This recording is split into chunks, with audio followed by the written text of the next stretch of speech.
Do you want to say something down the barrel of the camera in Spanish to your friends back home? Papá, mamá, os quiero, y si no fuera por ellos no podría estar aquí. Así que muchas gracias. Back to you, Ty and Courtney. I'm sure you got that with your fluent Spanish. Oh, that is brilliant. That is absolutely brilliant. Great job, Grant. And also, I think it was Xavier there for Suto from Spain. And that's you know, it encompasses what it's all about, doesn't it? I get tingly actually to see that, and because having invested my whole life in lifesaving as well, same yourself, Courtney, and I had the opportunity to go over to Spain back in early 2000 for Surf Lifesaving Australia to do a talk at a national conference for international lifesaving, and they do things really well over there. Heavily invested in the pool, obviously the pool rescue as well, but a big shout out to all those over in Spain, and it's probably night time, it will be night time over there, but if you are on live stream, give us a shout out, make a comment, and that's also for all those on live stream as well. Give us a comment. Where are you around the world? Who's joining us here this morning? It is qualification rounds of the male surf ski for the youth at the moment, but what a start. What a great start. What an interview by Grant Bordoff as well. Yeah, that was amazing. It was such you can see the passion in the athletes. They've travelled a long, long way to be here, and as you mentioned before, Ty, just about the surf conditions, it is incredible that these athletes are getting out there. They don't get the surf. We are, I guess you'd say, very blessed to get all different kind of surf conditions and from a very young age. And a lot of these athletes, they only get potentially flat water the whole time. So for them getting there, and also most of them are on different craft as well, because it's a long way to get their craft over here. So a lot of them are borrowing boards and skis, and to get on a different craft that you don't know, a different paddle, get out here, a beach that's you're not, very, I guess, used to, and then looking and seeing the Kurrawa Shore Dump, which we know is one of the most aggressive beaches and wonderful surf that you can get. So it's incredible, and so much respect for these athletes coming all the way over here and really giving it a crack. Yeah, it's great, isn't it? As we've got Heat 2 now, the male surf ski lining up. We'll have a quick run through of the start list here as well, and great to see the mix of colours that we saw there in that of Heat 1 lining up here now in Heat 2. Great Britain with the far left-hand side. Claude Jasper from Belgium. Great to see Belgium, Denmark, Hong Kong, South Africa, New Zealand, Argentina. Antonio Benedicti from Argentina. I'll tell you what, they were one of the most vocals during the week out the pool with the Masters as well. So the Argentinians know how to party, and it's great to have them here on the Gold Coast as well. Canada, Czech Republic, Italy. And I'll tell you what, talk about Italy. I saw the Opens update on point score from Pool Rescue Day 1 yesterday, and Italy are coming second to New Zealand at the moment, with Australia in third. So watch this space, and a big shout out to Italy as well, doing wonderful things. The USA, Spain, France, Japan. And Ethan Callahan, far right-hand side, he took out the Ocean Man event yesterday, and Yanni Brown from New Zealand, there he is, the black cap with the silver fern, front and centre. And look how the French, great stuff in the French on the left-hand side as well. Yeah, you can just see, if you look back a bit in the pack there, you can see some of the athletes actually went off sidewards, just because we see there's a lot of water movement going on, and that's what Kurrawa was known for. Yeah, Ferdinand Jules, I'll probably say that there on the Fen ski. You can see he'll pull over. That's Ethan Callahan on the left-hand side on the race 1. And they've probably got one of the best tent setups as well in the arena here at the World Lifesaving Championships. And Ethan Callahan, he'll be full of confidence as well when he's had a phenomenal breakout year last year here in Australia in surf sports racing. He picked up an early ticket, the professional series, which will be the Shaw and Partners Iron Series or Ocean Series starting up as well coming. But you've got there at the moment, that's Ethan Callahan in 1.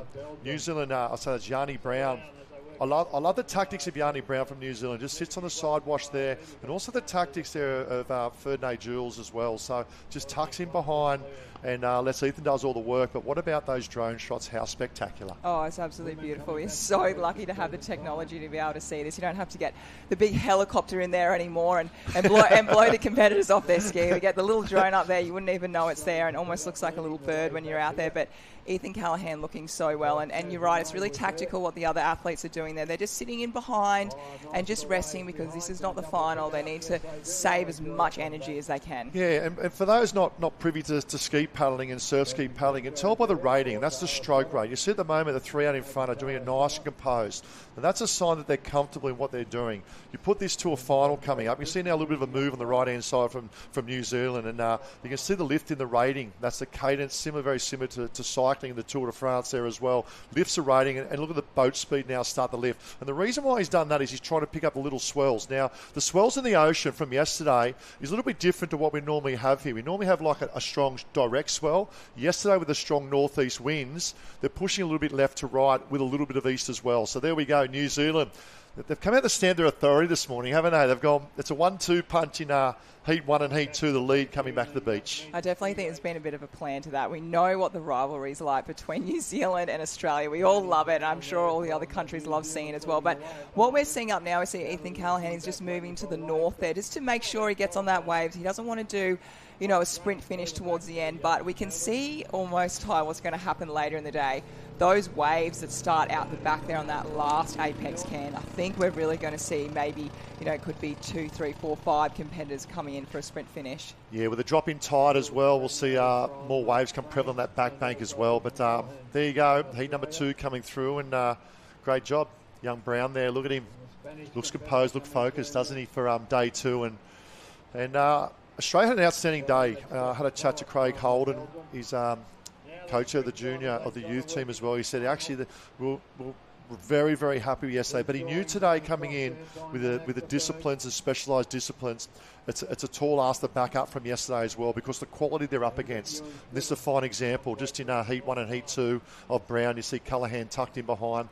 Love the support as well. Look at them getting around each other. The tent set up for every country as well, and what a great spectacle. Yeah, it's fantastic. And the team certainly last night, they would have had that bonding experience and had that go through race tactics, go through today, okay, what's the plan? And certainly from seeing, I guess, the first 2 races of the day, New Zealand being out in front, they're kind of stamping their authority to go, hey, and look at that. Don't we just love that? A Hong Kong athlete there. This is gold.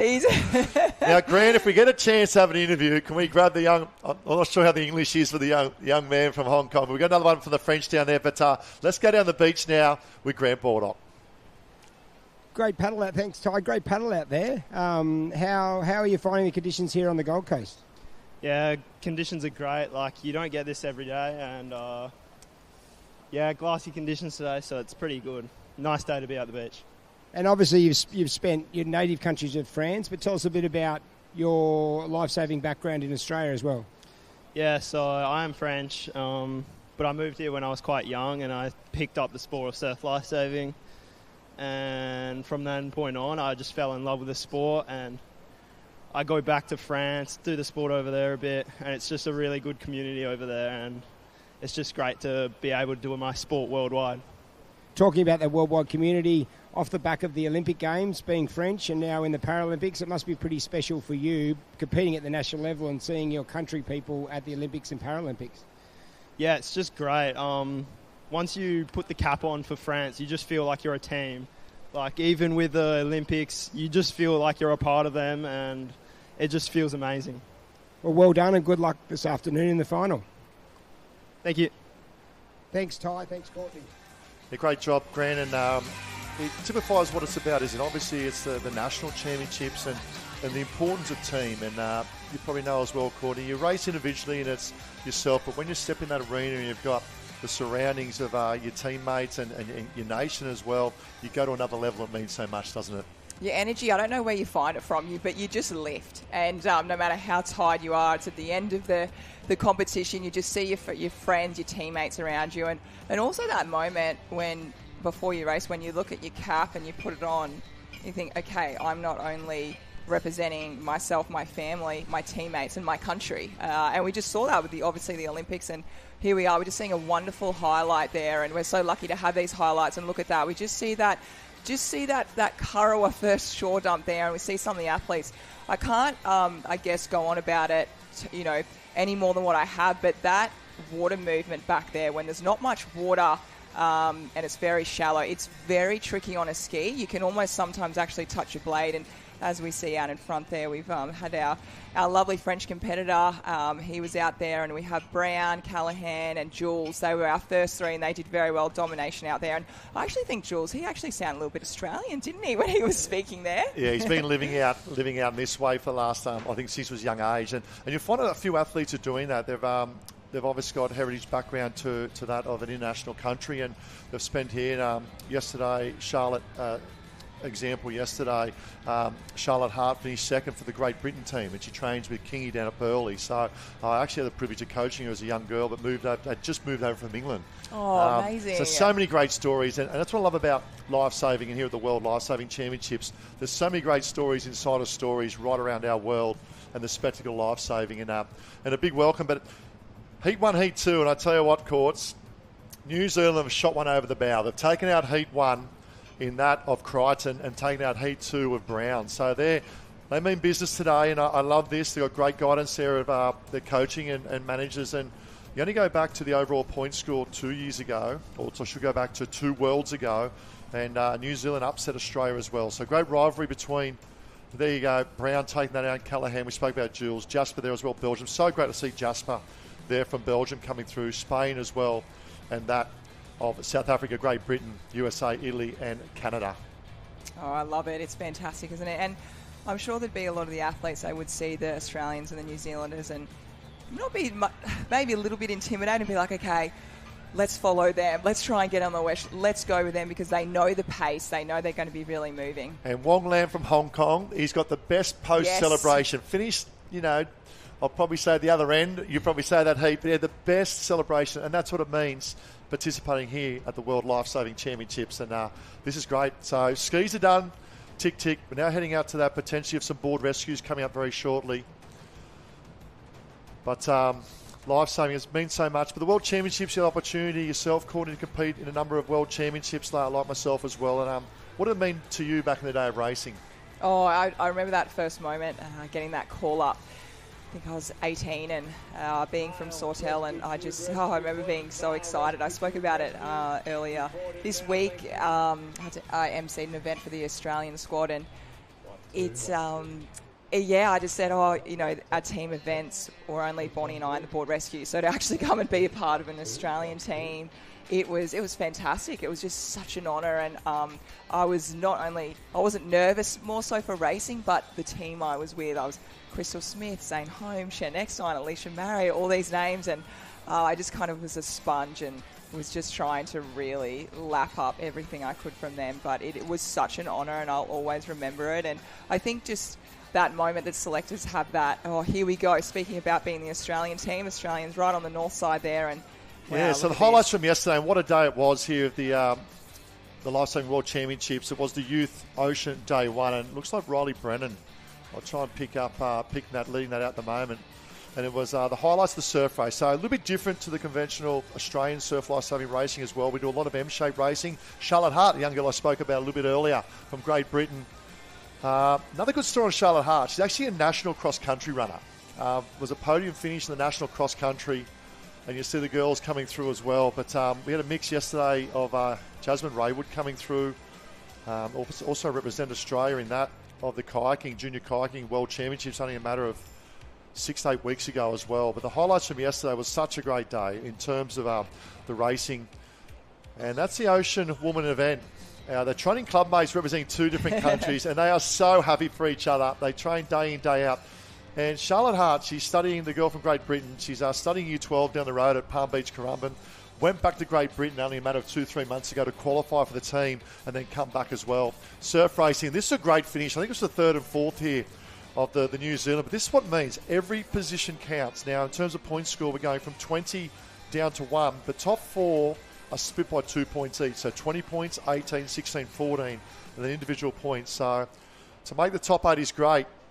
But to make the top 4, you want more because there's more points. And the beach sprinters come with a 4, and this is great. This is the beach relay. You can see that of Team Australia out nice and early in the beach relay. South Africa, in particular, the females. That South Africa took out. And that was one of the highlights watching the great YouTube footage yesterday on the World Lifesaving page as well. And we're back to the Ocean Woman final. This is Raywood really stamping her authority. She was the under-19 Australian Ironwoman champion a matter of 6 months ago. Represented Australia in 4 different disciplines 2 years ago.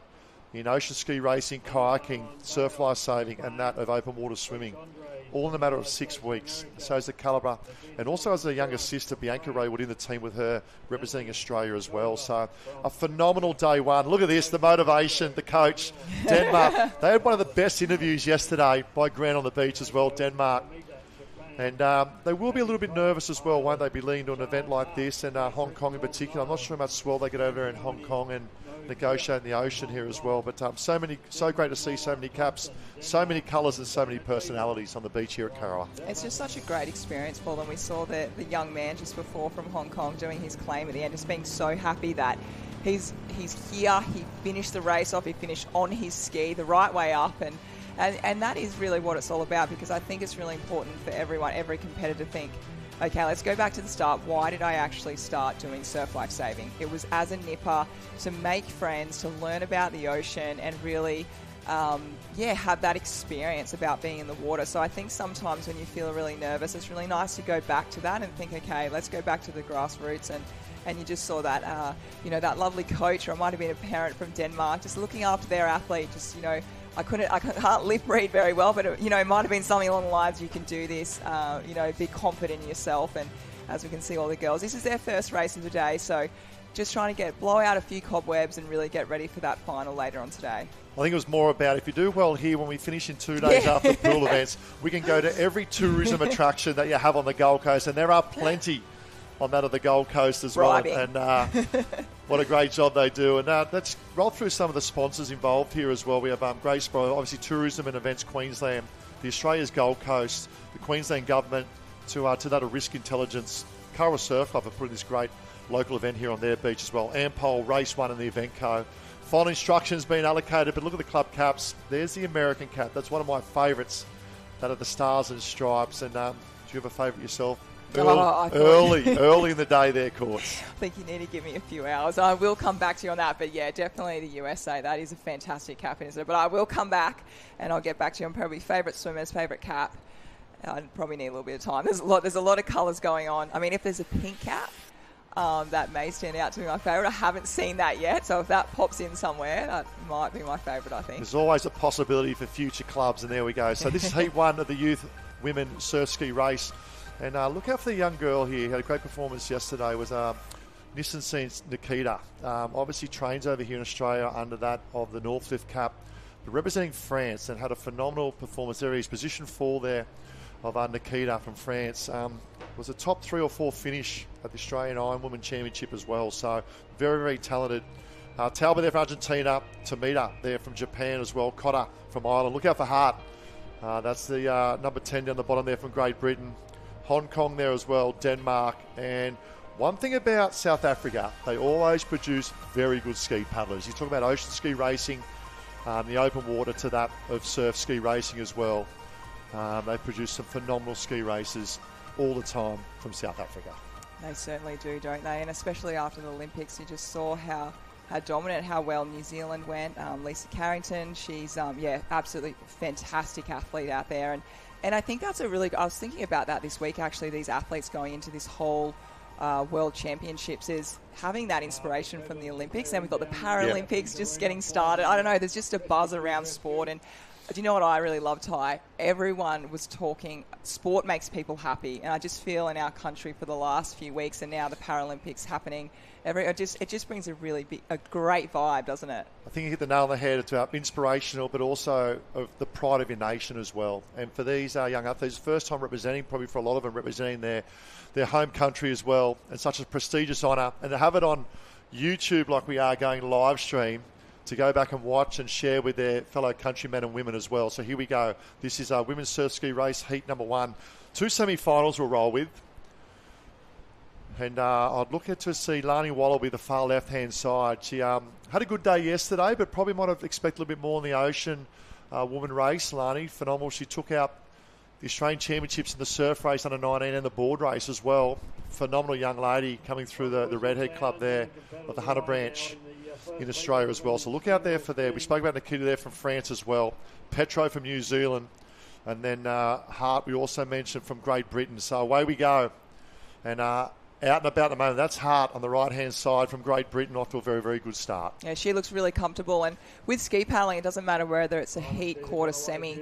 You really have to get off to a really good start. You can relax, and Hart, she can relax, once she gets out here and sets herself up. But really at the start, a lot can go wrong. So you really have to motor into that first wave. And Hart's done that very, very well. You can see might be Lani just coming out on that northern side. She's just, probably got hit a little bit more on the north side there, but she's certainly made her way up there. And we have another competitor just there. Might be New Zealand. She's just popped right. Might be Petro. She's just, really, really smart position there just behind Hart. Yeah, and just I'll tell you what, the quality of ski paddling, you're looking at, the age of these girls, 17 and 18 years of age, phenomenal ski paddling. Spend a bit of time. Why do you see Jasmine Raiswood might not get the opportunity? I don't think she's racing maybe in the ski. Maybe in semi-final number 2, I expect her to come up there. She is. We're talking about world class. She ranked 7th at the world kayaking only recently. Unbelievable. Electric in terms of ski paddling as well. So around they go. Charlotte Hart in 1, Lani Waller in 2. We then go back to New Zealand, which is a great start from Petro as well. She'll have good confidence, Petro from New Zealand. Seen the boys in the 2 semi-finals prior as well. But Charlotte Hart, one thing I love about Charlotte is she moved over as a young girl to Australia from England. Her mum went very close to making the Commonwealth Games team in track and field as well, Anya Hart, and got a younger brother who's a phenomenal tennis player. But her swimming and ski paddling when she started was a bit of a weakness. And what I love about Charlotte is she made that weakness her strength. So now she's really put a lot of time into kayaking. You see that the form and technique of Charlotte from Great Britain out in front as well. Looks very, very comfortable in terms of our ski paddling, but also the skill set in this open water. Yeah, she looks really, really comfortable out there. She's just had a look over her shoulder there just to see what's coming out the back, and it certainly didn't stop her, but she'll hopefully get this little wave by herself. She certainly deserves it. And then we have a couple more through coming on, but there we go, Hart, well done. And I love what you said, Ty, about, you've got a leg that you might feel is not as strong, but put the time, the effort over years, and you'll get it up there if you really want it to be. And the other thing with Charlotte, her skill set for a number of years was a bit of a weakness. She could paddle flat water phenomenal. She put a lot of work into that, and it's more about just doing time in different environments. That's one thing I love about Lifesaving. It's phenomenally, it's always changing. By a second, it's changing with tide, you're changing with wind, with swell, everything coming in. But that's an armchair ride. Throws one leg over to come in nice and couple of things. You know what? That's the shore break we spoke about. I'm sitting comfortable. I'll just pull the anchors over, come back in. Lani Waller in 2. Great performance. They know it's all about qualifying for the big stage, the big dance of the final later on today. Oh, that was done. That was textbook right there. She's done that so well and knows this swell really, really well. But every athlete is doing very, very well today. It's, I know it looks a lot easier watching this, right now on screen. But when you're out there, it's so much more challenging. And once the wind comes up and the tide's changing, we'll see definitely a lot of difference in that conditions. Lani Waller, phenomenal athlete coming through the ranks here in Australia as well. And we saw Charlotte Hart there. And the other thing too in Charlotte, second yesterday in the Ocean Woman, that builds your confidence coming the day too, because you'll have a few nerves coming in. Looks like Spain coming in as well. Another great performance from Spain coming through. That could be Barrios from Spain. Now this is hard, isn't it? This is the hard bit. Under a fatigue at the end of a race as well. We might just stay the camera here coming through, because this is where a lot of action can happen. And when we come to the final, this is how difficult is that on the bottom left-hand screen. That was a perfect example of, as you can see, the competitor. Just, you got to keep paddling, because as soon as you come down, it is very, very shallow, and kind of the bottom flips out and you don't have that control. As we can see down the back, we've got the blue ski coming through. She just slews to the side. And I know it looks small, but it is so tricky there. You can actually see the girls. They've got holding their paddle. So what they need to do to finish, they need to be in control of their ski. As we see a competitor out the back there on that red and white ski that's coming in. There's so much force at this beach, as we've seen time and time again. Yeah, I talk about the punch of a wave. You notice that, and taking these for those looking to learn the ski as well. It's the ability to maintain that ski speed, to get down the wave one, but then to try and accelerate by paddling out in front so that punch doesn't hit so hard on the back to manage that. But back down the beach, looks like with Charlotte Hart. Thanks, Ty. Yeah, I'm here with Charlotte Hart. You took that... Good. The conditions were a little bit different to yesterday, but I was just able to make it round, and gives me a lot of confidence going into the final. So, it was great. And it must be great to be able to participate on your adopted home stretch of beach here. Yeah, it's great. I train up and down the Gold Coast all the time, even though I am from Great Britain. So, it's good. I train in these conditions most afternoons. So, And tell us a bit about when you came out to Australia, how long you've been in Australia for, and back home in Great Britain. So we came out to Australia in 2015, and my parents insisted that we did surf, and then here we are, like 9 years later, competing for Great Britain. Yeah, it's a really great feeling. It's pretty special, isn't it? You're doing nippers just to be safe in the surf, and now you're competing for your native country. Yeah, it's great. I really didn't think it would go this far, but it has, and I'm so proud to be able to represent my country at World Championships. And in the final this afternoon, like what will you be focusing on? Definitely just get a good start, get through all the shorey, and then see what happens around the camps, and hopefully get a wave on the way in. Thanks, Charlotte. Back to you in the booth, Ty. I love that. Hopefully get a wave on the way in, but it's all about processes, isn't it? And the ability, as Charlotte mentioned, about getting off quick off the start, set herself up, nice, comfortable wave. And so many great stories. Obviously moved over here. We see the highlights of semi-final number 1. Good start. Great start by New Zealand, the Silver Ferns there in centre. But then Charlotte Hart from Great Britain really stamped her authority. And that's the ability to just sneak through that one wave. It makes a big difference, doesn't it, Courtney? The ability to get through one or get one in the lap. Yeah, it certainly does. You kind of, I guess if you don't get hit, you get that momentum. If you do get hit, you really kind of stop in your tracks right there, and you have to get that big ski up and moving. So it's you really want to get yourself out of trouble as well. As you can see, just before the start, we see Charlotte just making her way at the end there. Just flips her legs over there because it is the heat. She wants to be ready and make sure she gets into that final. Doesn't want to get any trouble, but there's so many blades going in the water. There's skis, there's bodies. So if you can get out and just get a really good start, especially in the ski, it really makes a world of difference. And what a beautiful day to be racing here on the Gold Coast as well. This is our semi-final number 2 coming up, and another quality field. We've got Skinder there from Canada, will be the far left-hand side. Smith from South Africa, Raywood. So look for all the speed on this far left-hand side. Third from the left-hand side, that's the pink and green ski. Pure class athlete, Jasmine Raywood, took out the Ocean Woman race yesterday. I wouldn't say comfortably, but she looked very, very good in the M shape. Shotter as well from New Zealand. So obviously trains over here at Northfifth, representing the black fins of New Zealand as well. Another great competitor coming through. Harper from Denmark, Great Britain. Nimi from France. Hoi Yin from Hong Kong. Lapa, Argentina. Japan there. Czech Republic there as well. The USA. And Rodriguez. I was waiting for a Rodriguez from Spain. Yes, how good. Here we go, left to right. And we spoke about this, Courtney. It's about negotiating the shore break. So have a look, third person from the left-hand side of that Australia, Jasmine Raywood. She's pure class, Australian champion. Also, look at this, and straight away stamping her authority. But we spoke about just the pure grit, determination, and strength through that shore break. Yeah, she's very good, isn't she? And I know she's so good that on open competition, you'd also see her in this position as well. And I think it's really special looking at the names on the team. Her sister is with her as well. How special is that to not only be in the Australian team, but do that with your sister? Their parents must be so proud. I'm sure they're super proud. And let me tell you, there's 2 others coming through as well. Yes. Yeah, there are 2 other superstars in the Raywood family coming through. And he's got 3 girls and 1 boy. And Dane Raywood, look out for him this year as a first-year under 17, just quietly. He's pelling the ski, unbelievable through training. But it's Raywood at the moment in 1. Good start. Looks like France there tucked in 2 as well. And you can see the beautiful ski that she's on there, the race 1 ski going out. And you see also, and the other thing with Jasmine, she made a professional debut in the Iron Series last year, which she would have grown a lot in strength. And very similar to Charlotte Hart. Flat water speed and strength, very, very good. Swim, ski, board. Her skills was an area, and under the guidance of the great coach of Michael King, has spent a lot of time on a skill set. And I think the last 12 months, it's really come to the fore in the professional series and also here in the international series of representing Australia as well. So good performance. Looks like, I think that might be France tucked in second. We're just hard to see with the sun on the caps at the moment, but it's all about qualifying, isn't it here, Courtney?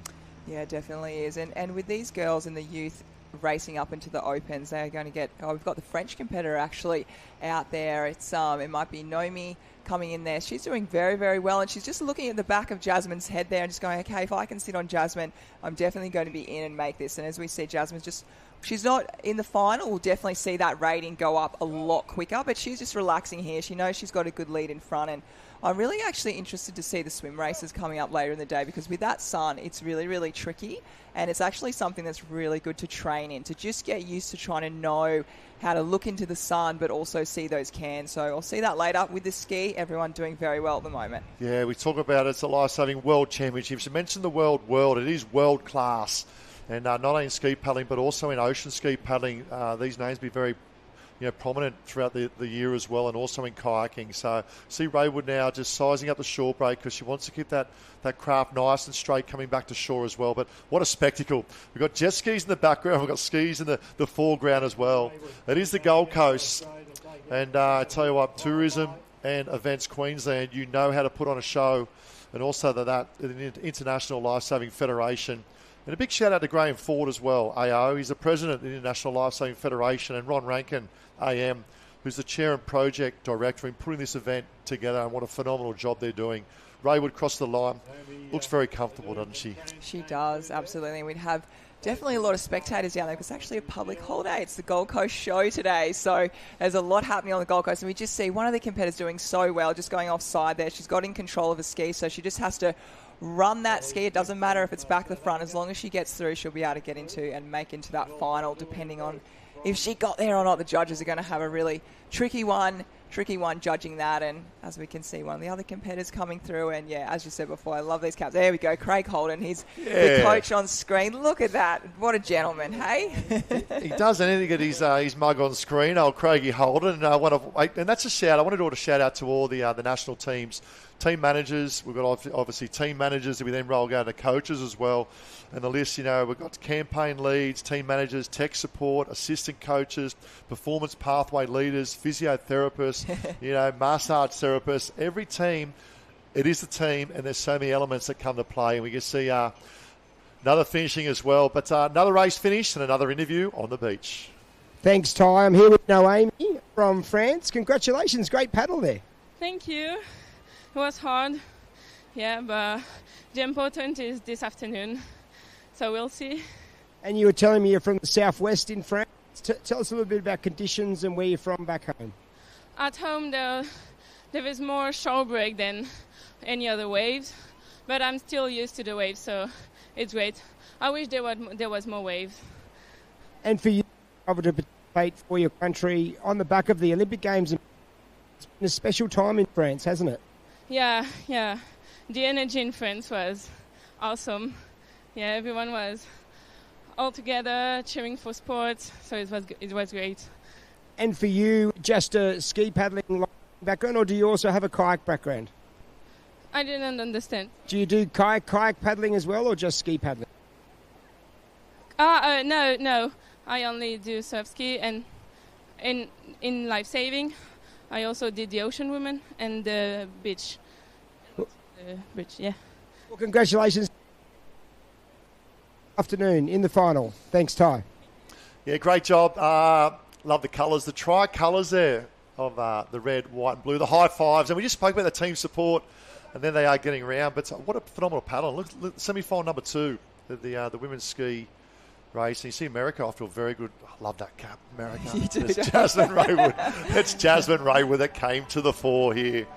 And, we're talking about ocean ski paddling, and great for the young girl from France talking about she does all the work on the surf ski, which is great to see. And that's where you find with a lot of these athletes as well, don't we, Courtney? We see as Jasmine come through is surf lifesaving is probably their number 1 sport, but they also dip their toes in other sports. I spoke about Charlotte Hart with cross-country running. We've got, beach sprinters in particular we'll see as well in other sports as well. I'm sure a few of those might play some ball sports as well. Our swimmers that might play other sports or do other sports as well with pool swimming and open water swimming as well. So it looks like Rescue Tube Rescue in action at the moment. In our arena at the moment, and a big shout out to all the water safety as well. Safety never takes a holiday, and you can see the jet skis in action, the IRBs as well. And a big shout out to our workplace health and safety crew doing a wonderful job for this event of the Lifesaving World Champs 2024. Yeah, I was just going to say, Todd, this is going to be a really tough event, isn't it? Because we see the sandbank out there, and with this rescue tube running out, they've got the flippers, they've got the tube, and then the carriers have to actually bring in, well, I mean, all these competitors are very light and fit, but as soon as you've been in the water, I don't know, everyone seems to get heavier, don't they? So the carriers and the draggers are going to be dragging their competitor in, and it's going to be really, really tough. So you want to have a lot of strength at the back end of this race. Of course, for those who have joined us here on the live stream, give us a rundown on that of the event. So obviously it's a 4-person event. You swim, you rescue, and your carriers. So the swimmers out there at the moment, it looks like a little bit like board rescue. They're going to swim as fast as they can, and they're going to actually put their arm over that can, and we'll just see one of the competitors coming in right now. There we go. We've got 2 at the same time, and as we can see on screen, we've got our second swimmer, which they have their fins and their tube. So they're going to run across this sandbank as soon as they get into that deeper water, put their fins on, kick and swim as fast as they can, but remember they do have a tube carrying them, so it's a lot tougher than just doing an individual swim. So usually you have your stronger swimmer. When they get out to the can, a little bit like board rescue again, but instead of the board, they've got a tube. They're going to throw the tube over. As you said before, safety never takes a holiday. Pop the tube on around the stomach of their competitor. They're going to be on their back. They're not allowed to use their hands, but they can kick. So the patient will be kicking, and then this second swimmer, they will be dragging not only the tube, but their patient coming in. So it's kind of showing, which I love, Surf Lifesaving, that not only do we do the Ironman, the Ironwoman, and all those individual events, but we do still tap into showing that how to rescue someone, which I love about this event. Yeah, could not agree more. Typifies what lifesaving is all about in terms of rescue, vigilance and service as well to our oceans right around the world. And this is using the tube. We also have the board rescue, and then obviously we've got powercraft as well that come into play as well. So great start, very good start here, in particular from Ireland and that of South Africa. A phenomenal swim by the swimmer going out. And it's decision time as well for the tube rescuers. When do they put on the fins? Now, you can see when you've got a long running bank and a bit of wading, some decide to put in earlier because they want to get swimming. Others can decide to carry the equipment of the fins and the tube as well and put it a bit later. So it's a bit of a tactical decision, isn't it? It certainly is. And as we can see there, this where you can actually lose or make a lot of time there. We just saw the competitor, the first swimmer, go out. Oh, and look at that kick going out there. It almost looks like you've got a couple of dolphins out there kicking out there. But so as I said before, they will be in a streamlined position, as tight as they can be, and kicking as hard as they can. So I guess tactically having a swimmer who can kick very well is someone that you like, someone maybe as well a bit maybe smaller, and then get the stronger swimmer out in front. And that swim coming in, I cannot tell you how hard that is. I know they have flippers on, but you are carrying a person in the water, and it's so tough. It's doing a strong resistance set of 10-400s in the pool, isn't it? And you can see Ireland at the moment, great in far left-hand side. Ireland right next to them, and Great Britain as well. And South Africa in centre. So they're probably the big three at the moment.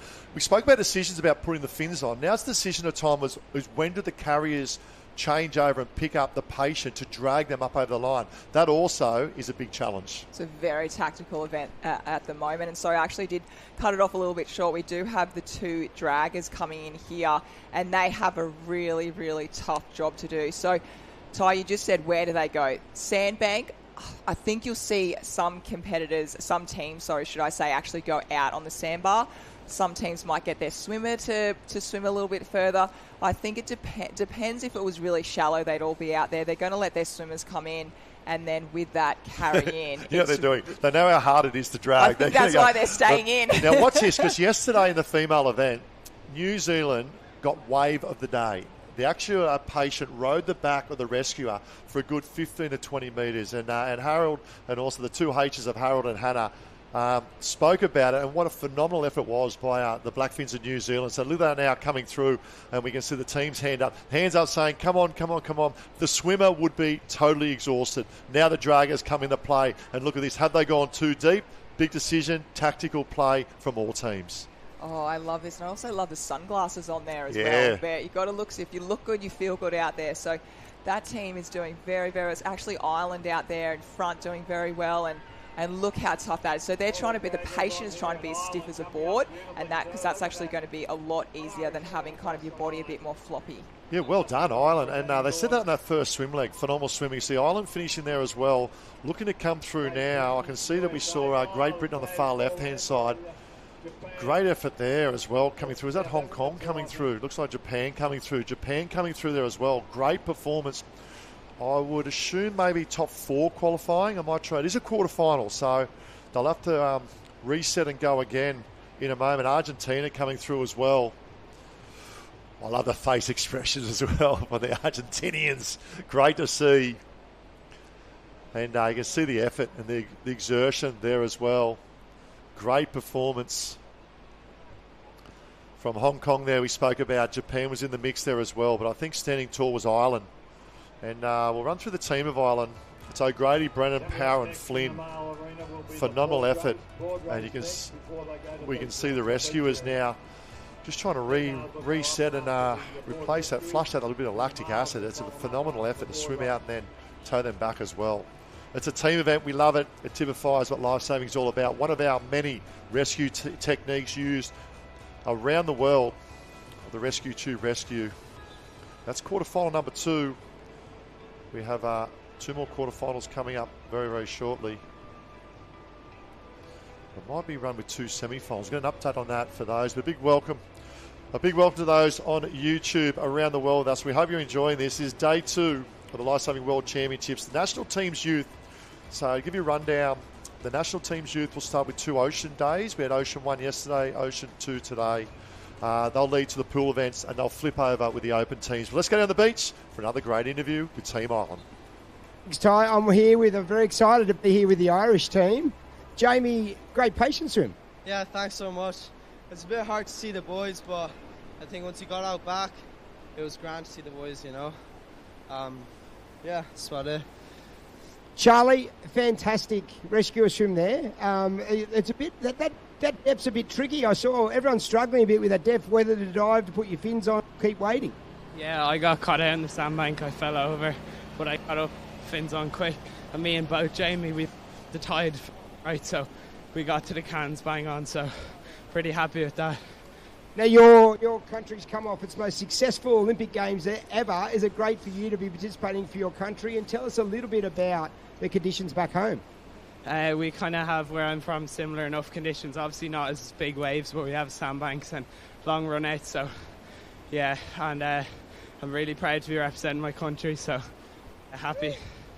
Now, boys, I know there's a lot of sponsorship going around for different sunglass company, but you're sponsored by Oakley because you were the only 2 that had sunglasses on. Is that a bit of a secret weapon in the drag up the beach? We put them on because, like, looking at the cans and stuff, we didn't want to not be able to see, like, because it's better for swimmers to be able to see us and not, so that's it.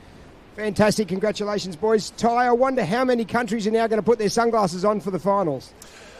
Yeah, I love that. I tell you what, they've got the best sunglasses, they've got the best jammers and trunks. I saw some palm trees there, and they have the best accent. I could listen to them all day. And here's the highlights, and great job down there, Grant, as well. South Africa off to a very good start. It was all about Ireland. They led pretty much from start to finish, Courtney, and once again, they'll be looking very confident coming to the finals later on today.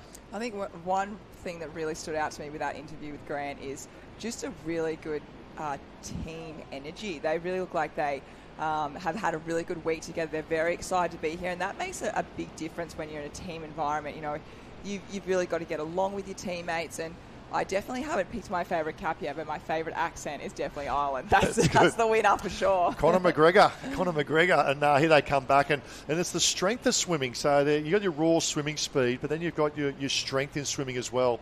And here comes the Sunny boys. Look at this, have the Justice sunglasses. Quite deep in the pickup as well. We're going to follow their journey throughout today because they're a team that I would love to see right up there on the podium come later on today, and they've just stamped their authority in this heat of the Rescue 2 rescue as well. So here's a technique. It was a hand drag first and up under the arms as well. South Africa opting for the hand drag as well. Well, they go under the arm as well.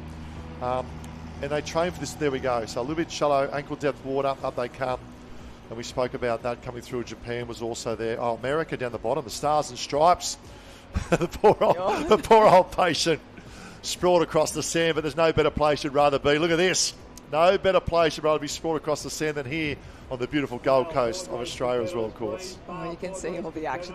That's one of the hardest events. I think he actually tripped over his patient's foot there, and as we can see the results, Ireland absolutely, as you said, look out for them in that next final. USA being up there, Great Britain as well, Japan are really in there as well, and South Africa. I mean, they, as you said, they did so well in the beach as well. Hong Kong, we saw that little trip at the end there, and Argentina. But yeah, isn't it just wonderful saying all those names? I know it gets me really excited, and Grant's got such a great position there at the moment, having a chat to all of them. And I love seeing all the names as well. In particular, fourth there, Japan, Jordi Yanagita. He's a local boy from the Gold Coast, so parents are Japanese, and it's great of him to go and represent the country of, his heritage country of Japan as well. So great to see. Pretty sure 4 will qualify through, but for those not privy Lifesaving, this is it. You can see the string of cans there. They're the swim cans that we set up, also used for rescue, tube rescue. There are requirements to have minimal distances in each race, and also to maximum as well. So the cans are set to do a wonderful job through the event referees. Will set the cans in the morning. And once again, we can see the tide now starting to move out. So you can see the light sand to the dark sand. Just shows we had the high tide mark this morning. And over the next, we said 6 hours have changed, for about 4 hours to go. And weather conditions there, sunny today, 20 degrees. Little northwest wind. Now, the northwest wind is a little bit more of an offshore side wind here off Kurrawa Beach. But what about the water temperature? The water temperature is warmer at the moment than the air temperature, 21 degrees. And I know those from in Europe, I look at where they train in winter as well. 21 degrees, that's spa bath material. Yes, absolutely. And it's something that I guess we all have to take into consideration with all these competitors, that everyone's in different seasons, aren't they? Coming all over the world, obviously Australia, New Zealand, they're coming out of their pre-season, off-season. So for them to be this fit right now after the Australian, New Zealand titles, they would have had to have said, okay, how much rest can I have, because I need to be fit for the end of August through September. So, and then you've got your Europeans, they're in their summer, so they're at their peak full fitness. So it's, would have had to have been a really, with their coaches, with obviously the Australian team coaches as well, really think about, okay, after the Australian titles, you usually have 6 to 8 weeks off. We're really going to have to cut that in half and get you guys ready for August. So it's, but yes, I was going to actually mention the condition, the water temperature. Actually, it's actually been Monday. I felt was really quite chilly, and that's when you get that north wind come through here on the coast. It does go very, very cold. So 21 degrees, I think that's pretty reasonable. It certainly can be a lot colder sometimes when those northwesterlies come in. So I think everyone will be pretty happy. And I mean, it is such a beautiful day this week. We are having. I was listening to Luke Bradman actually. I think it was last night, the night before, and he just said summer has hit on the Gold Coast this week. Yeah, summer's hit at the end of winter, so it's and it's great to see. And in particular, the showcase is beautiful part of Australia as well. So this is now the board rescue lining up.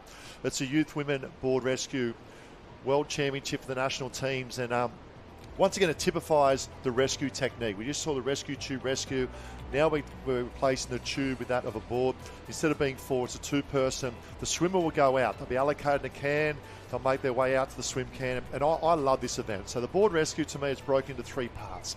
It's the ability for the swimmer to go from the start line to their designated can as quick as they can. Excuse the pun. But then they'll hand over the can. They cannot grab the rope. Over the can. They will then put their hand up for assistance. Assistant required. Where the board rescuer, that typifies those on patrol and protecting our waters, will then negotiate the shore break with that of a board out to rescue that of the patient, and then they'll bring them back together. However, in this case, the patient can paddle and assist the board paddler coming in. Swimmer goes out, part 1. Board paddler goes out, part 2. Where this race is won and lost is the pickup and the ability to come home and work together as a team that will see our champions later on today. Yes, it's really interesting with the board rescue, and yeah, you've done a very great job of describing this event. It's absolutely one of my favourites, but you can have sometimes in a race, you've got the best swimmer, best board paddler, doesn't necessarily mean put them together and they are going to be the best team. So it's really finding someone that you really gel with. I always feel like it's like your bodies gel together on the board, and you really it's making the magic happen in board rescue, and it's very rare to find a partner. So once you find that partner, you make sure you hold on to them. And it was really wonderful last night.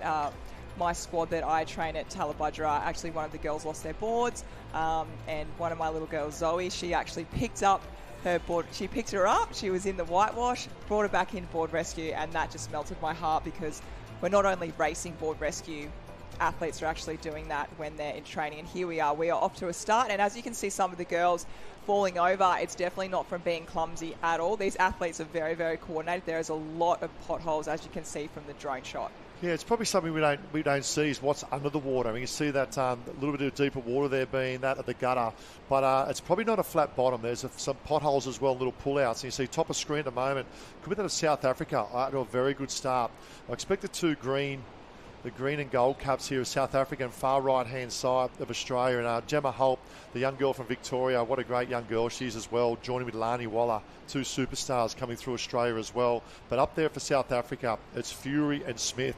What a name, Rebecca Fury and Smith. And left-hand side probably leading the way at the moment, be there South Africa. It's a very, very good start from South Africa. Yeah, that's fantastic on that north side there. She really, really made the most of her alley going out. And that's, I think, a lot of competitors really love about board rescue. You get your own lane. So you don't have to tussle with people on the line or try and fight for that first can. You get your can, and you're the only swimmer going towards that. So everyone's line out is going to be very different, and you're spread across that whole ocean. But also very difficult here, Courtney, that the viewers might not know is they've got the sun and the light of and the shimmer of the rays off the water. It's very difficult to pick up your colour if you can as well. It is, and we mentioned that before, and here we go. We have our first competitor out there right now, and as we went through before, hand goes up, board paddler goes out. As you can see, she's getting up nice and high, and especially when the swell is quite big, it's really difficult to see. Today, as we can see, it's a beautiful, sunny, clear day, and it's going to be really tight, actually, to get into that top four.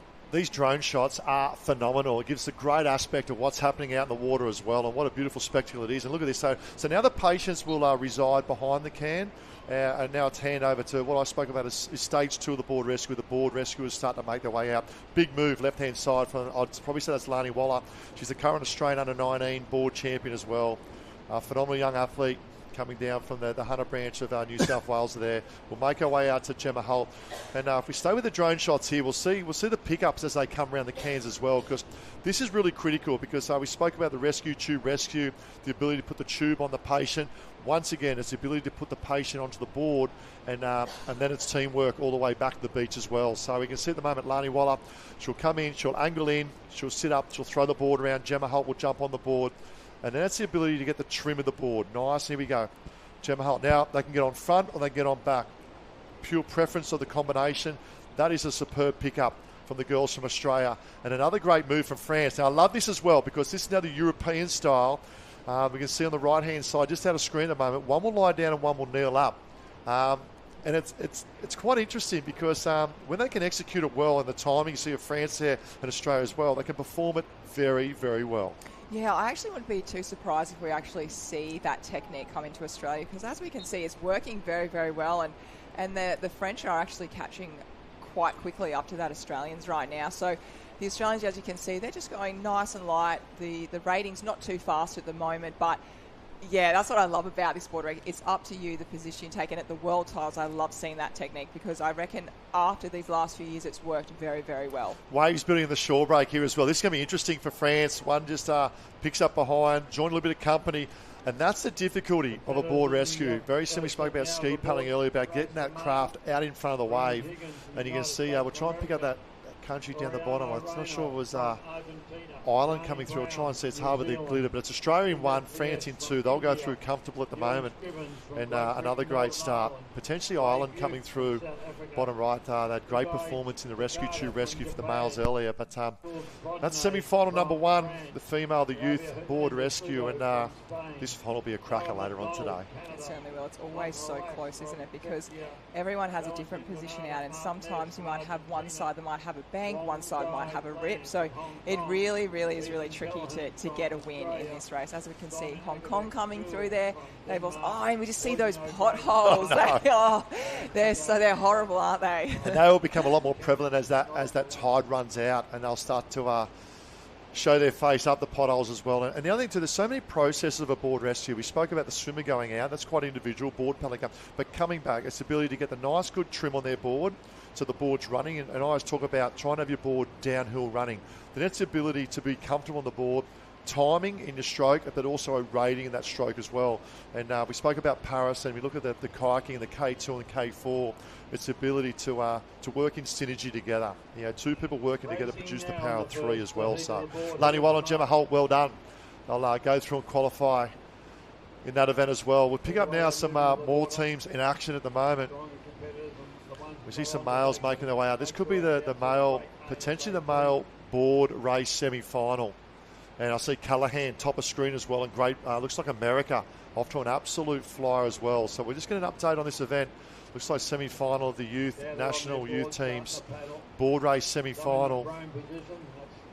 And this is another great race for today. So it's semi-final number one coming through at the moment. And Callahan we spoke about. But a very, very good start by Roman Higgins from the USA. The Stars and Stripes, that's Higgins down the bottom.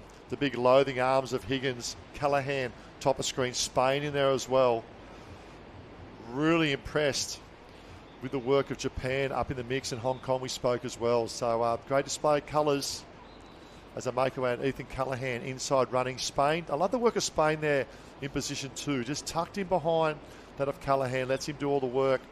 But also the work of USA of Roman Higgins there, Courts. Yeah, absolutely. And you can see how much the athletes have actually spread out, and that's just from that shore dump just at the start there, and also potholes.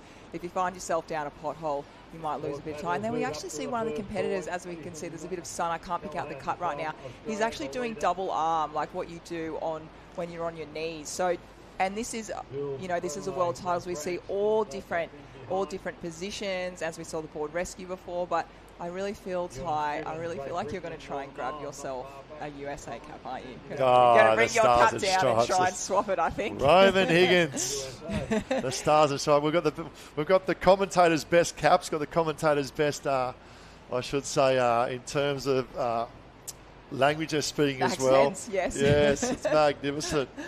Oh, the Irish. I love it. Ethan Callahan, right-hand side. Good work from Spain there as well, and France. So it's Australia, Spain, France, and tucked in behind, I thought I saw a Denmark cap making their presence felt as well. I love the work of Callahan. He's a great young story. He just finished year 12 last year. He's put all these eggs in the basket of Lifesaving at the moment. Trains under the guidance of Michael King. He's the current Australian surf race champion as well. He finished podium as well in the Ironman also, which is very similar to the Ocean Man racing. But these are presents felt, because I know these boys want to make the A final. So top half of this semi-final will go to an A final, bottom half will go to a B final. Swell's building, starting to pick at the back now. Not so much his first one, I think so more the second or third one out the back as well. So Callahan, you can see the French boy just starting to sit up. Props has a little bit of look behind as well. And this is great. That's Jules again. Had a great ski paddle earlier today. The Frenchman. This one, next wave for my liking. Jules will now pull up next to Callahan. So it's France and that of Australia 1-2 punch at the moment. Then we go back to, I assume we're probably looking at, could be 8 or 10. We'll see what the final is going to be. 8 or 10 per semi-final going through. But he looks very comfortable, Ethan Callahan. He does look very comfortable. He's got really long levers too, so he's able to get those arms out nice and long, and he'd have a slower stroke rate compared to some other competitors with the shorter arms. But we'll wait and see. We usually have 8 that make that final, that A final, and then the back 8 will make that B final. So everyone gets to race a final, but we'll just wait and see what those numbers are going to come through and be. But yeah, very, very easy. All these guys look very comfortable, very relaxed, and here we go. Here we've got that a couple of the competitors coming through, all doing very, very well, and you can just see that swell out the back rising. I mean, this kind of swell tricks you a little bit. You have to really keep paddling. You kind of think that you're on the wave and kind of stop. Oh, there we go. We just see that shorey again with the nosedive. But just with that really shallow water, it's really, really easy to nosedive, but these competitors are all doing so well. Bit of bunny hopping across those potholes as well. You don't want to get one of those and take an ankle out, but they're doing so well, and they're really having a good time at doing it as well. Yeah, it's great, isn't it? And just we spoke about Japan earlier as well, but Hong Kong in there, Argentina with the white cap doing a great job, but great also to see Denmark, Ireland, we said Canada in the mix as well. So India, isn't it great to see India as well, the Lifesaving? So many countries on display and doing a wonderful job in testing conditions, but let's talk about conditions down the beach with Grant. Thanks, Ty. As I said, a little bit testing for some of these nations. Just Congratulations. Thank you. How was your race out there? Very fun. It's so good. And we've got a worldwide audience watching today. Do you want to say something in Japanese back to the family back home? なんて言ってます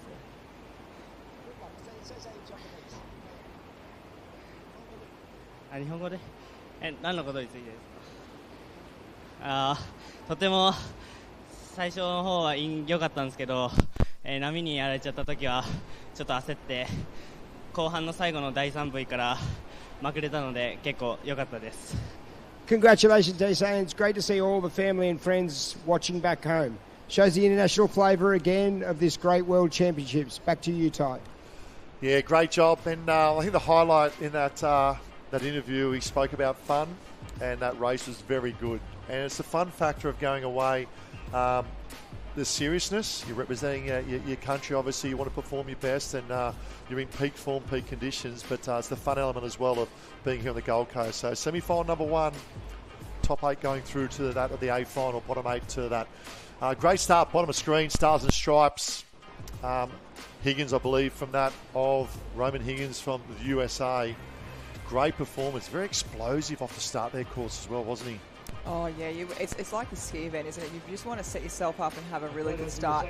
If you do that, you're able to have more of a relaxed paddle out there instead of really trying to catch up and rush yourself. So with heats, quarters, semis, you really want to be out in front and make sure that you are going to be on that first wave than trying to catch up. Yeah, we had Rishi Takada, that was the interview from Japan. What a performance, finished second in that semi-final. It's semi-final number 2 lining up. And each country can have 2 representatives in each one. So here we go again. Luke Doring, far left-hand side, is the Stars and Stripes of America. I'll look out for Henry Simpson here at the moment. He's actually come off his board and dived on that wave. This look at the punch of this shore breaker. It's got a little bit shallow as well. Some deciding to sit and pop. Some deciding to jump off and throw at the top as well. It's decision time, isn't it, that shore break?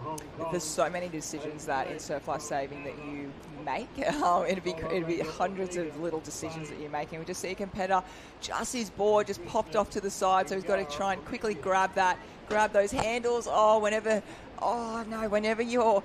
It's the worst feeling when you're looking at a wave and your board or ski is side on because you know you're going to cop it right in the lap. But they'll get going, get over this wave and back into the pack. But as we can see, the boys out in front really just setting themselves up. A little bit of wash riding happening at the moment. And what a beautiful day it is. But as we said, we're really trying to get those top athletes are trying to get into that A final.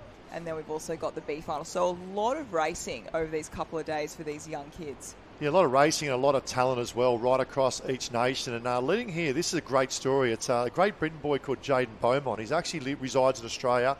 Obviously got family heritage in Great Britain and had to travel over and race to qualify as well. He's a young boy coming through the ranks at Rillabarrack Point. And if you look at the class of athletes over the years, world-class athletes, probably top of the tree in surf sports, of iron person racing, of Ali Day. That's where he grew up as well. So Jaden Beaumont goes round in 1. We've got a phenomenal nursery of athletes coming through there of New South Wales in Australia as well. But what an opportunity for the young boy. Obviously grew up following the likes of Ben Carberry, Ali Day and the likes go on. Now the opportunity to race for Great Britain. What a moment for Jaden Beaumont. Oh, it's very special. And I think this week that's what a lot of the competitors, they have to really go back and think, oh, how amazing in this moment. You know, don't wish it by. Really enjoy all of it and just lap it all up. And if you have a race that you weren't, super happy with, just take a moment to have a look around you, look at the cap you're wearing, look at who you're with. It's really important. This is interesting. We've got a breakaway of 10. However, 10 doesn't go into 8 for an A final. So all of a sudden, things will start to liven up here in semi-final number 2, the national team's youth men's board race. And we see the tempo starting to pick up. So all of a sudden, Henry Simpson now comes up to join that of Jaden Beaumont. He's a great young board paddler, Beaumont. He'll really take it to the Aussies and the Kiwis and the South Africans as well, and the French as well come final time. We can see now France left-hand side making their presence felt. Simpson in the squeeze box in the centre, swell starting to build as well. I don't think it'll pick up the back markers. We're still a little way to the shore at the moment, and you find that with Curragh as well, we normally have a back bank which hasn't sort of presented itself at the moment, and then across a deep gutter, and that's where they are now. It's a little bit deeper water, waves always break in the shallowest part of the ocean, and you can see now they'll come back to shore. It's Simpson 1, Beaumont 2, then go back to great performance from France in the mix there as well. I'll probably say that's Nicholas from France.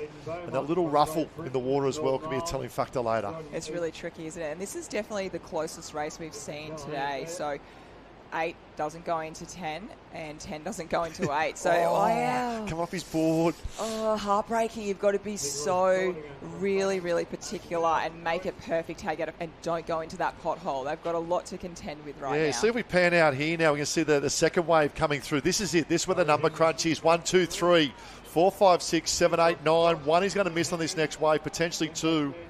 Nicholas goes through. Henry goes through. Beaumont goes through from Great Britain. Oh, we'll leave that one with the judges.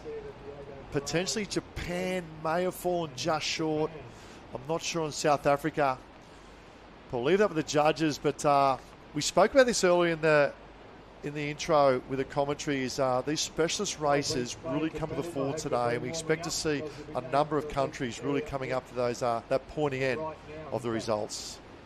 Yeah, that was certainly tight, isn't it? Just with those potholes out there, it really, really makes it tricky. And that was certainly the closest race that we've seen today so far. And the swell is picking up a little bit out there, more consistent waves out there.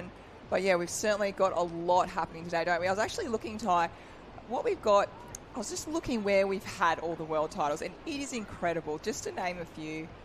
Oh, and before I name that, we'll come back to that. We have Grant on the beach.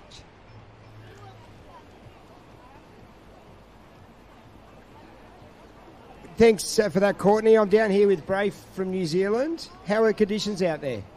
It's pretty tough, flat racing. So it's pretty tough, but you just got to find some wash and get through the heat. And it was a packed field going around the Cairns. Coming in, I think there was 6 or 7 of you on that wave for 4 or 5 positions.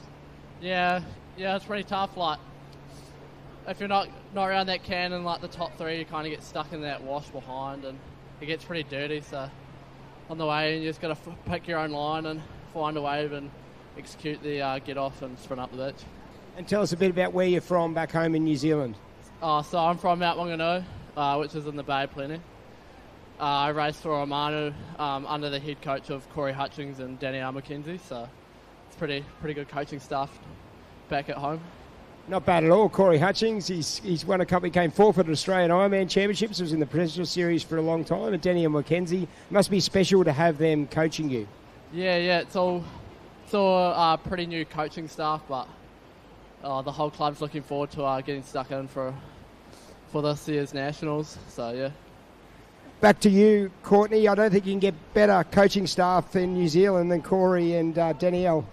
Oh, absolutely. Yeah, what a beautiful interview that was. And imagine having those two as your coaches. We obviously lost Denny just earlier in the year. She went across to kayaking and did very, very well. And she's sticking over to New Zealand and doing the coaching, which she'll be incredible. And here's that replay. You just look how quick. Oh, and that is the Curragh short dart. We're certainly probably going to see much more of that, but he did really well, composed himself, and moved on with the rest of the race. It looks like the young boy from Czech Republic, and did well there. Sluka managed to hear there. But I love the work of Beaumont out in front from Great Britain.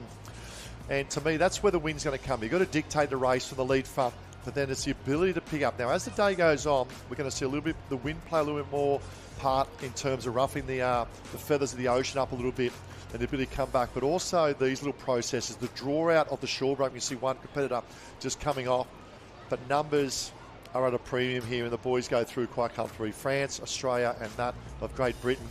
But the battle was all for the 6, 7, and 8 crossing the line as they came through. And so the competitors 1, 2, 3 comfortable.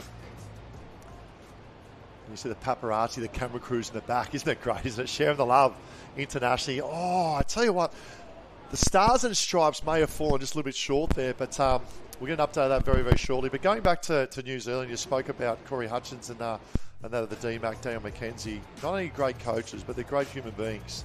I've known Corey for a number of years, and what he's done in surf lifesaving, in particular for New Zealand, is second to none. Giving back the sport. He was a phenomenal athlete, won numerous New Zealand Ironman Championships as well, and spent a bit of time over here, right here on the Gold Coast actually, training a professional series over here. But I love seeing that, and that's with many coaches, many managers around many countries around the world giving back to our great sport of lifesaving. Oh, that is so special. Those two are giving back, and they are champions. As I said, champion athletes, champion people, and for that club in New Zealand, it's fantastic, and they'll be able to really motivate them to get through those colder months that they go through, and they're going to learn so much, and all those kids and athletes are so lucky to have them. And here we move back. Yeah, this is good, the boats. I actually had grabbing a coffee this morning, got a chat to a few of the boat crews, and they are pumped. So yesterday they finished the Masters, the boats, and they're sort of just down the road from where we are at the moment. But today now they step up into the 19s, the 23s and the Opens for males and females. So they'll have competition today in the Lifesaving World Championships, and competition again that of tomorrow. They'll wrap that up tomorrow, and they'll be crowned world champions as of tomorrow afternoon. And imagine going back to your club, whether anywhere around that of the world, saying you are the world champion. It's pretty special. Oh, that it gives you tingles, doesn't it, across your body? That is phenomenal. And they are so fit, the boaties. I tell you what, they are incredibly impressive, and the way they have to go back to back to back with their racing. And if we move back to what I was talking about, going back to where we've had the world titles, we look at 1986. I wasn't Earthside yet, but I was a young nipper in those days. But I actually come to a couple of these quite early. I think the 88 one there at Southport, even though it was the Expo year as well. I think the 88 Championships. Last time, obviously prior to that, of Adelaide, or it's the last time I was on the Gold Coast. I was a part of an Australian nipper display team. Oh, wow. That we had a little right here, just down the road actually, was Surfers Paradise where we did the display.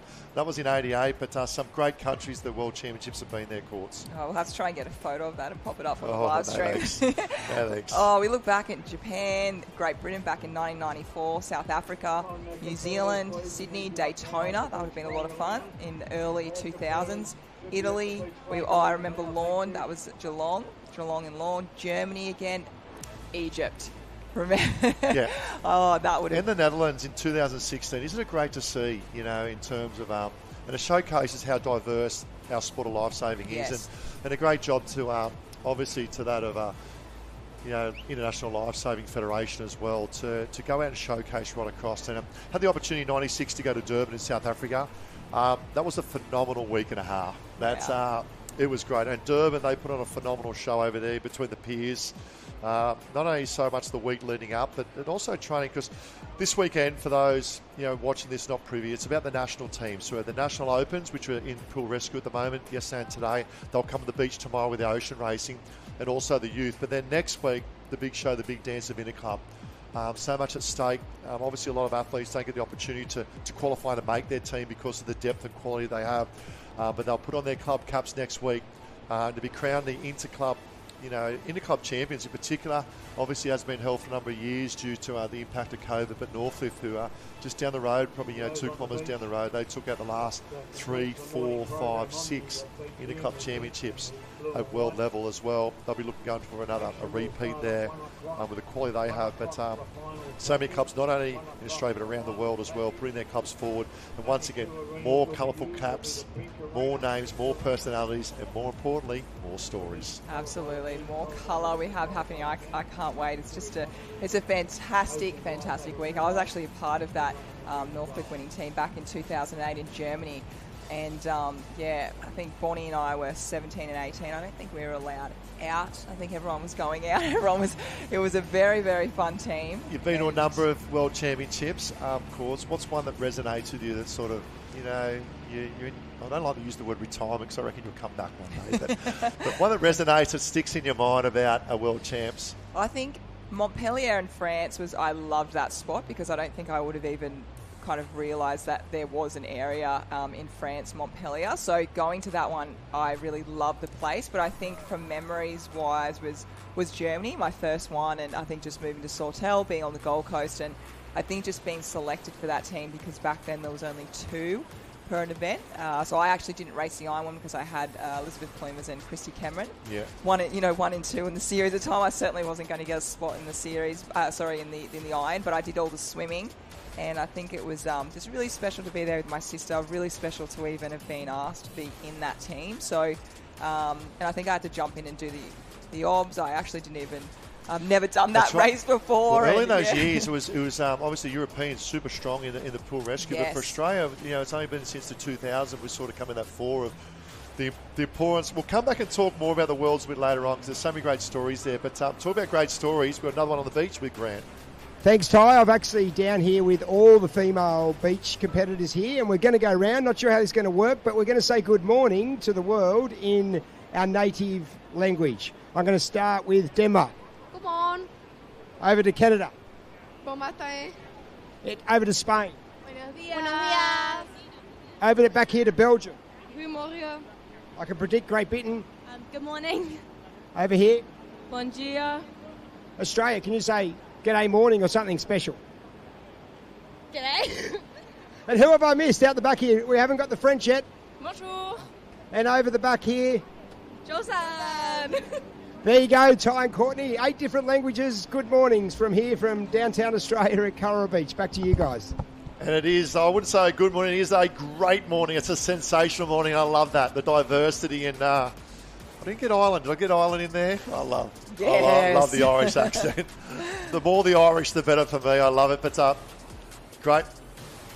great job there, Grant, doing a wonderful job. So we spoke about at the moment, we've got a little bit of hold up just leading to the flags at the moment, but we spoke about today, it's action aplenty here, not only at the ocean, but also in the pool rescue.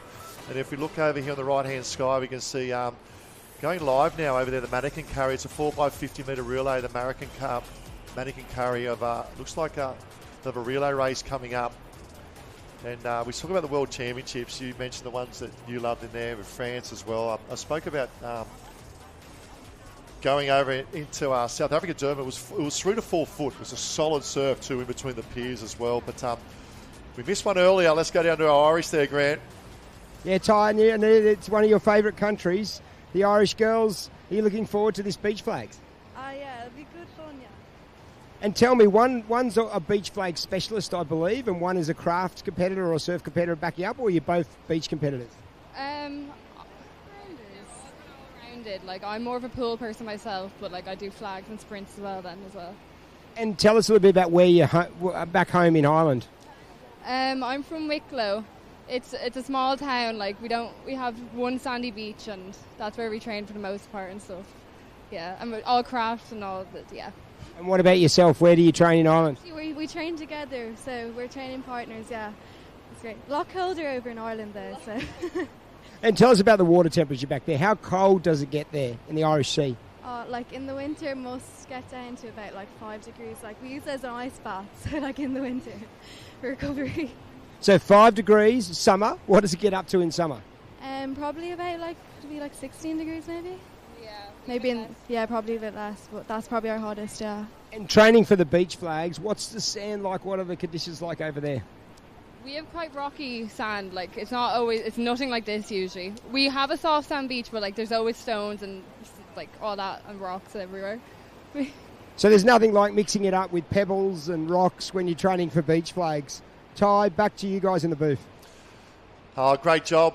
I think they're just trying to make it a little bit more difficult for them doing the rocks and pebbles. I've been over there as well, and I tell you what, we're very fortunate at the Golden Sands here at the Gold Coast compared to training on the rocks and pebbles over there, Courtney. Oh, they do it so well. I loved hearing, and the water conditions are 5 degrees, and then it doesn't get any hotter than that 16. So they would absolutely, as you said before, a little spa bath out there for them. It's 5 degrees, 21 here, 16-degree difference. We saw some of the highlights of just while it was taking place as well over at the pool in New Zealand. I saw the celebration of Fergus Eadie. That's Fergus Eadie there. He's just taken out, it's a 50-metre mannequin carry in a time of 27.20 seconds for 50. That is phenomenal. Potentially, I haven't got the records with me, but the celebration that he had, and the reason why that's behind is because New Zealand are leading. New Zealand are leading the point score in the Open, and Jake Smith from Australia finished third, just pipped by Italy. Now, Italy were 1 and 2 in that point score, so it just shows what it means, the passion of racing for your own country. But Fergus Eadie, 27.2 for a 50-metre mannequin carry. That is red hot.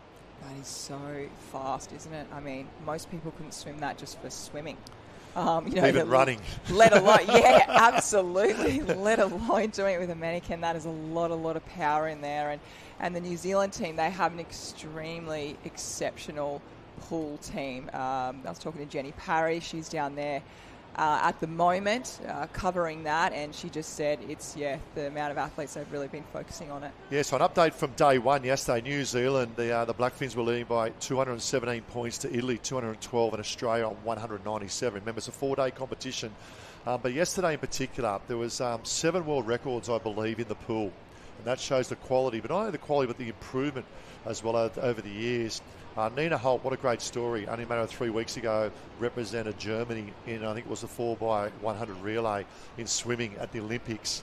Was on fire yesterday, picking up a record as well. Harrison Hines from Australia picked up some records as well. But the one for me was from Poland. I think it was Kappa Makajak, I think it is. 151 for a 200-metre obstacle. Unbelievable. 200 metres in a time of 151. Plenty of action.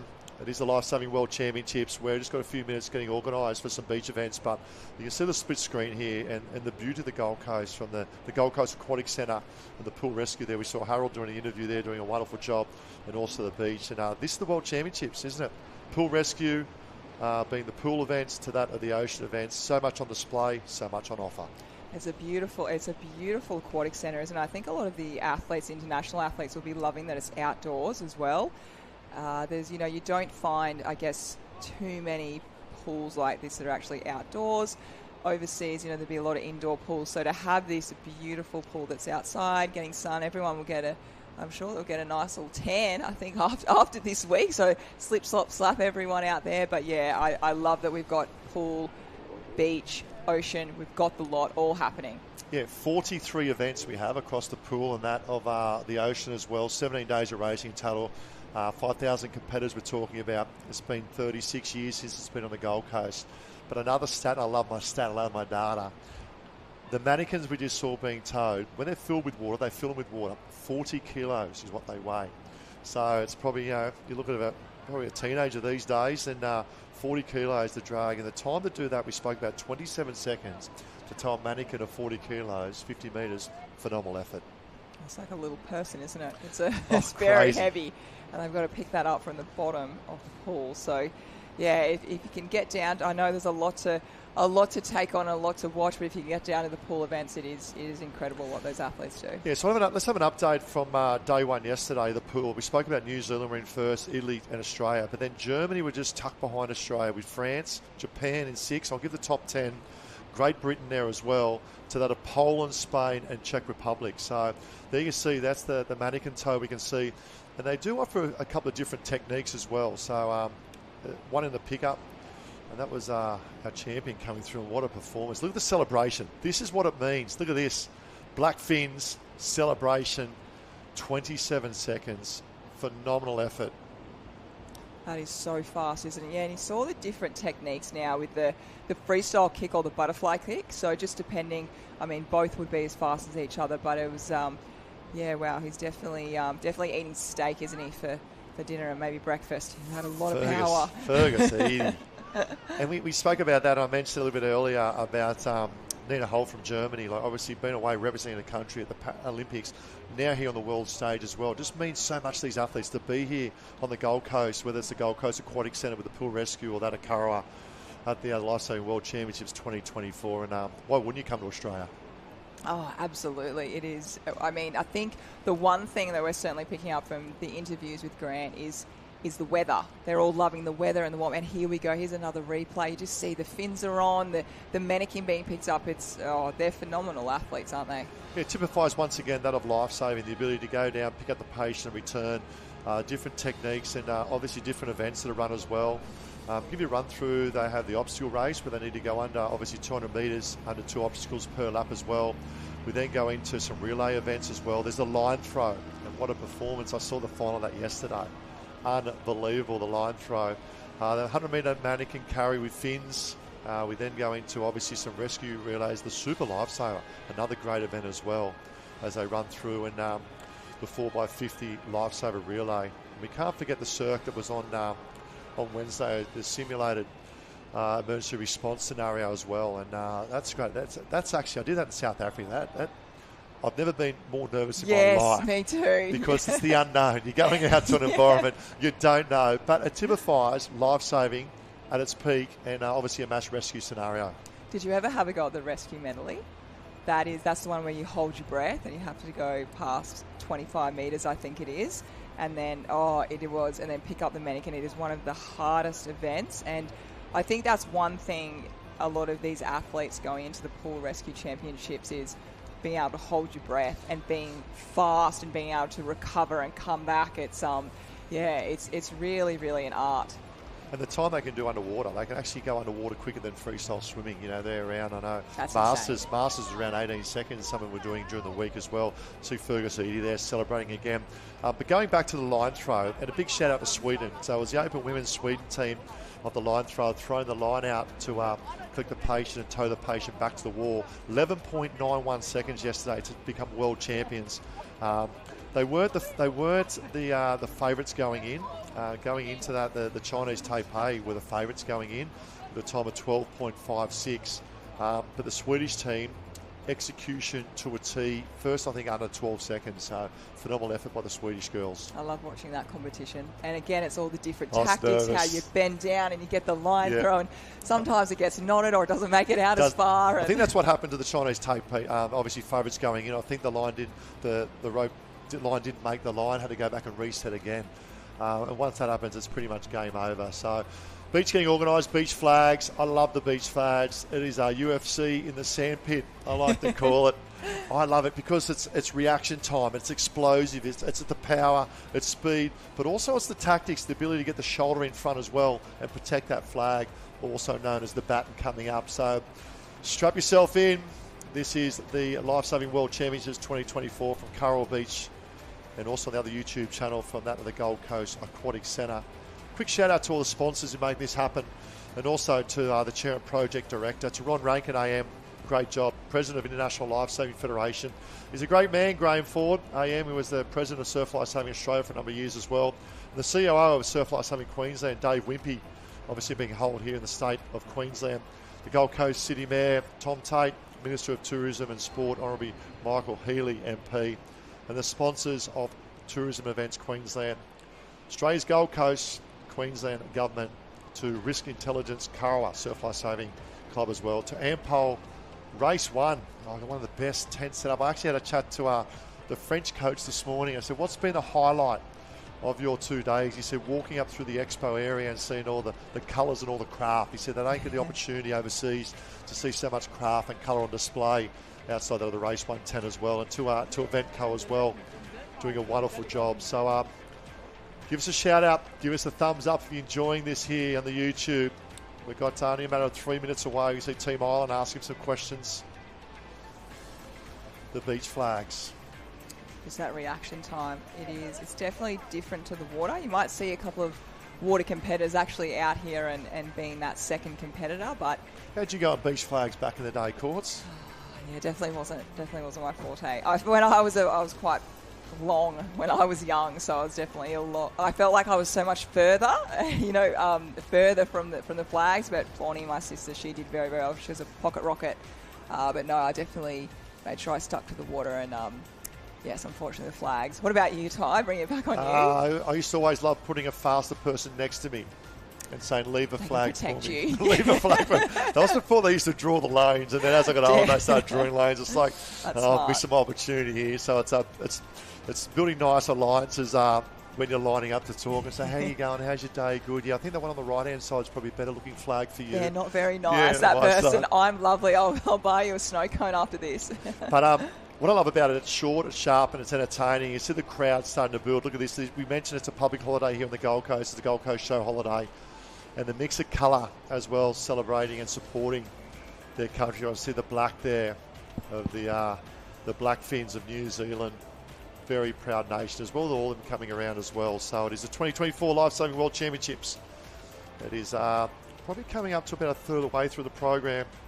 Obviously, national championships will run through Saturday and Sunday, and then we roll into Interclub next week as well. Really excited for that one. Yeah. Becoming a world champion. They can It's never very take that special. away from you in all the events, from the pool to the beach to the water. IRBs are up and racing as well. And we spoke about that also in terms of the surf boats. And the accommodation where everyone can stay is fantastic. We're here at Kurrawa Beach. There is so many opportunity of so many places to stay. Everyone gets a beautiful view. I know I was talking to a couple of athletes and officials this morning, and they said they saw the sun come up over the ocean, which is just gets you started for the day. It's absolutely incredible. But just talking about a few tactics going into this beach flags, and we look at the point score as we were just talking about before. Flags is a really great opportunity if you are close on the point score with another country. For example, we know Australia and New Zealand are always up against each other, and it goes pretty close. It's an opportunity to actually knock out a competitor, whether it's Australian or New Zealand, if they're going head-to-head earlier than what they would have actually not been knocked out using another competitor. So we're talking about before, Ty and I weren't the greatest at this event, but we certainly have so much appreciation, and we've seen so many absolute champions come out of this and really make a legacy for themselves. And as we can just see, the competitors just there lying down, and everyone's got, like we've seen in the water, like we've seen in the pool, everyone has a bit of a different way that they like to see one of the officials there, just making sure, it might be one of the French competitors, just making sure they shuffle forward. So it does take a little bit of time to get this set up and get the competitors get ready. Everyone has to be still. I see a little bit of wriggling. The nerves, you can feel the nerves. I'm sure everyone on the beach there can feel it too. We've got everyone set in place. So this is just the first one, the girls setting themselves up. A few little twitches. We'll get ready for a start very soon. Just waiting for that all to be still. I feel like this is really where the nerves really start to kick in. We just see one of the officials having a chat with one of the competitors. Maybe has to move a little bit forward. They just want to get this nice and fair, nice and even before we get started. So we'll be off to a start. Here we go. One of the competitors we can see about the French competitor. I think sometimes what happens is some of the competitors can accidentally build up a little bit of a sand hill on this. They want to keep it nice and flat. I actually see at Kurrawa every weekend. It's actually an area where we see actually a lot of volleyball players. So it's a very well known piece of land here. And we see also, I've seen a lot of the beach athletes do their sprinting, do their sand running. A lot of the iron competitors actually do a lot of hill running up here. So this sand is really tough. We're just off for a sign of just talking about getting everyone really still. So here we are, heads up, heads down. Here we off, Ty. Yeah, great. So it's all about qualifying. Now, far right-hand side, that's Charlotte Hart representing Great Britain. So that was one who took out or led the ski race earlier, finished second in the ocean woman race yesterday. And it's quite interesting. So each country's allowed 2 competitors. Now, if they've specialised the beach sprinter and gone more water, they then rely on a water competitor now stepping up to that of the beach. So we spoke about Charlotte Hart being a national cross-country runner. It's probably a bit shorter here today, being that of the beach flags. But let's have a little replay here. So it's all about, it's a game of survival. Heads up, heads down, the whistle. The explosion enough to get around. Shoulders in front, and France looking very, very strong along with South Africa. Obviously, they took out the female youth beach relay yesterday, South Africa. And it'll be interesting when they get to the pointy end. I think I see a lot of these girls diving and protecting that flag. Yeah, you really see them really yank it up in the air and be like, this is mine, because you don't want to go into that. If you and another competitor gets the same flag, you then have to do a runoff. That's more energy spent, and that's the risk of being knocked out. I was talking about before tactics about, for an example, Australia and New Zealand being so close, that if one of the New Zealand or Australian competitors can knock each other out early, then the amount of points that can be made up, there's so many points that can be made in flags. Yeah, especially in the top 4 where it sort of drops by 2 points. So wins worth 20 points down to 18, 16, 14, then it's individual points down to 1. Now at the moment, live on the live heats, you can always check on live heats for the update. Just go to Lifesaving World Championships. Australia's sitting on 302 points. On 232 points at the moment is that of New Zealand. So you're looking at approximately 70 points in arrears. The big moves for me is France. What a performance so far, thus far on day 1.5 of 4 days of France of 213. South Africa, Great Britain, Spain, Ireland, USA, Japan and Canada wrap up the top 10. So here we go. We have 8 go in, 7 will come out. It's all about qualification as the beach flags for the women national team's youth. In the starters' hands. Expect heads to go down very shortly. Look out for that 4 from the left-hand side, New Zealand. And that on the right-hand side as well. Just realign the start line.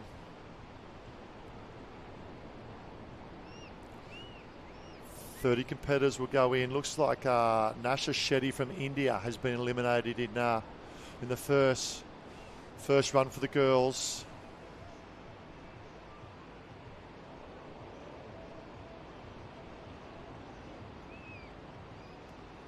Looks like potentially Michaela Pocock there in position 5 for New Zealand.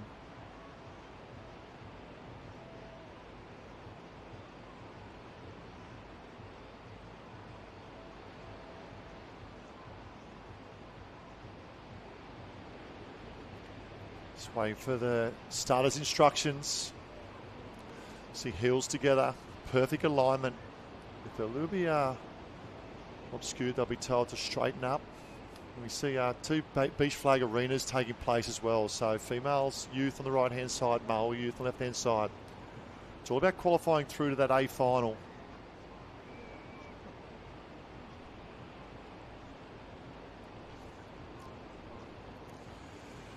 I love the atmosphere starting to build down here in the flag arena. I call it UFC on sand, but let's get his toes are in the sand actually down there at the arena. Grant, what's it like? What the atmosphere looks like? It's really starting to build down there. Yeah, getting sand between your toes is really important. I think the atmosphere is building now. We've only seen one run through so far, and we saw the India competitor eliminated. But as you know, Ty, these points are so important to the overall point score for the national teams because flags is where it can be unpredictable. If you get a bad run, you could get knocked out very early, and that could be the difference between your team getting up to 16 points. So a little bit tense in here, and that's why the crowd's crowding around to watch the flags heats this morning. Very important.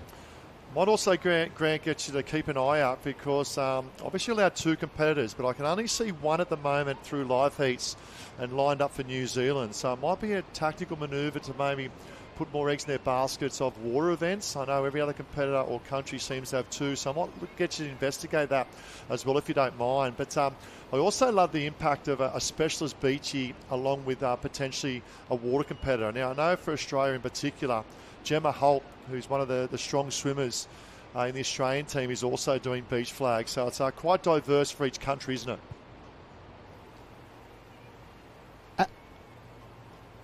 Absolutely, it's very diverse, and obviously the different countries here that you've got. And I'll check out New Zealand for you, and I'll come back to you with an update.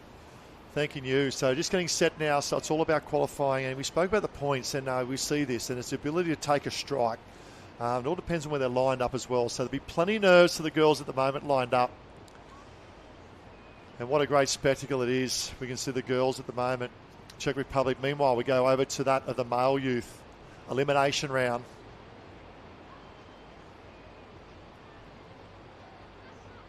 You see France, top left-hand side as well, getting organised. Australia, we've got Denmark in the mix there as well. Looks like that of Japan, second from the right-hand side, Australia. Spain, far right-hand side. Belgium in the mix there as well. Heads down. And the turn they go. Good little turn by the Stars and Stripes, but Belgium off to an absolute flyer. France comfortable, Australia comfortable. Looking to be eliminated then. Might have just missed the cap coming through. Could be Hong Kong being eliminated. We'll get an update very shortly. We're just picking up the reds. It is a red cap being eliminated. But a great turn. Super impressed by that of Belgium. Up and about. Nice and early. Could be Chloe Jasper there from Belgium or Fischer Augustin. Super strong in the turn. And the explosive power of the first 5 to 10 mark. We'll see 5 from the left-hand side. Position 4. He's a big frame turns, but it's a leg speed. Front and centre of Australia and Belgium going through comfortable. Hong Kong just finishing short, and that of France off to a very good start. Back to the females now. One being eliminated. Starter signals up.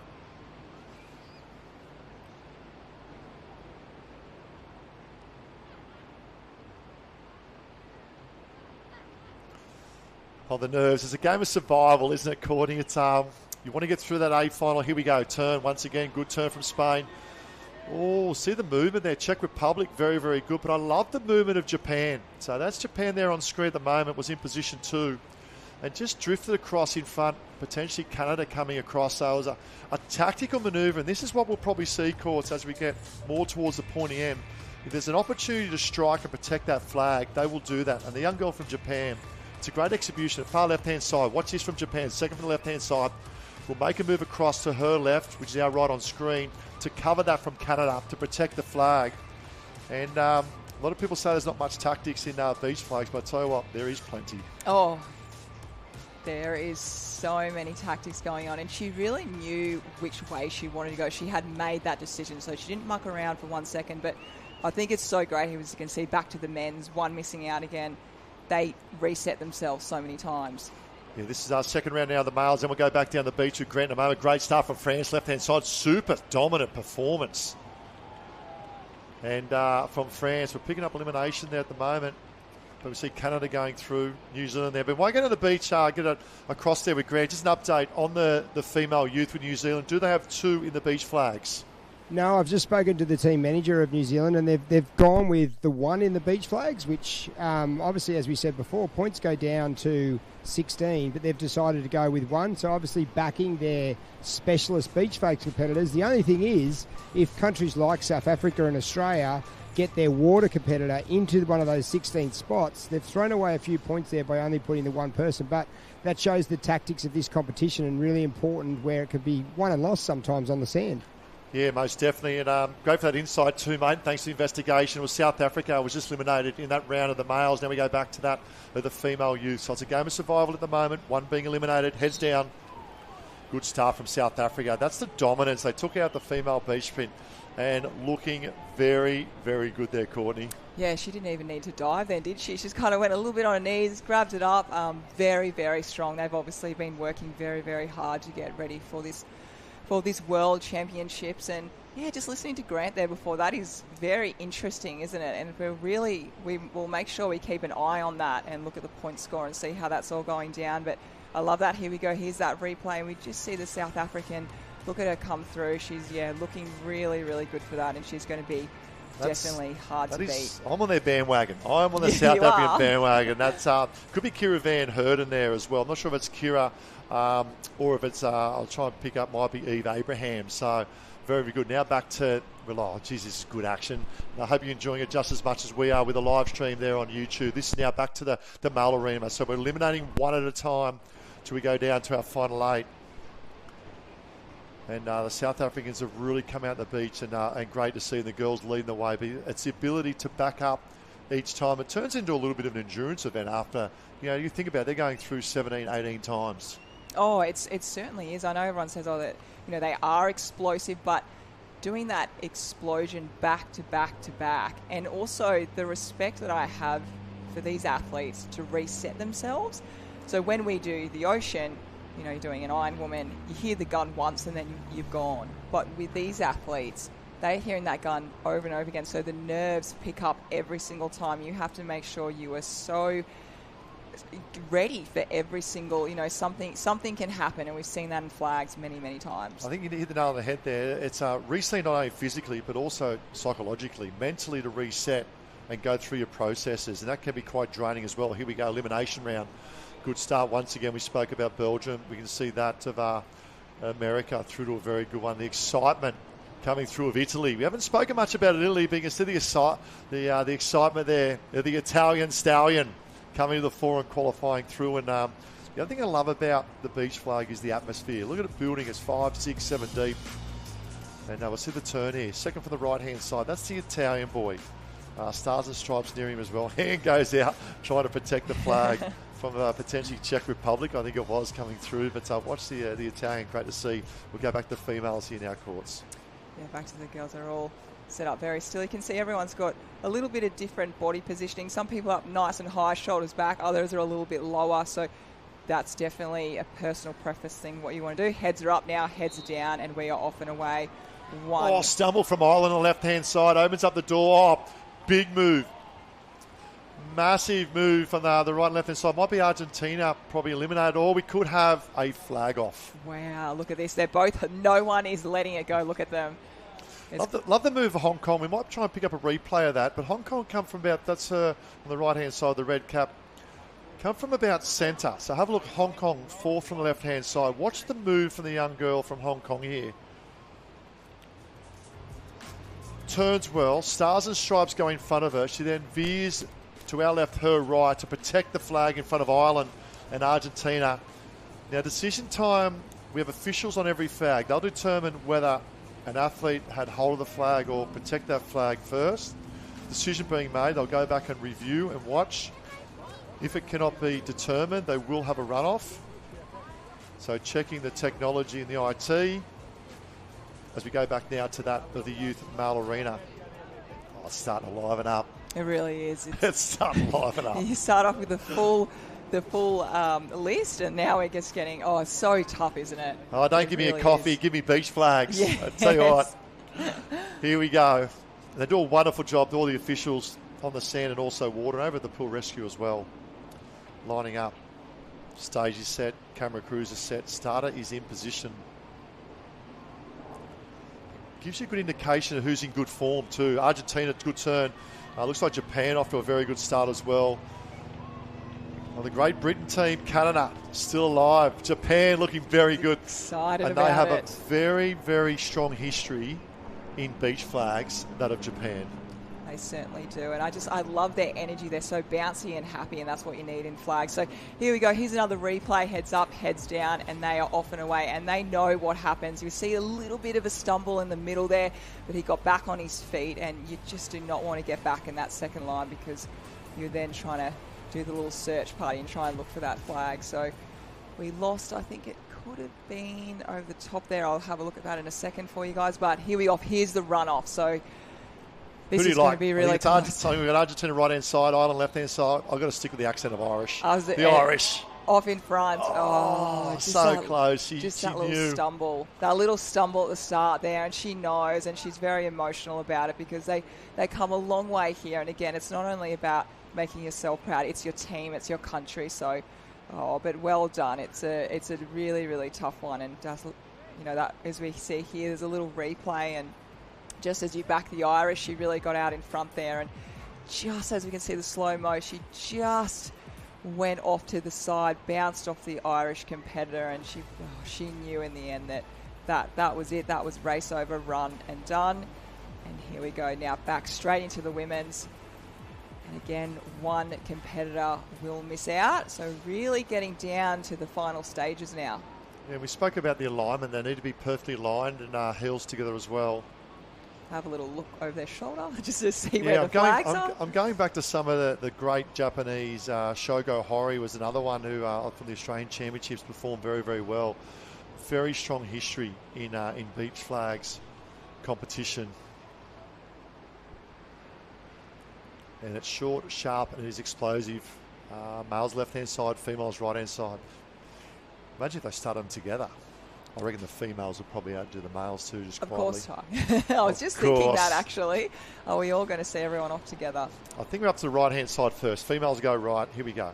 In action. Good turn. France, right-hand side, good turn. We spoke about Japan, South Africa, France. Czech Republic doing a wonderful job. And Charlotte Hart is still alive. The water baby from Great Britain, there she is. That's fantastic effort.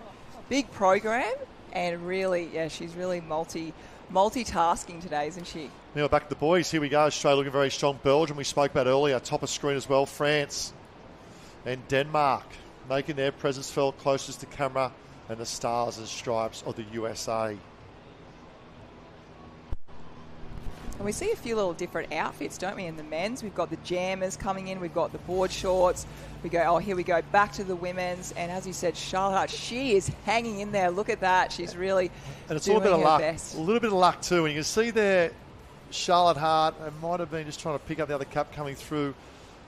And then the male replay as well. So you need a little bit of luck And I think unlucky here would be 4 from the left-hand side. You see boxing out. Japan's been boxed out. Bit of movement from Spain and just fallen short. And that's the ability to get your shoulder in front in terms of that first 2 or 3 powerful strides out of the turn as well. So back to the females now. We go down. We're still qualifying through, so I might see Grant to get an update of exactly the numbers we've got left. Looks like we're rolling with 2 heats rolling through, males and females. We'll get an update with Grant very shortly, just in terms of how many we're coming down. We must be getting close to the top 16, so a good term. Japan there in centre, Spain, good start left-hand side. Czech Republic, I think they've done some, altitude training in their beach flags. They are looking very good at the moment. The Czech, great to have the Czech Republic going through and qualifying quite comfortable. Along with Australia there, New Zealand and South Africa. Czech Republic second to the left-hand side. Good reaction time. But that of Japan, look at the turn. Explosion of Australia in 1, New Zealand looks like 2. Spain protects the flag in 3. See the excitement of staying alive. Yes, it is. You just got to take every round as it comes. And as we go back to the men's, they're on the higher side of the 2 arenas. Yeah, Canada left-hand side, so very excited. Getting through the last round, Canada. Got a bit of work to do here. Got Australia next to him. Looks like that of the Blackfins tucked in position 4 from the left-hand side as well. France, Argentina, far right-hand side still alive. Heads down. Turn. Here we go. The big bodies start to move. France strong. Is that Hong Kong? What have just got through? Did they qualify through? Is that Australia eliminated? I'm thinking we might pick a replay on that.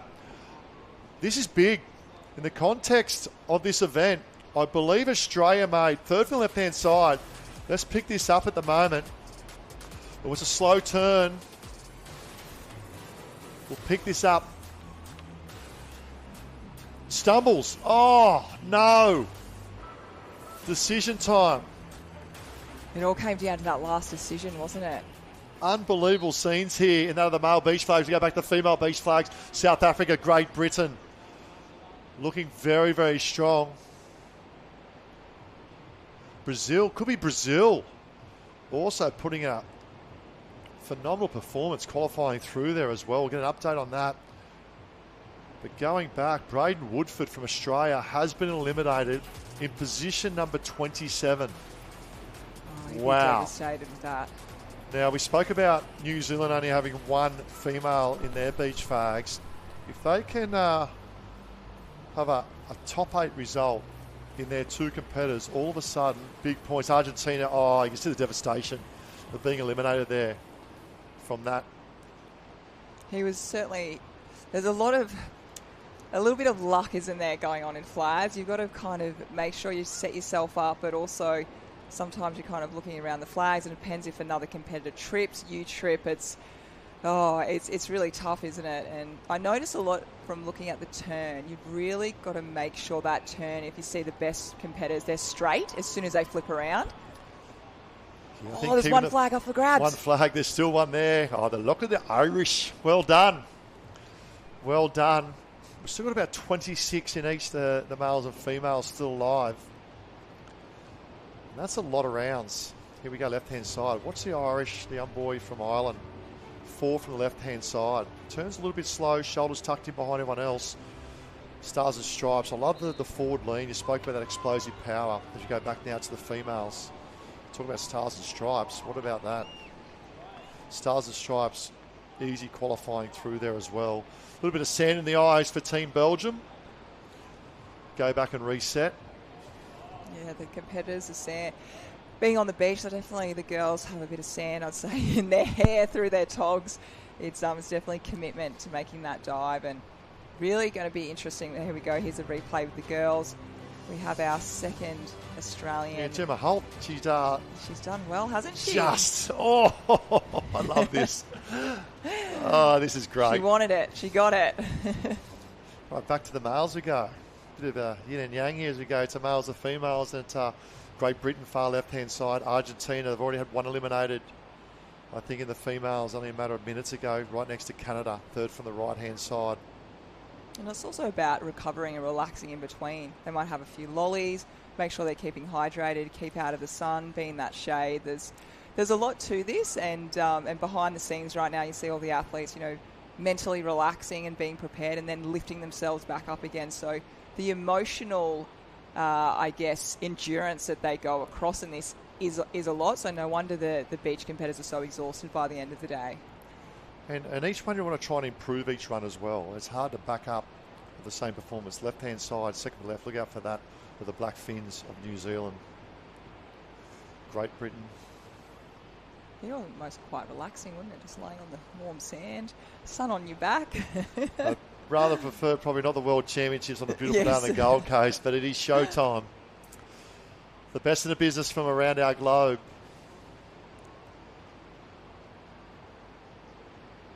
Sometimes hard, for the competitors to be straight and to try and... You look at past champions, when you talk about, Howard and Adam Simon Harris, they were... I tell you what, they were experts in their trade of beach flags. Melissa and that of Simon Harris. Very particular.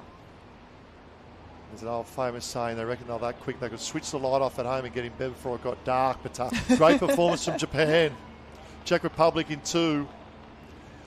I love the excitement of Japan. Every time he collects the bat and he puts in the air, like tradition, to the coach, that is another one. Another step forward to the next round. Second from the right-hand side. And looking very strong. I'm not sure if the replay can go a little bit longer until he stands and collects the flags, assesses his opposition, turns to the coach. There it is. Watch the flag go up. And I love that. That's beautiful. I saw that a lot at the Olympics, actually. I guess everyone's going for that gold medal, obviously, but you saw a lot of teams that, or athletes, should I say, sorry, make the final, or they got a silver at the Olympics, fantastic, bronze at the Olympics, and they were very excited and happy about it. And I felt like more than Olympics in the past, it was really beautiful to see. And as we go back to that replay of the women's, it is really close, and it's just going to get closer and closer as the rounds go on. Yeah, South Africa, they're up and about in the beach flags, the ladies, and Charlotte Hard, Czech Republic being eliminated. Saw Japan also going through. And the intensity will just start to lift a little bit. The speed of the turn, the speed across the sand as well. And we haven't spoken much about this, but the sand modelling, the art before you lie down. My style was to build the biggest sand castle to try and help me, but the officials eliminated that pretty quick in my career of beach flags as an under 8. Here we go, top 6 here. So Denmark, US, Belgium, Spain. It's going to be Ireland, tucked second left, in Australia. You want to have it quite firm, I can imagine. Nice and firm to get a strong push up instead of kind of the soft sand. And here we go for the girls, heads up, heads down, and they're away. Ooh, little break there. And it's the ability not just to push up, it's the ability to drive yourself towards the flag. Yes. So it's the ability to push more backwards and get that turning lead leg around. We didn't actually speak about, we didn't actually talk about actually breaking, and because we were saying how quick they are and explosive, and here we go back to the men's. We'll come back to that, and they are off. Yeah, great start from Australia, obviously playing to their strengths. Maybe just trying to pick up, could be Spain eliminated in that round. Yeah, over the other side there. You see the crowd put their hands together as well. Great performance, the young boy. So that was Spain. I was only talking earlier this morning about the international convention I went to in Spain. It was in Santander in the Basque Country near San Sebastian. Beautiful park. And do wonderful things. Good turn, left-hand side. France, second from the left. But it was the speed across the sand. You see the Frenchman decide to go away from the Aussie. I think that's a tactical manoeuvre.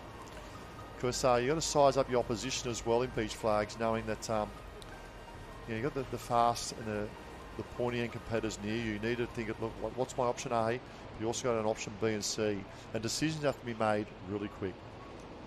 Now we just see if anyone got eliminated from that side. I think everyone's there. But we're talking about the explosiveness of the athletes and their reaction time. But also with that reaction time, you want to be so fast, but then also not break at the same time. I tell you what, it's a lot to mentally take on. It's very mentally challenging because if you are slow, you'll get in that second line. And here we go, the girls are off. No false start this time. Yeah, we see Spain top end, good start. Oh, almost missed the Japanese young lady from Japan. That might be Amina Suguno from Japan. Might have just almost missed that flag. Czech Republic still alive. That's Teresa Kazakova. Pocock, Michaela Pocock looking good. Very strong. So let's have a look here from Spain, top end. That's Centro Interior. A little bit of a unorthodox approach to the flag, going around the flag. We find as we get pointy end, the ability to dive a good 5 metres, 4 metres out. We'll definitely see more diving when we get to that final top 8, 10, 12. All right, give me a country here. We've got Belgium, Argentina, New Zealand. Probably going there, not sure. There's Hong Kong, I think, tucked there as well. Canada and France. I think Hong Kong, I've loved the celebrations. It's beautiful. It really puts a smile on your face, doesn't it? Which is what it's all about. A little soft spot for Argentina and also the maple leaf for Canada. Argentina, good little turn. Belgium, top end's got to work. Argentina, great move. Great move from the boy top end. White cap of Argentina. Protects the flag, moves in front of that of Belgium. And I missed the elimination there coming through. I think it might have been Hong Kong. Hong Kong. Oh. Yes, oh no. We'll have a look. Third from the right. Yeah, just a slow turn from Hong Kong. Yeah, very slow turn. Good speed across the sand, but just put himself behind the bodies in front. And you just see, that's when you want to look around and just see a spare flag. Yeah, somewhere. Just like when you're paddling back after going around the cans, you're like, come on, Huey. Come on, Huey, give me a good, nice little wave to bring you back to shore. Exactly the same feeling, isn't it? But yeah, we've really noticed you've really got to get away and be that reaction time, because at the moment, as we get closer and closer, everyone's getting quicker. So here's the women's replay. Right-hand side, Spain. Great little turn, South Africa. Looking very... And I love the low body. Low body, good arm drive, good lean forward as well. I'd probably say, looking at the runs going through, I'd probably say looking very, very strong at the moment. South Africa, New Zealand, they're in the mix as well. You know, something about running low. So my little puppy, 10 months old, loves bush turkeys. But there's a lot on the Gold Coast. Anyone from the Gold Coast will know what I'm talking about. And she goes low when she goes to chase it. So there's something, and that's when she's running her fastest and I can't catch her. So there's something about running low that's quick. It is. Talk about quick lined up. Soft spot third from left-hand side. Looks like the Italian stallion we spoke about earlier. Just qualified through the last round. Can he make it through another round? Great Britain, Ireland, Denmark, Spain, and the Stars and Stripes of the USA. The officials doing a fantastic job there. They really have to make sure it's fair, everyone's quiet. Here we go. Heads down. Good turn, Italian, Denmark as well as Australia. Now the movement across. I think Ireland in trouble. Ireland being eliminated. Good last sort of 2-3 metres there from Great Britain to protect the flag. And the other thing too that a lot of countries, especially over in Europe, won't be privy to as well is the sand can get very hot. And it's not unusual to see. Now we're rolling up to 10 a.m. in the morning here, but during summertime we are on our last day of winter as we speak, or close to that in Australia. But during summer, they actually bring the hoses out to cool the sand down. So you see the girls going through. Oh, USA, great move too. Belgium. Is Australia eliminated? Is that Gemma Holt? I think has been eliminated. Yes. Wow. So we've had a Australian male and an Australian female now eliminated. Little replay, second left-hand side. Probably hasn't done as much beach training as she does in the water, Gemma Holt. She's a great young lady. She did very well to be a part of this and make it to where she did. From the Mordialli Club in Victoria, if I remember right. Wonderful job there as well. Now back to those males. You see the South African second from right. Having a look at the flags, he's making sure they haven't not put a flag in front of him. So 6 go down, 5 will come out. It'll be really interesting where the point score lands now. With, as you said, New Zealand putting a lot of pressure on their beach flag competitors, having one on each, and now Australia being knocked out. Be really interesting where that ends up. Most definitely, and here we go. That's Black Fins far left-hand side. Czech Republic, Argentina. They play good football in terms of soccer. The Argentinians, I tell you what, they're standing up and delivering on the big stage of beach flags here at the national team's youth. Lifesaving World Championships. It's been an absolute cracking start to day 2, and those of you who've joined us on YouTube, hello and welcome from right around the globe. Great to have you with us. Ty Dowker here with Courtney Hancock, and it's been great. Harold and Hannah did a phenomenal job yesterday in Japan. He's backing up race for as Czech Republic eliminated Japan. There's the wave of the coach. One more round. I love this. I'm on your bandwagon. I'm on the South African bandwagon for the female beach flags. I'm on the Japanese bandwagon. Ladies warming up. We'll have some replays coming up in a moment as well. Big shout out to Big Voice doing a wonderful job. There's not many left now, is there? No, and the intensity starts to lift, the nerves start to lift as well. But it's about, like you know, Courts, racing in big races, no matter what sport around the world, it's about your processes. And France, you can see going through as well. Japanese, look at the bout. This is what I love, the tradition of the Japanese. This is wonderful, isn't it? It is. They're so respectful and they're grateful, very humble people. It typifies their culture. Yes. I think you spoke about the respect there. So here's the male replay, and the black pants, quick turn. Reaction time, phenomenal. Smaller in stature, but I'm sure he's huge in heart, this boy from Japan coming through and qualifying. We can pick up his name at the moment, but they just took out that both rounds. Watch this, looks over the coach, and here we go. Second from the left-hand side as well. So focused. And this is a good battle. There was a chance there for Japan and also that of the young French lady. And really starting to come alive. Now we go back to that of the males. And we're really getting down to the nitty-gritty now of the beach flags. All these competitors have just done so well to keep backing it up and be really mentally focused for all these events. And as you said, Ty, before, the sand is hot. It is a hot day out there. Got a little bit of wind coming up that might cool them down a little bit, but certainly how hard they're working. And here we are off. Oh, Stars and Stripes have got to go. Looks like America's been eliminated, unfortunately. We're down to about the top 18 now, so we're about halfway through the field. Thereabouts, and then we'll finally get down to that, the top 8 or 10. Lining up again.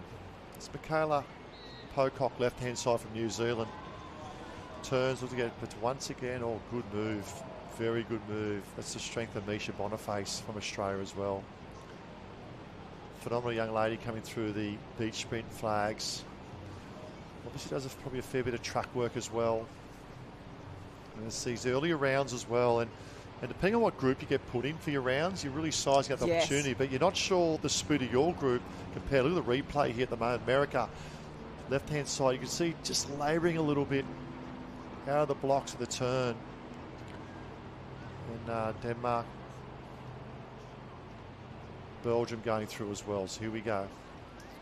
New Zealand right-hand side, Canada, French. Argentina tucked in there as well, and that of Belgium far left-hand side. It's a really good point you make. You're not too sure about the other heats of how fast they're going, but also because this is the World Championships, you have a lot of competitors you don't know exactly who they are, how fast they are. Usually if you're racing your own country, you kind of go, oh, okay, they're quick at starting. You know a bit of a profile about each competitor, but here you're kind of going in blind, so you really have to, from that first initial start, you've really got to get going and really grab that flag because you just don't know your competition at the moment. Yeah, well, it's interesting, isn't it? As an athlete, you want to, purely put your energy in your own energy bubble of what you're doing in your process. You don't want to get caught up too much on the others. But from a coaching perspective, I know the coach will be here watching going, all right, in our field, we're looking good. We're ranked 1 or 2, but in heat number 2, 3, and 4, it's going to be very interesting. Oh, big move, France, New Zealand, Argentina. He's done it again. I love the excitement. He was pumped, wasn't he, about that? The Argentinian. It is brilliant. We're going to update his name as we'll go to the females in a moment. And that's what it's all about. Great passion, great energy. Yeah, let's say that's probably Antonio Benedicti. From he dropped Argentina behind too, so really... Belgium just being eliminated. And that's Jasper from Belgium, just being eliminated there. So we're down to the top 18 now, the males. And in terms of the females, they're lining up as well. We're down the top 16. And Charlotte Hart has been eliminated from Great Britain. Oh, she was doing A so little water well. baby. Big 2-day program as well. But and Teresa Kazakova from the Czech Republic eliminated as well in 17th. I was looking towards when we start the Opens, and there's one name, Corey Fletcher. I think he's going to go pretty. He actually won, I think it was a junior state. He was a very good beachy. Yes, so I think he's going to go okay. Copacabana, I believe, down south where he moved to potentially Terrigal, I think it was. But he was a beachy, flying beachy, as an under-9, under-10 beach sprint flags champion. But away we go now. Good turn for the Stars and Stripes with a little bit of a moustache as well. So, hang on, Great Britain and Denmark, the boys. Oh, not happy. Not happy. And I think it's the passion, isn't it? It just shows what it means to qualify that next round. And you need to get your live heats band scanned. What a wonderful job live heats do.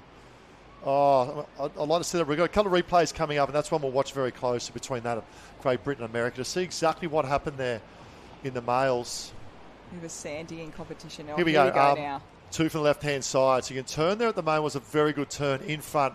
He had the opportunity to get the shoulder in front, but it's the raw speed across the sand of Great Britain. They both lost it. And the kick out. Oh, it turned into a treasure hunt. It turned into an absolute treasure hunt for the baton. Boy, any of them could have had it then. That's where you need the Irish luck, right there. That's exactly right. Oh, this is good. It's the World Championships. No better place to be than on YouTube or live here at Kurrawa Beach for what is the youth national team's Ocean Racing Day 2. And the finals package in our water events still to come. There's all the action at the moment. He's on the beach in the sandpit. South Africa, good turn there. Is Japan. Look at this right-hand side. Watch Japan. Looks at the assesses his competition. He'll turn to his coach in a moment. Give a little bit of a wave. And great exhibition of flag. We'll see you eliminated there. Could be Argentina. I think it's the turn left-hand side. Look at this. The white cup of Argentina trying to get shoulder in front. New Zealand, Argentina. The battle was between New Zealand, Argentina, and Great Britain. Oh! Argentina's qualified through just in front of Great Britain. Let's have a look at this again. This is interesting. South Africa, front and centre. Argentina, the argy-bargy, left-hand side. Watch the move now. Great Britain dives across. Both miss the flag. The flag is sitting there like a golden nugget. There was a little bit of snatching going on, wasn't there? It was kind of like two kids in a playground trying to chat, over like a candy going bar. Yes, over a candy bar. I think they might be doing a replay of that actually. Yeah, we talk about officials now. We talk about the athletes being best in the world as well. The officials, they are the world class. They've been invited right around the world to come and help out. They're just reviewing because at the end of the day, it's all about ethics and integrity. It's all about fair play. Because I'm assuming a rule you want to be able to snatch out of another competitor's hands. Yeah, I'm not sure. We might be trying to pick up another replay if it's possible there from our team. I was more looking at just the floating baton just sitting there in the sand, the snatch out. So who's going to get it? It's up for grabs. I don't have my rule book with me at the moment. I'll just check my back pocket. But let's have a little replay here. So all the action is not so much the front end of this event, it's the back end. And the argy-bargy left-hand side, Argentina, New Zealand. Argentina, he's got me there. And now it comes back to centre. Argentina, but Great Britain dives through. Now at the moment, I thought Great Britain had it. Now it pops up. It's a floating flag. Double hand, double rip out. Interesting. I'm not sure. There might be a runoff, potentially. Yeah, my understanding, it stays with Argentina. But I don't have my rule book. So we'll leave this at the moment. Unfortunately, I believe Great Britain may have been eliminated, but we will cross-check this. But they might have reviewed and said that Great Britain actually had the flag first. So we'll leave this one with the judges. Yeah, it's a tough one for them, isn't it? Because it depends, I guess, how. I might see if we get Grant. I'm not sure if he's got his earpiece in, but we might try and get a live update. Drama aplenty in the flag arena. I'm not sure if you're there, Grant. Yeah, we're just going to try and pick him up. But this is good. We see the girls starting to get organised as well. So we're starting to build now to the top. I believe the top 14 coming through We've got some drama aplenty in the males. Just reviewing the camera work at the moment. There wouldn't be beach flags without the drama. Oh, there's always something, isn't there? And it's just about to start as well. We get to really the final stages of this. So the intensity lifts up, and there's going to be a lot of competitors that we actually didn't see there, at their full potential. I think we've actually got Grant potentially. Yeah, Grant, just so we got an update on the males then with the floating baton and then a combined grab of the flag there, please, if it's possible. Yeah, Ty and Courtney. So what's happened down here is that the Argentinian competitor and the Great Britain competitor, there's a bit of dispute on whether the Great Britain competitor got the flag first and the Argentinian competitor took the flag off him. So they're gone. The Argentinian team are now having a discussion on whether they go to appeals or not. Obviously, really important because it's for that last spot into the 16. As we spoke before, it's valuable points. So at the moment, the liaison officer is talking with the Argentinian competitor about whether they will put in an official protest or not.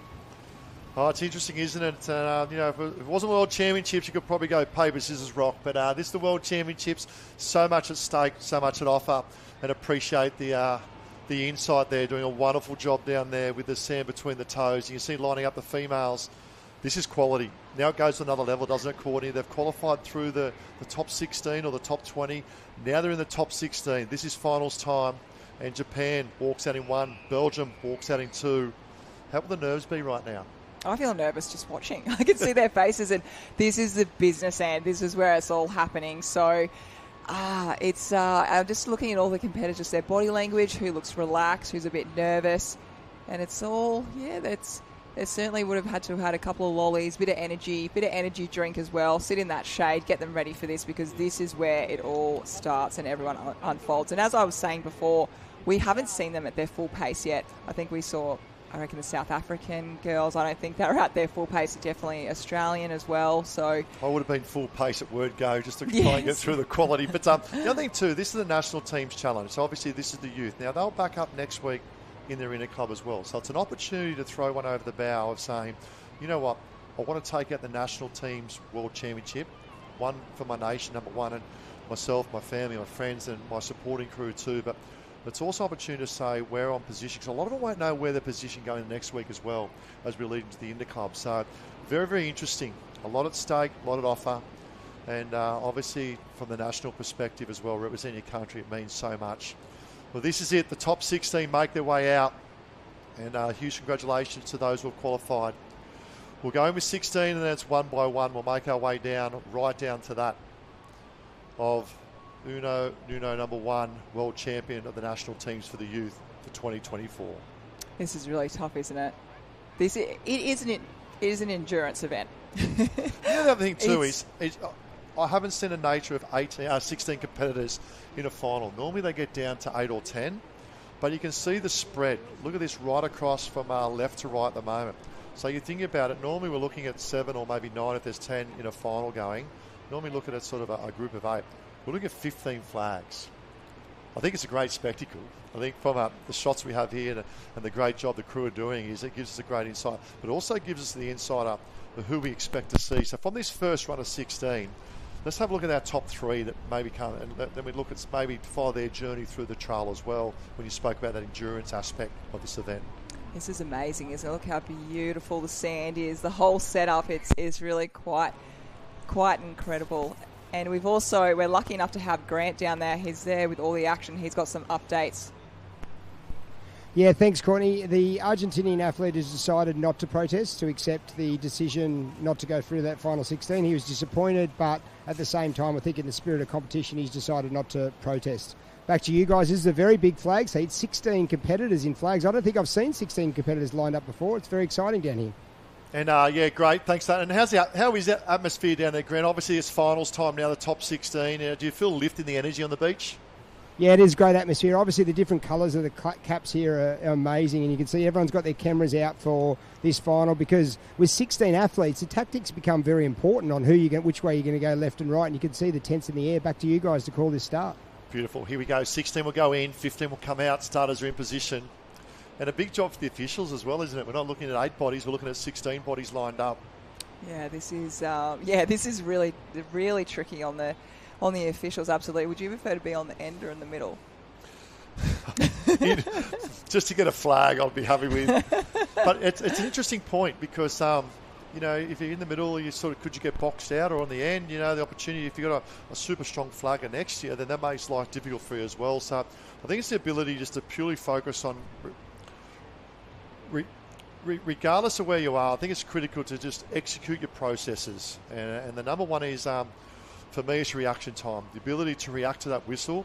And that's the other thing too, Courts, is, you know, there's one whistle being blown by the starter, and it's a long way to go. Now, I know in some competitions, athletes struggle to hear the whistle depending on where they're positioned. So the further away, especially with the atmosphere of the crowd building as well, and the noise and the energy from the crowd, can make it very, very difficult. So I think number one for me is about the reaction time. Number two is that explosive power in the turn, the ability to drive towards the flag, get around that lead turn foot, and then it turns into your first 3 or 4 steps, staying nice and low, getting that inertia, that momentum to get going towards the flag, and then body positioning. So much on offer. This is good. 16 go in, 15 come out.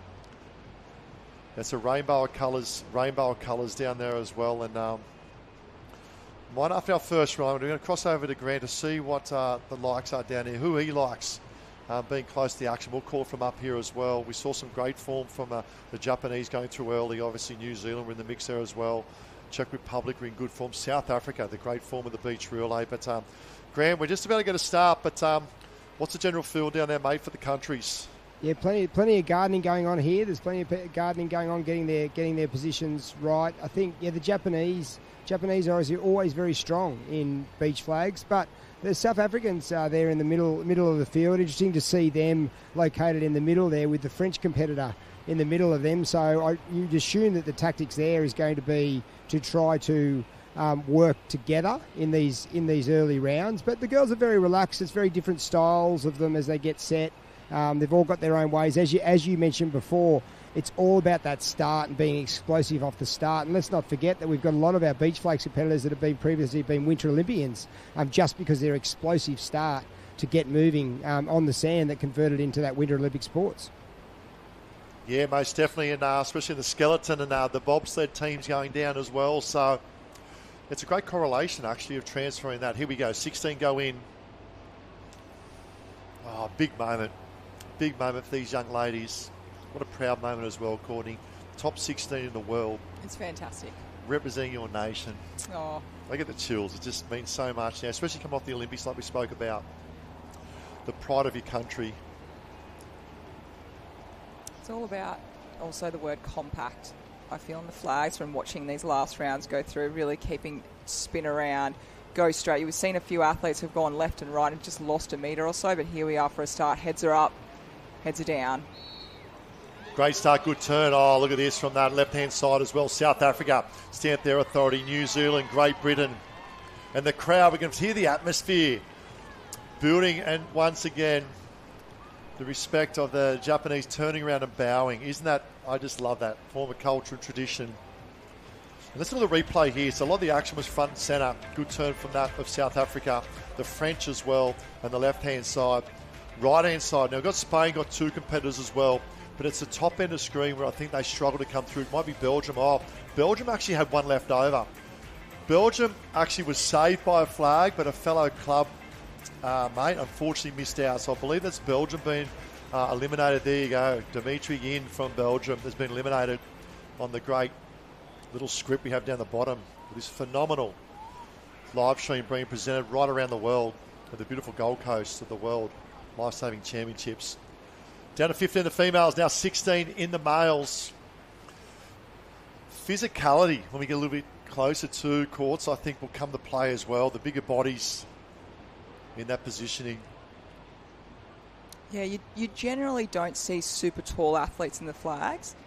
We spoke a little bit about that before because they will be further away from where the destination is to go. So usually they are a little bit speedier, pocket rockets. Not saying that someone tall can get out here and blow the field away, but certainly you see more the pocket rockets type of body shape, and trying to fill out and get your shoulders really wide too. harder to turn, isn't it? It's hard to get a semi-trailer to turn around in such a small area. I love the French. They've done a lot of work, I believe, in their beach flag capacity. The French have been very impressive in these qualifying rounds, along with Belgium. USA, second to the left-hand side, very good as well. We expect Australia and New Zealand to be up in the mix as well. And that of Japan. All right, starters' hands. Feel the tension. It's nervous just watching, isn't it? All right, handies up. Over to the starter.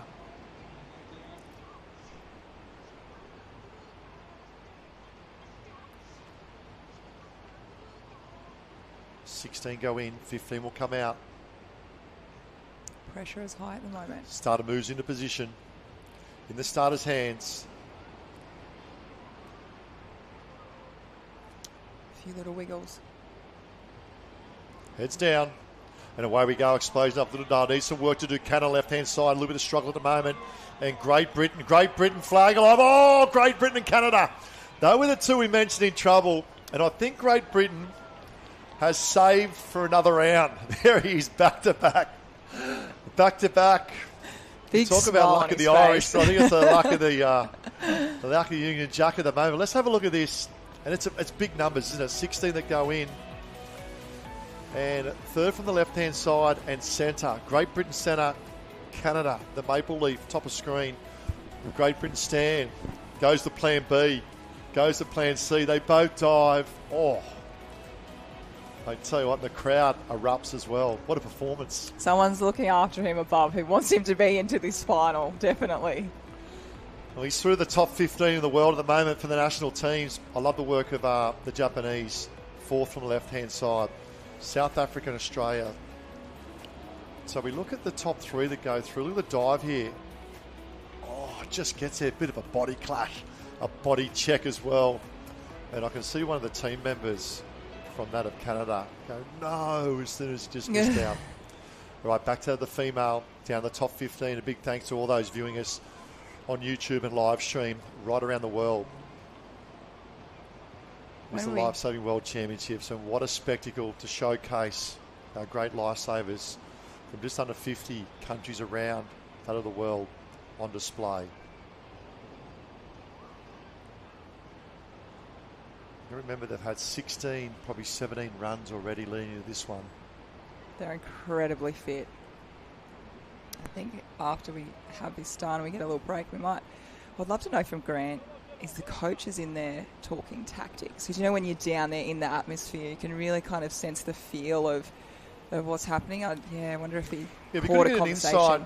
If you are there, Grant, we'll catch up in a second. Get an insight of the coach and also what they do in between, hydration or if there's any food as well. Heads are down, 15 go in, 14 will come out. Great turn from that of Japan and Denmark and the USA. USA looking very, very strong. Misha Boniface through for Australia as well. South Africa. I love the work of the USA. Well, you talk about track and field athletes from the Stars and Stripes. Just a replay here. Fourth from the right-hand side. Very explosive. Head goes down. Great turn. Probably based off this first run, I'll probably say that potentially that of the USA could be one of the favourites if she's going to maintain that form over the next 14 rounds. Yeah, you can get a really sense of the pace and who's consistently up the front, and we've certainly seen USA, South Africa, New Zealand and Australia at the moment in the women's. All right, big challenge, far left-hand side. The big challenge for the boy from... is that a boy from Great Britain on the far left-hand side? He's fourth from the left-hand side he is. That's the USA, I think, left-hand side. Fourth from the US side. So let's keep a close eye. He's been... you've got to make your own luck as well in beach flag, but he's managed to just scrape through with two battens in the last two rounds. There he is there, going for third time lucky or third time unlucky. And he's up against New Zealand, the powerhouse. He'd be the crowd of the favourite, Black Fins, and right next to them as well, Australia. So this is very, very interesting. Very interesting as we go to the male beach flags at the moment. We're down to the top 15. Kobe Sorensen, phenomenal beach sprinter as well, in very, very good form. Jake Hutton from South Africa we spoke about. And it might be Shrivens or Williams from Great Britain. I love the work. Actually, Roman Higgins from the USA, phenomenal board paddler. He's now transferring his skill set to that of the sand arena and the beach flags. Adrian from France been in good form. Benedicti from Argentina. To go from the ocean to beach, beach to ocean, it is completely different sports, completely different, the use of your body, everything. It's incredible how these athletes are going back to back and doing both, and also recovering and back to back from yesterday as well. Yeah, you talk about energy systems as well. You know, you're short, sharp, really tapping that APPC system, 10 to 15 seconds. But one thing I noticed here, New Zealand have 2 competitors. Australia only have 1. So in terms of point score, critical. Here we go. Good turn. Japanese up and about. The French, South Africa, very, very strong as well. So it is an array of colours at the moment. I think it is our great Britain. Well, he's run out of luck, the poor man. But what a performance. And that was Shrivens. Well done. Hold your head very high. Finishes 15th the National Team Youth World Championships. And we'll have a look at this. I think it was 4 from the top left-hand side. Just missed that turn a little bit. Caught behind the bigger bodies in front. Doesn't have the leg speed across the sand. And just falls short. Luck there for Belgium as well. Let's get a quick update as we now go down to the top 14 down the beach with Grant Border. Thanks, Ty. And you mentioned the New Zealand competitors, like the different tactics. In the women's, they only went with 1, but in the males, as you mentioned, they've gone with 2. They drew next to each other in the first heat, and they were very dominant. Like, obviously, Kobe, the Australian athlete, got over the top of them then, but as you mentioned in the points are multiplying every single time they go down now. Points are multiplying as we're in the last 16. So interesting tactic, and I think they can make a fair few points up on the Australians. Here in the women's, you mentioned the Stars and Stripes, the colourful Stars and Stripes of the USA are performing very, very well here in the women's competition as well, as they're down there ready for a start. Again, South Africa still got those two competitors again drawn next to each other, so they're quietly getting through these rounds to try to get to the top 8 with some valuable points. Back to you in the booth. Yeah, plenty of points, and the intensity is the pressure list, but also the opportunity to apply your skill sets. And third from the right-hand side, that's Kaylin Kuntz, we said, from the USA. Kaylin, she's been the informed flagger, but it's the ability to back it up, run after run after run. So if you look at it's probably the bookends at the moment. I see a lot of power in this heat on the right-hand side, and also on the top and the left-hand side with Boniface over there as well, and that of Spain and Belgium. Let's look for second and third from the right-hand side. I think big moves here from Pocock from New Zealand, and Kaylin Kuntz there as well for New Zealand. From that of Stars and Stripes. Little stumble from Stars and Stripes. And Great Britain show. Oh, there's still a flag available. Unfortunately, it was not the luck of the Irish, but it was Japan that snuck through their courts. Oh, as you said before, there's so much action happening. But I was just having a think before when you mentioned about, they've already been through so many heats before this, and now whoever wins this or whoever gets first and second are going to have 16 runs back to back. So I think it's tactical with these athletes. As you see now, we've seen the South African, she's doing very well, obviously our Australian as well. Are they going flat out here? Are they having a good start and then relaxing towards the end, or are they going hard for all 16? Because I think towards the end, as we see, the New Zealander just getting a bit of height there. She dove down to get that flag. It's going to come down to fatigue. Who's got the strength, who's got the fitness, because they are going to get more fatigued every single round. So it's really interesting. So another replay from a different angle here. Yeah, the opportunity to execute under fatigue, but also under nerve. You see the spare flag. Look at the flag just sitting there on the right-hand side. Ireland and Japan and young Japanese lady just been close enough to that of the flag picking up. But it was a slower turn from the USA, Kaylin now. Now, nerves will play a big part here as well. This is world stage. This is the big stage, this is the big dance, and its ability to curve those nerves. As an athlete racing courts, what strategies did you use in terms of your sports psych to control that nervous energy? You actually mentioned before, and it was just focusing on yourself, not worrying about who's beside you, what's going on. Let the coaches worry about that, just about yourself going through your process. So with the flags, getting your nice little sandcastle. Oh, here we go. The boys are off and going. Oh, it's going to be tight through the middle there. Oh, actually on this side. Oh, Argentina snuck in there again. He did that last time as well, didn't he? So he's taken that. Potentially Denmark being eliminated coming through. But yeah, could not agree with you more. You've just got to control the elements Yes. that you can control. Absolutely. Top left-hand side. Let's look 3 from the left-hand side. Two or three from the... might be 5 actually left-hand side. Just a slow turn. It was a slow turn from Denmark. I think that's Maximilian Udar from Denmark. He had a great day yesterday.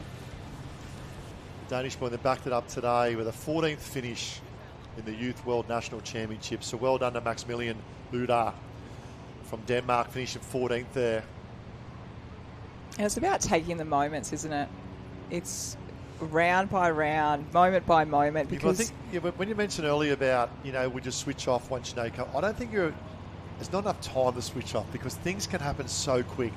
It's a matter of 1 or 2 strides. You need to be one, but I think the key word's awareness, the awareness of your surroundings leading in, and those that are at the pointy end, they may have that time of, I know where I'm right, I'm fine here, I can just offer my option A, not having to think plan B or C, where those that are struggling to get through each round, they're on full tilt at the moment. So this is good.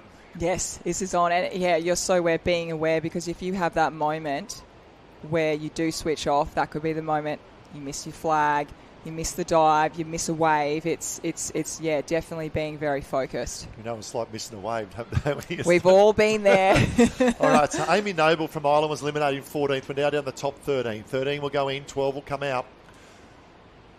Heads up, heads down, and away we go. Let's look at the turn now. Another better turn there. South Africa looks very, very strong. Australia, Misha Boniface looking strong as well. Both South Africans are through. Spain could be potential. Unfortunately, looks like potentially a double Denmark elimination in that of the males and females. It looks like Stoltenhoff, I think it is. Stoltenhoff has just been eliminated from Denmark. Left-hand side. 5 in from the left, and it was just the turn, the ability to get that body around. Well, second from the left-hand side of Stoltenhoff. Just falls short, looks across for a spare flag, saying, please, please, stays on her toes, saying, please, please, and unfortunately not there. She'll finish 13th in the world in the National Teams Championships for youth, and hold your head very high. Katrine Stoltenhoff from Denmark, as now we go to the top 13 of the male. I'm trying to guess who's going to be the last two in the women's and the men's. I think the women's, from just seeing them consistency, Australia and South Africa at the moment. We'll wait and see how that goes. They seem to be getting faster as each round goes through, so it'll be really interesting. I'll see the men, so Ty, you'll have to figure out your top 2. I'll give you a few more rounds, like you've given me a few more hours with the cap. I definitely want to see my Japanese boy, Yushin Sato. Let's have a look. We'll try and pick him up here in the black pants. I think he's second from the right-hand side. Looks like he's just getting his alignment ready. He's small in stature, but huge in heart. But I love his turn. The ability to get round. He's a little whippet as he'll turn. He probably doesn't have the speed across the sand to some of the stronger, more powerful runners.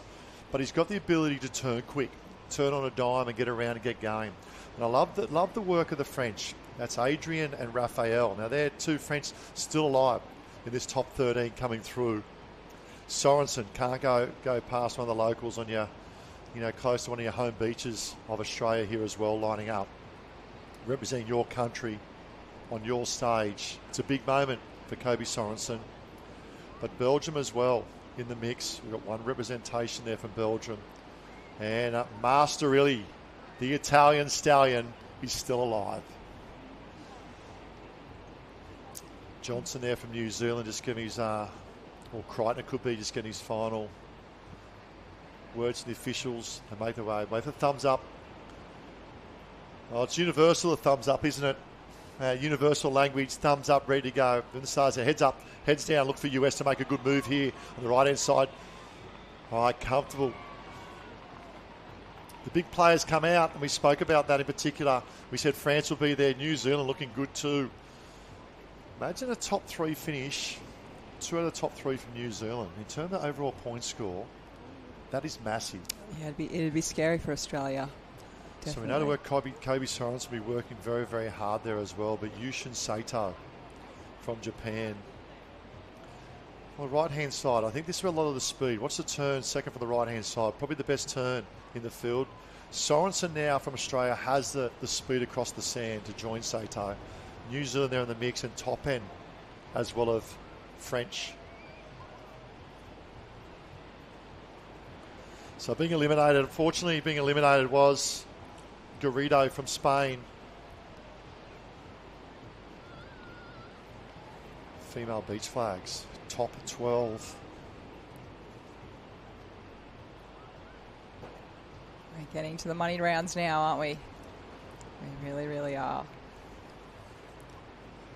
12 will go down, level come out. Oh, it's so much better when you can say I made the top 10. Oh, yes. I made single figures. Yes. It's like, I got 11. How'd you go? I got yes. 12, got 11. Nah, top 10, finish top 10. Because you can round it about top 10. You don't have to say 10. That's anywhere from 4th to 9th, top 10. Top 10 in the world. Top 10 in the world. Oh, yeah, we don't want to talk about 4ths, the chocolate medals. All right, here we go. Great representation from all nations, from around our beautiful world. And we have, in this youth competition, we have athletes as young as 14, 15-year-olds. So it is a very young team here, seeing the future of the surf lifesaving, also in the lifesaving, the pool as well. So yeah, I think that's a very, very good point. I think in terms of age, you cannot turn 19 in terms of top age. You've got to be 18 by the end of the year. So that's the age you turn this year, being 18. But the other thing too, Courtney, it just shows how healthy lifesaving is around our globe. Oh, you can just see it, can't you? And here we are off for that start again. The girls are all nice and still. Some of them techniques head up really high, some of them nice down low. And that group's just getting smaller and smaller, isn't it? Yeah, really good battle here on the right-hand side, Australia versus that of America. Will they take a strike nice and early? We know they're up and running. Let's watch them closely. America, Australia, they're going to protect their flags each. Spain looks like being eliminated. We did have two Spanish competitors going through this top 12, but unfortunately one will be eliminated. I love the smile. And I'm just trying to pick up the face there. It looks like Barrios. I think that's Anabalian Barrios from Spain. He's just been eliminated. She looks very happy. Look at the smile. That is priceless, and that typifies what lifesaving is all about. She looks really happy to be here. Here we are for a replay. That's her third from the right-hand side. Just a little slow turn there from Barrios out of the block, so to speak. And you can see a little bit of a bow peak for her too. She knew she was in a bit of trouble. Canada as well. So watch that close. He's probably a little bit off the pace at the moment, Canada, in that next one as well. But Barrios missed the flag, but then the smile come on the dial as well. So congratulations, you're ranked 12th in that of our world for the National Teams Youth Championship. And she was around South Africa, USA, Australia and Canada, who have all been very consistent up the front. So we were talking about a bit of luck, just the positioning there. She probably didn't have the best side to be on, but she looked very happy and obviously having a great time out there. All right, we're down to the top 12 now. The males, 12 will go in, 11 will come out. And we've got Sorensen, Australia, Augustin, Belgium, Raphael, France, New Zealand, two from New Zealand are Crichton and Johnson, Benedicti from Argentina, Adrian from France, Higgins, the board paddler from USA, Williams from Great Britain, Sato. Little soft spot for Sato. That's him third from the left-hand side from Japan. Hutton there from South Africa. And the Italian stallion, Masterilli, in the mix as well. That's him far right-hand side. The Argentinian right next to the powerhouse of France. So a big challenge here. Really big challenge. Two French in this final 12. Big turn. Oh, Japanese execution to a T in the turn. But it's out of South Africa and Australia that come with the 4. And Survival comes through. We'll try and pick up the elimination there. I was too busy looking at the front end, but I think it's Great Britain might have been eliminated. Just coming back to scan. Looks like the Great Britain boy. It looks like Williams from Great Britain, is it? Has been eliminated. And you see him just in the centre there, just got boxed out a little bit. Oh, Belgium over the top.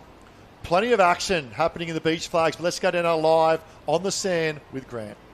Thanks, Ty. I think you would have seen the Argentinian athlete then again get a flag. Had a little bit of luck, but was really good then. I'm telling you that the flags the feathers will fall over here if he does get in the final. The Argentinian contingent are getting very excited every time he gets a flag. Also observing again in that men's field, those New Zealand athletes are dominating here. Those points will be stacking up for New Zealand in the men's field, similar to what's happening in the women's field with South Africa.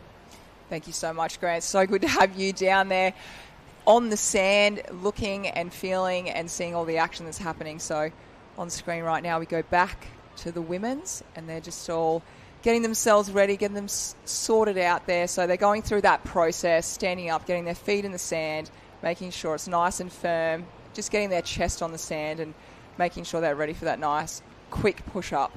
Yeah, I think we've got top 11 now for the females coming through. So 11 will go in, 10 will come out. And you mentioned about the Argentinians at the pool. I heard it was like a party scene. Now, that vocal. And the Argentinians like the party. We like the party. And they're up and about. Unfortunately, don't have one here in the females, but they do in the males. And we'll roll through these as well. Once again, great representation from France. We've got 2 from Japan in here as well. Takanashi and that of Shigini as well. Just shows the depth. But the early form we spoke about with Stars and Stripes. But however, now the groups are joined together. It's sort of been a level playing field. Misha Boniface been in very good form. Second from the left-hand side. I love the work of South Africa. Abrahams as well. Looks like 4 from the right-hand side with Van Heerden as well. That's Abrahams and Heerden. And the Stars and Stripes sprite back. Canada has picked up. Is that a New Zealand elimination?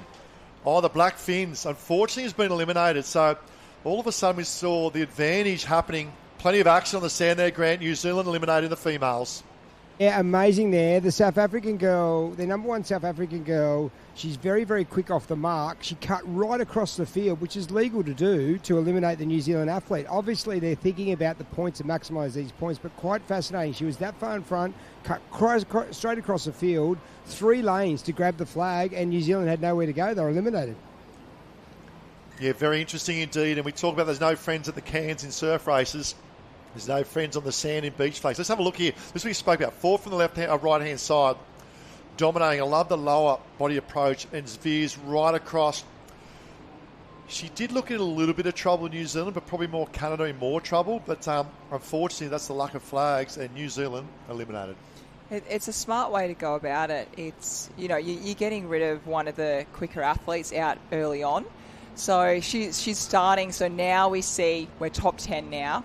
So we're just starting to see those tactics really come in. And, I mean, from her point of view, that was a really smart thing to do. We spoke about before, the coaches are all there looking on, and she would have seen her position, said, okay, I'm going to take a shot. And being, as Grant said before, being the first one up, you have that opportunity, don't you?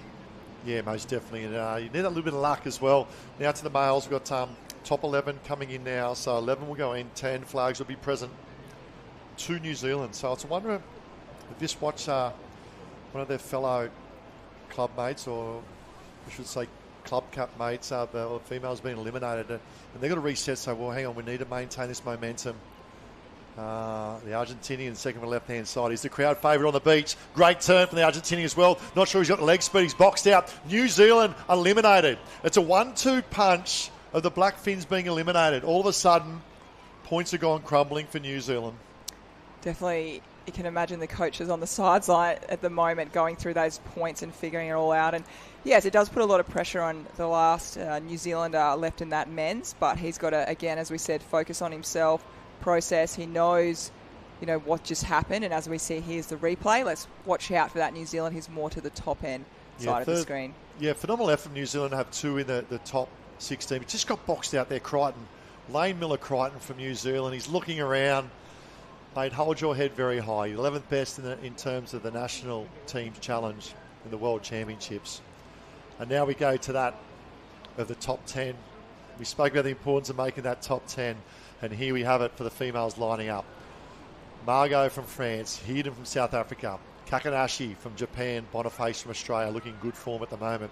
Sequentiria from Spain, Sugini from Japan, Bram Bridges from Great Britain, Bonet from Canada, Abrahams from South Africa, and Kuntz from the Stars and Stripes of America, second from the right-hand side.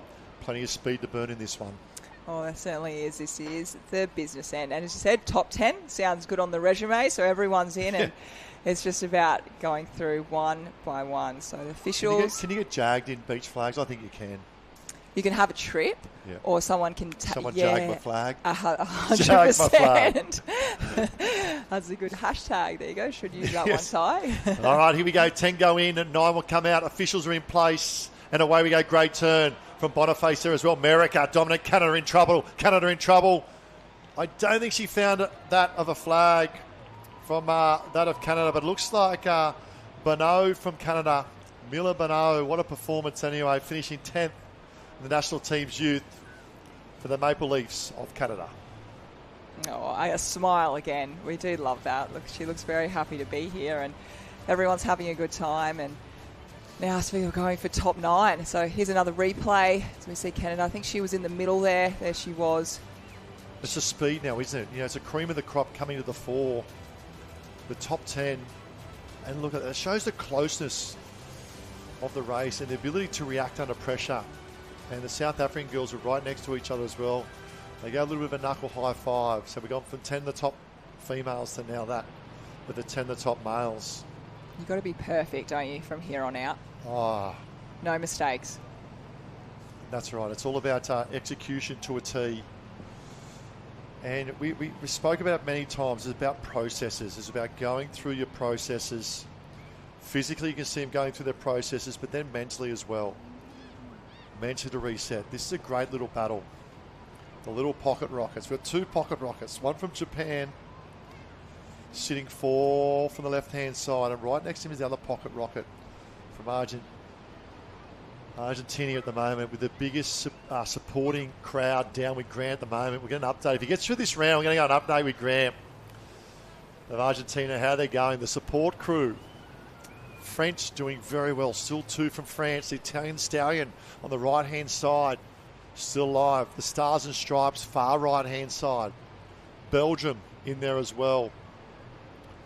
And 1 black fin, I should say, on the far left-hand side of New Zealand, and doing very, very well. Zach Johnson from New Zealand.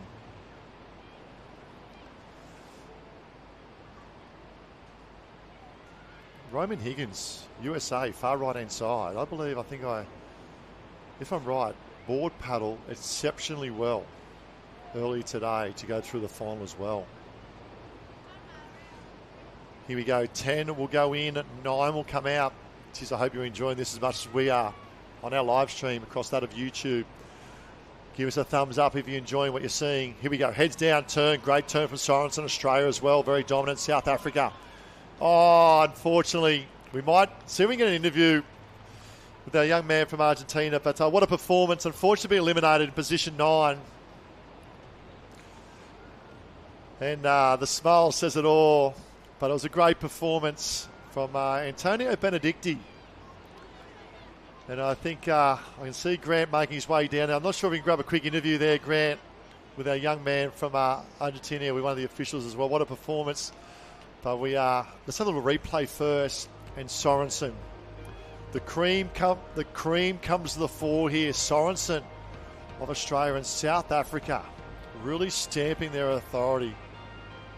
Let's go on the beach. Unfortunately eliminated, but I'm sure he's going to be full of character. Down with you, Grant. The Argentinians, they get so excited. You get them down here, they were very excited about nearly getting into that final. Can you tell us about interpret for us, how did he feel going through those rounds?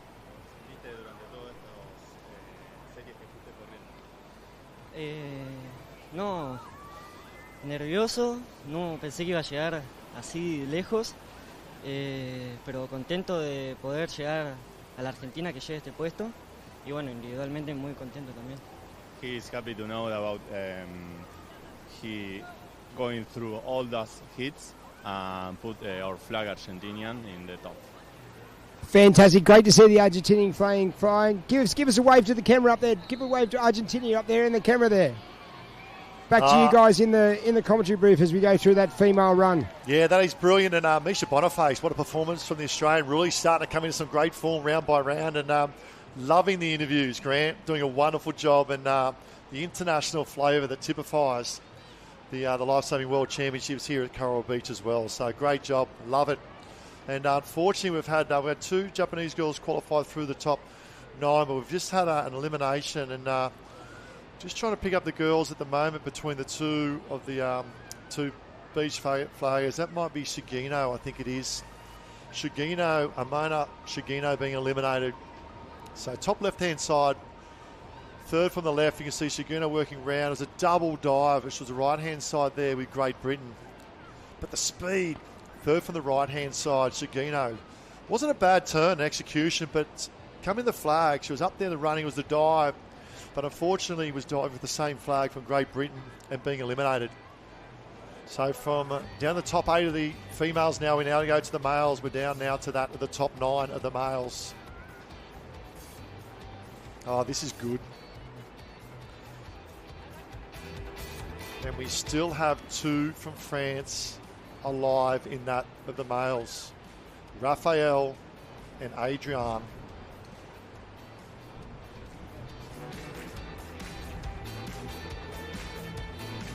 Oh, this is big. Here we go. 9 go in. 8 will come out. I'm getting a bit nervous here, Courtney. Watch this. This is so good. nervous. I just love it. I can see your pulse, the heart rate out of your neck there. Put two flies in the wall and I get nervous too, but here we go. Good turn. Great turn from the Japanese and also from that of the Stars and Stripes of Higgins. But it looks like Belgium being eliminated. Could be Augustin. I say Fitcher Augustin from Belgium. Belgium being eliminated. But down the sand with Grant. Plenty of action happening down there, Grant. Just got the 2 South African girls. Just come over here for me and face the camera this way. And we've got 2 South African girls that got into the final there.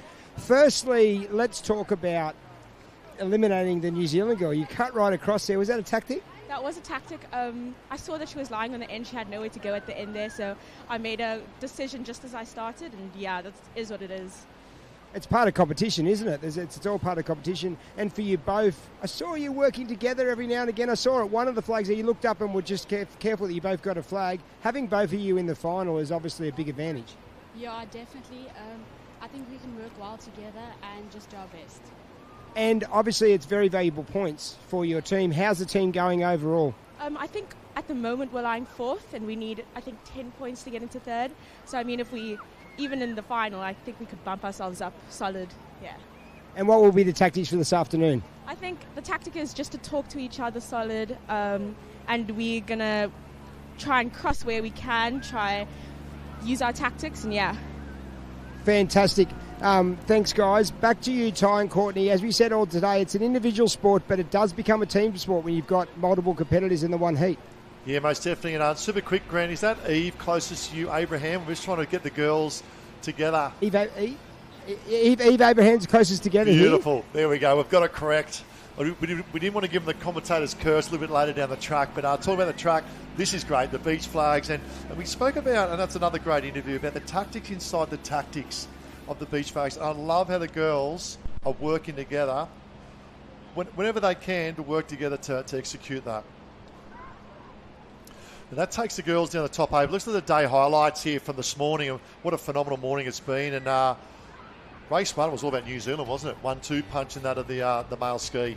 It certainly was. I think they really wanted to set this day up and said, let's set it up, let's get out in front, let's show all the other countries what we've got. So as we saw, look at the beautiful whales out there. They look absolutely incredible. We've seen them going up and down the coastline, and they come in extremely close as well. So we're very lucky to see those beautiful animals out there. I'm sure the athletes would have missed them. And then we see, we had that Kurrawa Shore. It took out a few of the athletes, but everyone looked like they handled it very, very well.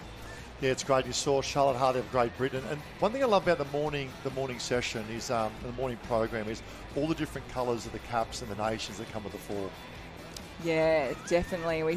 That was one of our favourites, I think, watching that surf rescue event happen there. It was, the dragging was very difficult. We saw a few potholes out there, but definitely seeing all the caps and doing a lot of the interviews, all the different accents out there. Was a lot of action happening. And as we can see, that beautiful drone shot, we're so lucky and blessed to have in our team.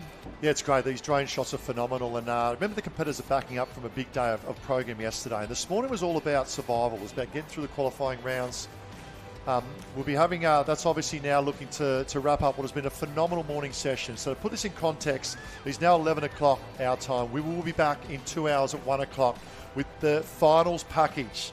That is a grand finale of that, the World Lifesaving, or the Lifesaving World Championships, Ocean Day 2, 1 o'clock coming up. Stay tuned. Plenty of action coming up. Board races, ski races, the flags finals will be later on as well. And wrapping up with the best team event of the Ocean Mixed Lifesaver Relay. On behalf of Ty Dowker and Courtney Hancock, we'll be back in approximately 2 hours, 1 p.m. Queensland time, for what will be a phenomenal finals package.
imagine.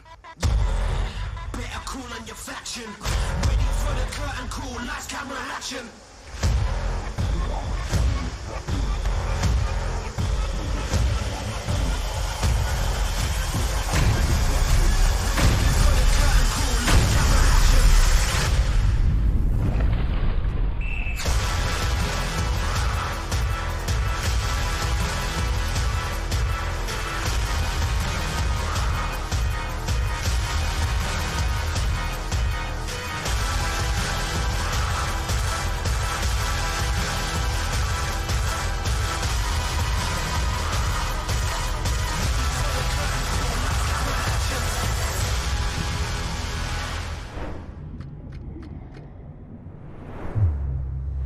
Well, hello and welcome back to the 2024 Lifesaving World Championships at Currawong Beach on the beautiful Gold Coast of Queensland, Australia. Ty Dowker here with Courtney Hancock. And Courtney, it's day 2, but it's finals time. It's a finals package. It's session 2 of day 2, where the cream comes to the fore for the National World Youth Championships. And what about these spectacles here? And what a great day and a half it's been thus far. Oh, it has so far, hasn't it? And now we work into those finals in the afternoon. We've seen all the heats this morning, and I tell you what, the competition is looking hot, and they are going to be ready to go. They've had a couple of hours break, had their lunch, really settled in, and now also we spoke about the weather this morning. That wind's now kicked in.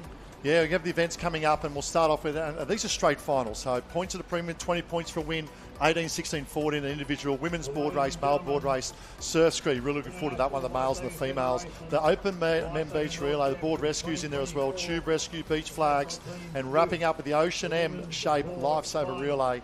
A great fitting to what's been a great 2 days of ocean racing. And the crowd is building, but also the elements in the ocean are starting to change as well. I can see in the background there a little bit of the north. We see the white caps, the northeast wind starting to pick up as well, which will throw a little bit of a more dimension to the open water events as well. Yeah, it's definitely going to be a little bit more challenging for the athletes out in the ocean this afternoon. And certainly you've still got that long sandbank run out. There might even be a few potholes that are hanging around there, but will certainly be very tricky. And we saw the flags earlier this morning. Those athletes would have a little bit of fatigue running through their body. They have done so many round after round after round. But as we look on screen now, everyone, we have the youth women's board race straight up. And we saw this morning as well the different colours and the different nations going on, and what a great spectacle. Well, this is it. The cream of the crop is up and about, and a big welcome to those with us on YouTube and live stream right around the world, actually. It's probably coming mornings in some country, going to night in other countries as well. And we've seen a great display. Even close to the camera there, we can see that of Ireland, also in camera there as well, Japan. We've got Australia there in the mix as well. But we run from closest to camera away. So that's Ledane from Ireland, Atsuda there from Japan, Hackers, and look at the crowd building as well. France, Great Britain, New Zealand, Spain, France again. Look out for the young girl from in the front and centre there from France as well, of Nikita, off to a great start earlier this morning, and also a great start as well. So here we go. It's the Open Female Youth board race final, quality field, negotiating that shore break, which was a challenge this morning as well, wasn't it, Courtney? Yeah, we definitely saw this morning just the north to the south is a little bit different. And we just see on the northern side, we've got a couple of the Australian girls there, which would be Lani and Jasmine. They actually had more of a sandbar, so that's why you've seen the northern side be a bit quicker. They did a little bit of bunny hopping through their board and popped on, rather than the south side actually paddled through, so it was a bit quicker on that northern side. Yeah, it's a 1-2 punch at the moment from the Australian girls. That's Raywood there on that of the green, and the looks like the pink. Normally carries pink, was more of an orange. Left-hand side of her heading out, just tucked in second position. Now, that's Lani Waller. Now, she took out the Australian under-19 board race over that of Jasmine Raywood only a matter of about 6 months ago. A phenomenal board paddler. And now you can see Waller starts to get up on the knees and dominate her strength and the power of knee paddling. Raywood decides to lie down. So decision time here, obviously the wind's up a little bit more resistance. Probably comfort more so for Raywood at the moment. But Lani Waller, Australia 1-2, looking good. Yeah, these conditions really suit Lani and Jasmine. They do go up on their knees when they're paddling, but because they're younger, they actually do stick on their belly a fair bit. So this will be perfect for them with that nor'easter coming through. It's actually, as you said before, a little bit safer. You can actually pick a little bit more pace up on that belly, and obviously you can see all the competitors right now. They're getting slapped across their chest, and that's that easterly coming through. Yeah, well, the cream comes to the fore, doesn't it? Raywood comes around. She took out the Ocean Woman event yesterday. Tucked in behind her, we said Lani Waller in position 2. So the race 1 paddleboard there, you can see Raywood in 1, Waller in 2. Tucked in behind is Great Britain. Now, that's a great story. So Great Britain, Charlotte Hart in 3rd place. Actually trains with Jasmine Raywood in position 1 down the road at Burleigh underneath the Michael King and his kingdom there. So it's a great little battle at the moment. Then we go back to, we can see looks like France tucked up there. I'll probably say that's Nikita there in France. And also we got Shotter there as well from New Zealand. But it's all Australia at the moment. Raywood, look at the determination of the young girl from Australia out in front and making every post a winner. And you just see Charlotte get up on her knees there, really trying to work those little bumps, but this is where the race is going to be run and won. You can see on screen now that beautiful drone shot, just all the little bumps that are on offer. So if you can really... look at this. Look at this. Sorry to cut in there, Connie. This is unbelievable. We spoke about this earlier. The drop-in tide is really going to open up that back bank. Shot has come up, and I'd say that's Nikita there from France. All of a sudden, she's pulled onto this Raywood. That's a phenomenal effort down the bottom of screen by Jasmine Raywood. That was amazing. You actually saw Lani next to her. She actually fell off the side and couldn't get down there. But Jasmine Raywood, she has just done such an incredible effort. Not only was she out in front, she actually got those girls come from behind, and that is a true champion right there. Oh, wow, what a performance. To turn that frown upside down, all of a sudden, you can see the excitement because she put herself in the right position, and it's the luck of the ocean. That's what we love about surf sports. All of a sudden, she saw them come from behind, but the work of Raywood to pick up that swell in the deeper water was nothing but sensational. Oh, that was fantastic. And we see it looks like Great Britain and France coming through there. They're going to have a tussle for that second and third. It's going to come down to the judges. Be really interesting to now see. We had Charlotte and also Lani coming through there. New Zealand might come in, or just look at that camera, come in for 4th there. So all these points are on offer, and I think the boys will be looking on at these girls and getting a little bit nervous, I think, after seeing that wave come through. Yeah, we will pick up the replay on that a little bit later on, and what a performance, because that's the context of surf sports racing, the elements and the luck of the surf. Look at the battle here in the back marks as well. Points are premium at the moment. Looks like New Zealand coming in for another position there. See Ireland working very, very hard as well. Another strong performance, and right at the back, look at this. You're looking at 3, 6, 7, 8, all going for points in the final at the moment. 16 went in. Points up for grabs, 20 for first, 18 for second, 16, 14 down to 1. France coming in, exchanging some more points. America pushing hard. Tight finish for America and Spain there as well. Oh, what a performance. But I think the smile and the raise of the finger says it all. And down the beach with Grant Botter, I should say with Grant, is Jasmine Raywood. Thanks, Ty. Jasmine, let's start from the start there. We saw you warming up there with your headphones on. You were in the zone when you were practicing that start. Is that a tactic to get right in the zone?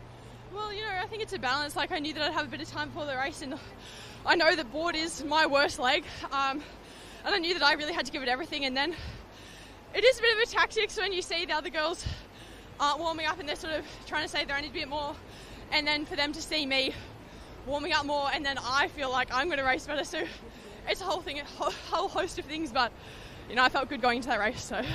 And you got a flyer of a start. You got out there in front and you dominated the race, but it was almost like Ali Day-like the way you handled when you came down in those wave area. I don't know whether you realise, but it was 3 or 4 girls that caught a wave over to the right-hand side. You were in dead water. Yeah, I saw that, and the worst thing you can do when you're in those sort of moments is freak out. Sometimes I am guilty of that, but luckily I held my head, and I just knew that even though maybe I wasn't on my knees in those sort of conditions, I am good on my stomach, and I had the stability to be able to just keep racing and not be affected by the wind like some of the other girls might have been, and I was able to just push down that wave. And honestly, I just saw that moment and I was like, either I take this or I'm going to get run down, because my running is not that fast, so I'm just so happy. Congratulations, Jasmine. It just shows there, Ty and Courtney, how important it is and how much these team events mean to everyone. Back to you in the booth. Yeah, great job, Grant, and also to Jasmine as well. What a performance. Look at the replay here. And she really set this race up, Courtney, right from the word go. We talked about the importance of the speed off the beach, and that's Raywood 5 from the right-hand side. Really set up nice and early. And as we heard in her interview just before, she really took time to warm up. And I love that she did that, because the reason is they had a couple of hours off, they had their lunch, and coming back into, you can feel a little bit sluggish, and we see it here. She got herself out in front. She's going to get on to those runners first, and you could tell she really wanted it. Yeah, put herself in the right position, but this is it. This was the danger. I love the work, second from the bottom here, Raywood. Look at the increase in rating to push over that. That is, you've been in that position before. It's very, very challenging, isn't it, to pick up that dead water wave? This is very challenging. You see time and time again that the front runner actually misses that because they don't have that momentum coming through from the back, and you saw her with Love the the smile, climb. hand up in the air. But the one thing I really love about Jazzy, she shows her emotion, and she's one of my favourite people to listen to after a race. She's so raw and real, and you really heard that, how much it means to her. Could not agree more. She puts her heart on her sleeve, Jasmine Raywood. And let's put this in context as well. She won the surf race yesterday, won the ocean woman yesterday as well, has won the board race, and her favourite discipline, ski, coming up. And is now the male youth board final, super quality field. The sparks are about to fly here. Look out for Great Britain, be up early with Beaumont as well. He had a phenomenal semi-final. Jaden Beaumont for Great Britain. And far left-hand side, he's been hit at the moment, and that is Ethan Callahan. He's a phenomenal board putter as well. But off to a great start, we see now Callahan find some green water. Right-hand side, Great Britain. We spoke about a Beaumont there as well. And the flying Frenchman, I think, tucked on the right-hand side, off to a great start with Simpson from Australia.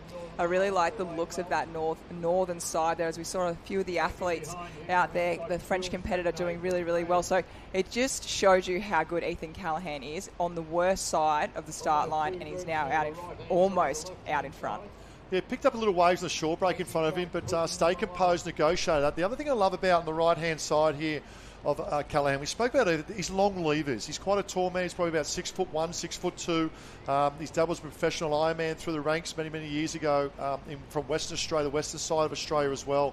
I reckon he gets all his ability from his mother. But look at him go at the moment, long levers. Simpson now moves up on the outside. That's an interesting move from Simpson. Obviously, the inside is the place you want to be, but I love the start of the boy from of France, of Nicholas, the Frenchman of Nicholas, now up into third place with Great Britain of Beaumont in fourth. Yeah, it's really tight, especially going to see this coming around the cans now. We've got a couple in that Indian file going out there, but as you can see, Ethan, like Jasmine did before, if you turn around that can first and get on those runners, you're going to be very, very hard to catch. Yeah, that's really important. That's why I thought Simpson might have just tucked in behind that of Callahan and conserved. This is where they'll really start to open up. Look at the increase in rating now on the left-hand side of Callahan. He lies down, the stroke rate increase as well. They've broken away 1 and 2 of Simpson and that of Callahan from Australia leading. Big move now from Great Britain and French. The Nicholas from France as well up into third place. But let's look at the guys. He is the number one ocean man for his age, under 19 in the world at the moment, Callahan. Let's look at how he works the ocean, gassing on and gassing off. It'll be really interesting where they go, because the girls' event just before them, it was actually just to the north where those we had France and also Great Britain come down through on that wave. You see Ethan, he's going with the runners. He's taken that southern side. So hopefully he's done the work. He deserves to pick something up, so we'll wait and see. Yeah, he's super fit at the moment. Get the opportunity to see him train day in and day out, and this typifies this. And it's the ability to work with the ocean. You want to work with the grain, not against the grain. And that's a perfect exhibition of board paddling and chasing swirls, wind swirls, mind you, on the way back to the beach. The only thing will beat him now will be waves. So what about a setup? What about the ability to come home there from Ethan Callahan? Yeah, he just looks phenomenal out there. You know, I don't think I've seen him, apart from being around the cans, on his belly once. So he's made the most of being up on his knees. He did really well into the chop on his knees as well. And he's got those long legs, and he's now home and hosed. He's done that absolutely perfection, and he deserves a win. He led from the front.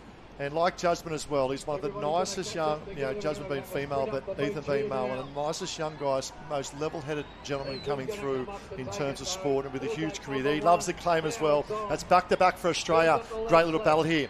Simpson, big move from South Africa in third. I think Simpson may get legs. South Africa fighting back, won't get there for second. It's a 1-2 punch, 38 points maximum for Australia. South Africa there in third. Beaumont tucks in there in fourth for Great Britain as well. But what a battle. The intensity has lifted.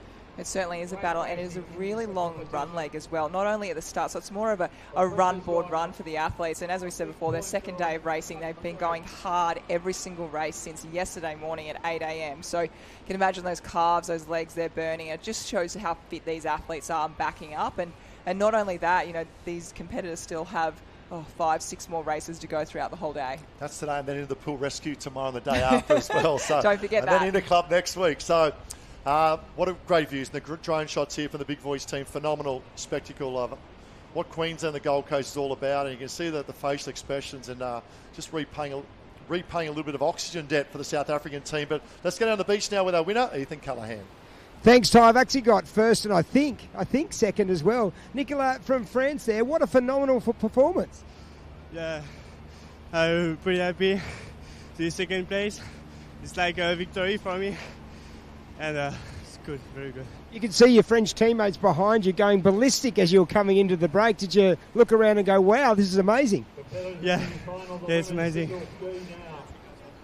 Ethan, and what about you? Another victory off to the start there. Probably not the start you wanted, but you knew you were on that southern side. You just continue to work hard and rate up going out through the break. Oh, definitely. The start was definitely the most important part of the race, and I definitely tried to put myself up there. So then, as soon as you can turn that can, you can just get on those runs and just get straight to the beach as quick as possible. And then that's what I did as I came in. I just traced the runs as hard as I could, and yeah, I came in first, which is what I wanted. And you were happy to go with the flow there. You were happy to go with the runners on the way. And you would have seen Jasmine got into a little bit of hole down into the south, but you just continued at it and continued to work hard and rate up. Yeah, it's definitely quicker to run than it is to paddle out there. So definitely go with them and paddle with them and run. Just take a little bit of a further run, and definitely paid off. Congratulations, Ethan, and also congratulations, Nicola. You go see your fans there behind me. Back showing the international flavour again. Back to you, Ty, in the studio.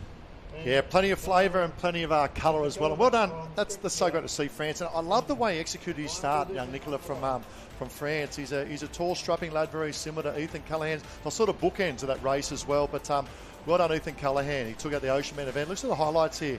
And closest to camera, that's our winner, our champion, Callahan. He was right-hand side, and Nicola from France was the far left-hand side.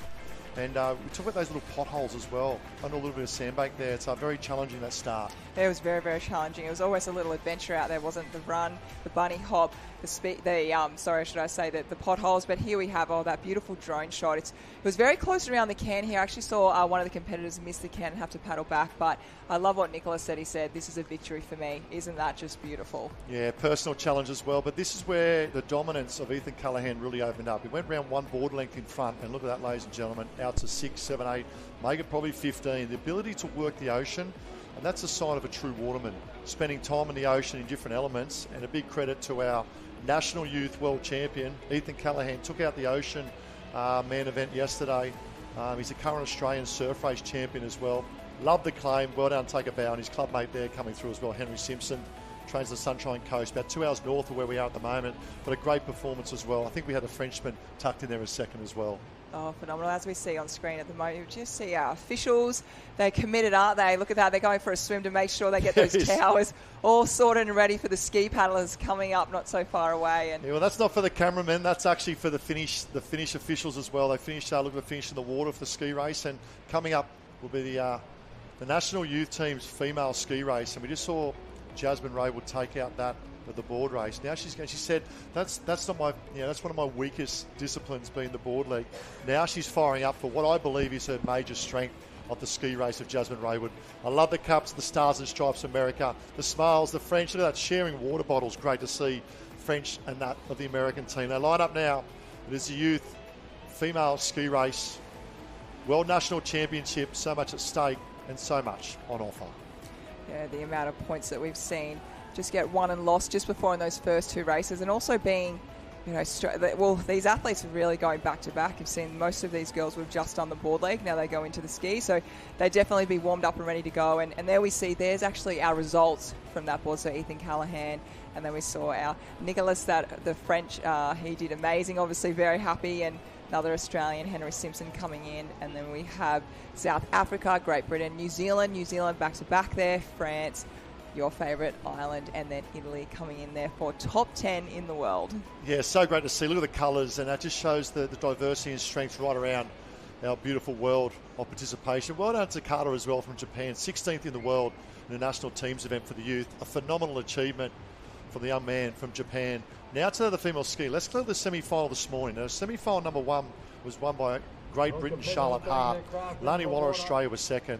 Sophie Petro was third. Deeble from South Africa and Cotter from Ireland with a top 5 in semi-final number one. Semi-final number 2 was Raywood from that of Australia. Naomi from France, Schotter from New Zealand, Smith from South Africa, and Roche from that of Great Britain. So super quality here. If you're going pound for pound, it'd be hard to go past that of Jasmine Raywood in this one. Yeah, she's on fire, isn't she? And getting all this racing done over these 2 days, I guess, some of the opens next week would definitely be terrified, because I say with Ethan Callahan as well, because the more the race they get with racing fitness. So she's confident. Well, as she said, her worst leg she just won, and this is her best leg. So it's going to be really interesting. Courtney, you've been in this position, obviously, surf ski racing, but iron person racing as well. What are some key little processes to execute in these first 20, 30 seconds? Really focus on yourself, making sure that ski. So there's a little bit of a northerly out there. So as you can see, out in the middle, actually, Jasmine Ray was just a little bit angled into that north, just slightly, because as soon as you take off, being that northerly, it's going to push you off to the south. So just having it diagonal there. Well, here we go. The flag is up, so we are ready for a start. Yeah, I agree more. It's about maintain. Normally you're hitting 90 degrees into that of the swells, but you can see the swell coming on that angle. That's the northeasterly wind now. As you see that, Raywood on the green and pink ski in the centre here. Also edging out. She's a little bit taller than the other girls as well. Needs to keep the line nice and straight. But its ability to get, here we go, get this craft up and moving. Should be, look at the cadence. And already the dominance of Raywood. Cops one in the lap, but up and about. But it's the top end at the moment, up to a very good, that's, I say, Charlotte Hart from that of Great Britain off to a phenomenal start. Meanwhile, back, USA still negotiating the shore break. Yeah, we've said it all day, haven't we? Just getting up to a good, really strong start is so important. We see also one of the New Zealand girls as well. She's looking a little bit frazzled there, but she's just got to get herself and pull herself together. And Jasmine Raywood looking so good out there at the moment. Here, Raywood in one, we'll go Hart in two, but top of screen, tucking that sort of third position as well. Making a great move there. It's Naomi from France, looking very, very strong. Paddled very well this morning in the semi-final as well. But it's all Raywood up on the inside at the moment. Looks like Australia with Lani Waller in 1 and 2 at the moment of Raywood. Very similar to what we saw in the board race going around the Cairns. Yeah, they've really set themselves up so well, and they look good, they look confident. They're really, these girls, it's a really tough paddle out there without northeasterly. They're definitely not getting the easy way out, but as soon as they turn that can, especially on the surf skis, they are going to pick up every single little bump that the ocean has to offer. Yeah, she's really improved her skill set in the surf skis and surf swimming, and she's mentioned that earlier this morning in an interview on the guidance of Kingy. But one thing I noticed with Jasmine Ray over the last 12 months in terms of just experience, being part of the professional Iron Series here in Australia as well, racing the best of the business as a 17, 18-year-old, she's come along leaps and bounds at the moment as well. So he's the captain of the youth team as well, wears that extra bit of responsibility. But look at this from Raywood. Really opens up the shoulders now. The rating's up and working this ocean all the way back to the beach. And being a captain of the team, she would really want to set a great example. Being the first race of the day, and now, you know, I won't want to put the jinx on her, but she's won the last 3 individuals over these last 2 days, and I tell you what, she's looking like to take a 4th, but we'll let this race unfold and see how we end up from there. Yeah, what a performance from Jasmine Raywood. Captain Raywood, we'll call her. She took out the surf race yesterday. She took out the Ocean Woman event yesterday as well. Picked up the board only a matter of 20 minutes ago, and now pretty much, I'll probably say, pretty much home. Jasmine Raywood from Australia in one. Good battle for the minor places. We saw France making their move of Naomi up and inside. Shotter was in the mix there as well. We spoke about Waller from Australia and also Charlotte Hart. They were the big 3-4 behind that of Raywood. But what an exhibition of ski paddling from this youth from Australia.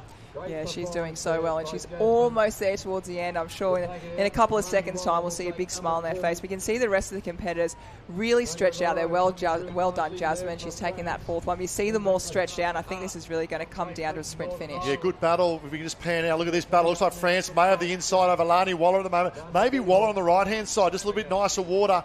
Oh, we'll leave that one for the judges. Maybe France. What a performance from France. I see the excitement as well. What about that? France in the male board race second. France, it looks like Ledo Naomi there from France in second. Lani Waller sneaking in for third. Ireland, top 6 finish. Great Britain, Charlotte Hart in the mix as well. And we can see the challenge of the shore break for these young ladies as well to finish off these races. It's incredibly challenging, absolutely. I think, you know, they make it look really easy, but ski paddling is so hard. And we heard the girls from Ireland talk today, you know, just saying how cold it is to get in the water. So they don't have as much of an opportunity to be in the water as much as we are. So congratulations to everyone out there. Fantastic, top 16 in the world. It's a remarkable. I think they mentioned this morning 5 degrees. That's insane. That is so cold. And put in context, it's 21 degrees in the water here at the moment on the beautiful Gold Coast of Queensland, Australia. And what a performance, Jasmine Raywood. Hey, Captain Raywood.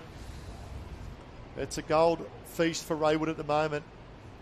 And let's go down to the beach now. Talk about Jasmine Raywood. Let's hit the beach with our champ. Thanks, Ty. I just said to Jazzy, we were talking about 10 minutes ago. Well done. What's backing it up in the ski race? That's quite phenomenal. Well, I was looking at this program and I was just happy that the board was first because ski's my event that I love, and I felt confident going into it with a bit of the warm-up from the board. Just so happy that I could do and get the maximum amount of points for my team as I could, because at the end of the day it's all about getting the most amount of points for my country as possible. And tell us about the max amount of points. I believe you've won every individual event, the swim, the board, the ski and the Ocean M. That is true. You did not see me on the beach for the reason, so I didn't win those individuals, but the water ones, yeah. And obviously it's pretty special, as we said before, to represent your country on your home stretch of beach, and you get right around each other, all your team members. Yeah, I mean, our team's amazing. We're all around each other. We all want the best for our team, even if it's the expense of our own personal results, which is beautiful to see, and I just can't wait for the next 2 days of racing. And you're seeing some of the countries that France have snuck up in, like in the board leg and the ski leg then.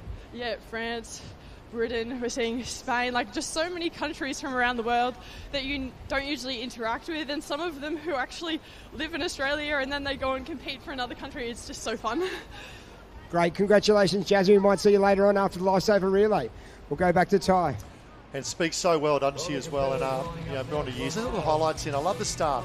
She actually cops one here caught in the lap and managed to get the boat speed up and going again and then dominate the race. It shows how strong and fit she is, because that actually takes not only that momentum out of your ski paddling, but also takes a big breath out as well. So it just shows how fit she is, and she didn't let it rattle her. She was really confident, as she said, going to the ski event, and I just love the way she talks. She's incredibly humble. I think the ability to lead around these races as well, get first opportunity, you mentioned earlier, first opportunity of the runners coming home. We saw that with Ethan Callaghan. Here we go, Jasmine, round the last can, and really starts to open up work in that Ocean as well. And you spoke about her fitness, so I'll put this in context. I only remember about 5 weeks ago, she spent up in Brisbane, which is about an hour north of here, had a full day of racing at the Olympic trials, or pre-Olympics was, and then she would come back and then train the ski in the afternoon with Kingy, and then ran from ski training to the pool to do some pool rescue training on her own. And that's a dedication and commitment. That's why she's the best in the business and manages to perform the way she does on the big stage of today. Yeah, you can tell she definitely does those little 1%ers, and that's what makes a champion. And you can also see there's one thing I think about Jasmine that everyone would agree with. She tries incredibly hard. She said, today it's not about individual. She never said, me, I. It was all about this is for my country, this is for my team. She's captain. They picked an incredible captain in Jazzy, because the way she spoke then is what a true also captain would do. But as we look through, here's the results, and I tell you what, I just love seeing that colour. It's incredible. Great results there. Raywood, Naomi, you said they're from France. Well done from France. And Waller there tucked in third. Down to Hart, Nikita. She's had a great breakout as well. Holly Smith and race there for Roche, Cotter, Shotter and Diebel. That's a youth women's surf ski race right down to 16. And to Skinner as well from Canada. What an experience. You have made the National Youth Final 16th fastest in that of the world. A huge congratulations. Then we lead to the male single ski race. And going through the start list, to me, this is one of the most open races I think we'll have of the last 2 days. And the reason being, the quality of this field is second to none. Semi-final number 1 was taken out by Crichton from New Zealand. Simpson, Australia was second. Brading from out of South Australia, very dominant, was in third. Brennan and Ireland and Spain were the top 5, just in front of Great Britain, France and Denmark and Japan. Then we went to semi-final number 2. It was New Zealand again. So this morning was a 1-2 punch in the semi-finals of the Blackfins of New Zealand. Brown took out semi-final in front of Callaghan. Look out for Ferdinand Jules from France. Phenomenal ski paddler, and if he's close enough, he is good enough. Just for Belgium and Spain as well, and another South African in there of Van Ackenberg. This is a very open field.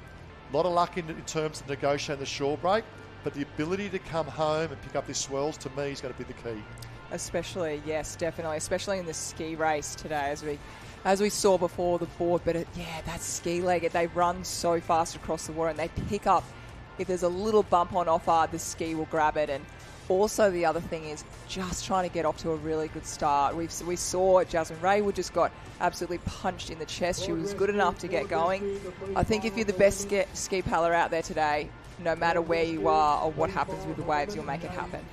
I think look out for my liking of the Blackfins. I think they're going to stand their authority here. They had a great start of the morning, had a little bit of bad luck with the Ocean. We saw with the flags as well. They only nominated one competitor, not two. But I think this is a change of the tide coming up in this race for the Black Fins. In particular, the way they race their semi-final of Brown and Crichton. They are top of the screen. They're sitting in position 2 and position 5. The Black Caps, you can see the Blue Sonic ski there as well, lining up. That'll be Crichton. Had a great semi-final this morning. A lot of speed is also going to come from the right-hand side, close to the camera as well. We spoke about Callahan. He took out that Ocean Man event yesterday, took out the board. Confidence is a wonderful thing. So many great ski paddlers lining up. And we've got the man with a moustache from the USA lining up as well. There's Callahan, just come off a board win. The National Youth Championships. He'll be full of confidence as well. All right, guns in the air. I think the boys are nervous lined up here. What about the start? The start will be a little bit nervous as well, their courts. I think that's why there's a little bit of nerves about it. I think it's just trying to get an even start, which the officials have done a really, really great job with the rest of the races so far today. So as you can see, it's a little bit uneven. You see the middle getting hit at the moment, so he'll probably start it off pretty soon, I think, after here we're off into a little bit of a hit at the start. Henry Simpson has absolutely flown. He's been shot out of a gun, Henry Simpson. What about this from Australia? The rating is up, the cadence is up. And on the outside, we spoke about this young man from New Zealand. Look at him go. Lane Miller Crichton from that of the Black Fins on the blue ski top end is absolutely flying.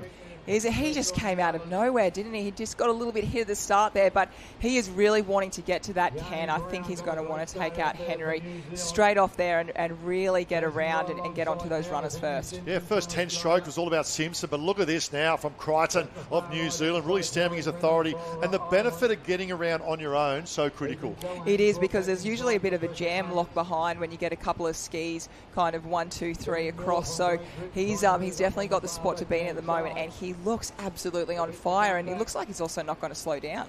Yes, we've got 2 New Zealand athletes. I believe that's Crichton in front at the moment. Simpson tucked in behind there as well. We see another move there from, look like Shrivens, we spoke about from Great Britain, and a South African cap in there. I'd say that's Brading. Or Axenberg from South Africa coming around, but it's New Zealand at the moment. They'll dominate the semi-final this morning. His paddling partner of Brown just caught up on the cans, but the big question is, he's used a lot of fuel going out. What's left to come back? Yeah, he's just kind of stuck behind a little bit of runner there, so you might see second and third catching up a little bit as you see Henry Simpson coming on the inside there, but he might have just not gassed himself, but I think he's just stuck on the back of a runner. He's just labouring a little bit, isn't he? So look at the move now from Simpson, fighting back on the inside, right-hand side. So we just spoke, he really used a big lift here. I'd probably say that's Callahan. Callahan on the left-hand side. What about this? Callahan's pulled over the top of that. One is off. Great Britain. Shrivens, I think, has come off at the moment. If we just pan out, we can have a look. 1, 2, 3, 4, 5. 2 Australians. We've definitely got a black cap in there. Needs to work hard. Pull over the top. This is a great battle. One of the closest ocean race we've seen the last 2 days. That was really, really interesting, wasn't it? Came from the north and the south, and you see all the boys in the middle there just coming together. This is going to be a fight right till the end. This is great. Callahan close to the camera. Top end of screen. South Africa fighting back. Callahan, South Africa. South Africa's going to get there. What a performance. And now it's going to be a running race for second, third, fourth. I'm trying to pick the colour off. I'm pretty sure it's a green with a yellow through the middle. I tell you what, Callahan did everything possible. I believe South Africa, and we only spoke this morning about the strength of ocean ski paddling. Look at this, the raw emotion. Look at this. This is what it means, ladies and gentlemen. You are our national world champion. What a moment for the young man from South Africa. What a beautiful sight to see on the screen right now. Wow, I hope all his family at home are watching by, because those are just absolutely tears of joy. Now he's absolutely pumped, and his teammates are down there. There's the claim, and wow, he'll be having a very exciting night tonight. This is awesome. And taking nothing away from our leaders, obviously had a phenomenal effort. Crichton out in front. He led pretty much right through Simpson, but this is surf sports racing, and you've got to put yourself in the position to have that opportunity, and he did that. He went round in 4th or 5. I think it's Brading from South Africa, or Achtenberg. We'll get an update in a moment, but what a performance. But the ability to execute that finish under fatigue, I think the emotions are going to say everything. Down the beach now with our champion from South Africa. Wow, Matthew, what about that? All your dreams have come true and that coming in. Talk us through it if you can. Well, I mean, I knew I had to get out hard, obviously. Really strong field of guys, And I knew, this is what I train in every day at Fishhook. The wind blows every single day. So I knew that, I was going to play to my advantage. I knew if I got out hard, I was with the front plank. On the way back, I knew that I backed myself on the runs and managed to put it off. And yeah, I'm over the moon right now. I mean, I can barely put it into words. Did you realise what was happening to your left on the southern side? There was 4 or 5 of you on that wave. You maintained your composure. Yeah, so I knew, came around the cannon, I knew, stick it right, stay out of work the runs to the right. We all pulled over that wave, and I thought it was just 3 of us. And then I looked, and I saw the British guy, and I think Ethan. And I knew that, look, I'm got the best line, stuck it straight. They went a little bit left, and I managed to keep paddling, keep the boat straight. Rule number 1, stay ahead of the wave. And so I managed to get over the line ahead. And yeah, that's it. And after the finish line, when your teammates embraced you, you said, I told you I could do it, I told you. Well, tell us about that. Well, I mean, look, South Africa obviously has a rich heritage of surf ski paddling. And, I came over here, all lost in Italy, won the ski, Mark Keeling, world champion. So I knew that pressure was kind of on, and, it's a little bit of expectation that we do well in ski. And didn't have my greatest race in the iron, got disqualified in board rescue. And Taplin and I fell on my boat at the start. And I said last night, I said to my parents, I said to the guys in the bus on the way home, I said, look, I'm going to skis my race. Knew I could pull it off, I backed myself, and here we are. Fantastic. We're going back up to the studio, but look out for Matthew in the Lifesaver relay and that ski leg. That's going to be a tussle, Australia versus South Africa. Congratulations, Matthew. Oh, Matthew Brading, take a bow. And I can tell you one thing. Hank McGregor, who's one of the greatest ocean ski paddlers ever in the world from South Africa, will be very, very proud of this young man. So Matthew Brading, and what I love about this, he put himself in the position. But it's the raw emotions, and this shows exactly what... Is that Peter Connell there with him as well? It just shows what it means to this young man. Look at the emotion, not only for him but also his team, in such a proud history of ocean ski racing and surf sports. I really love the mindset that he went to. As we can see, this is a really good replay to see. He just set himself up. He actually, if you look at that replay then, he went to the north. He actually stopped and went behind one of the competitors to get over there. And after listening to his interview, I think he really wanted to get out of the way and really just have a straight line. And I can see why he did that, because look at what happens here. He's in the safety zone and the others get all bunched together. It's funny you say that, because I saw 3 come down on that replay, and when it was live I thought there's congestion there. This is Callaghan tucked out in his own. But look at the top of screen here, the excitement there of Brady to take this out. He's the National Youth Ski world champion, and they can never take that away from him. No, he will remember that moment for a very, very long time, and he deserves it. And I do really love the mindset that he just spoke about in his interview, that great interview with Grant. He said that he believed he could do it. Every afternoon it's windy like this. So first of all, he's really positive with the weather. And then he said, I just need to keep up the front, and then anything can happen from there. So it's just like that really positive mindset, and he got the win. Yeah, positive mindset, but also comfort, because he mentioned that he's used to train these conditions. And coming into a race like this, sometimes it can be overawing if you don't train these conditions. I've never done work in this. He's turned up this final. He knows, hey, this is my environment, this is my comfort zone, and go out and just execute. Taking nothing away from that of our Kiwi boy that led out then as well, Crichton, I think it was, along with Ethan Callaghan pushed up and Henry Simpson. But you've got to put yourself in the right position, and you've got to finish off. And one of the greats, Trevor Hendy, he was phenomenal at that. He would hang in there, but he would always dominate the last 3 steps. Yeah, he would. I remember a few competitors would be like, Trev. They'd look under their legs or to the side and be like, oh no, Trev's here. And it's you've got to put it all out there, and you've got to get yourself up the front. And as we said before, that's surf sport. Sometimes it can really work for you, and that special little wave pops up, or sometimes it's the opposite. So it's really just trying to put that race all together. And I believe it's really important to practice sprint finishing, or sprinting at the moment, because the amount of times we see a sprint finish, or even also, in the ski paddling where you're sitting on your ski, it's so important just to have that little icing on the cake left, isn't it? It's not, the race isn't done until you're past those flags. And I love there, when we look there, he's got the flag around. They should be like the Olympics in the track and field. Do a lap. Do a lap. Do a lap round. You deserve it. You're the world champion national teams, and the crowd is starting to build. Great atmosphere here at Coral Beach as well. And for those who are with us on YouTube and on the live stream, a big hello from right around the globe.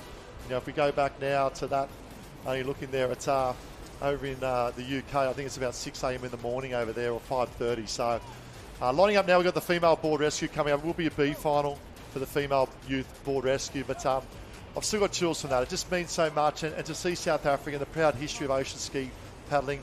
And I spoke about Hank McGregor as well, the legend of ocean ski paddling. And there's a new gen, the next gen's coming through. And great to see. Well done, South Africa.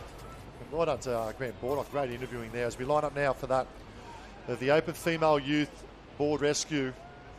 Run through the start list as well. This is a great little semi-final this morning as well. And we'll have Hong Kong, which would be our right-hand side to camera at the moment. Denmark, there we go. Argentina, Japan, along with the Czech Republic and that of Canada. 6 teams to go in.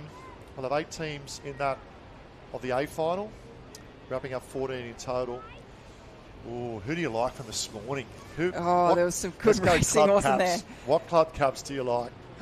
Well, even though it is the B final, their points are still on offer. So this is really, really important for everyone to really, we're wrapping up all those points at the moment. I'm going to go Japan. Only reason I go Japan is during our little break, I went down and had a chat with the Japanese team, and there's a team manager there called Marbo. And I brought him up here and brought him into the live stream setup. I tell you what, he took about 100 photos. And he speaks very good English. And I just love the passion, the courtesy, the respect that they have towards their Cup of Japan as well. So I'm going to go the rising sun there of Japan coming up. It's a good little battle as we see the wrap-up here. And we'll get the final results of the single ski as well. Because it's pretty tight in the minor places. And then we'll be back to that for the female board rescue coming up. And number 1 was Matt Brading. Number 2 in the single ski, and a huge congratulations. He led from start to 3/4 of the way. To Lane Miller-Crichton, phenomenal effort. And keep up the great work. So close. Ethan Callahan snuck into 3rd place for Team Australia. So they're the big 3 of Brading from South Africa. Crichton, Callahan, Simpson picked up that of 4th. Scrivens, we should say, of Great Britain picked up that of 5th. And rounding up the top 6 was Ferdinand Jules of France as well. As we now head to that at the B final, National Team's Youth Board Rescue. I'm on Team Japan, but a quality field lining up. Absolutely quality field. I'm going to go Argentina. I love the passion that they've had over these last few days. They get around each other, and I also like their position on the line as well.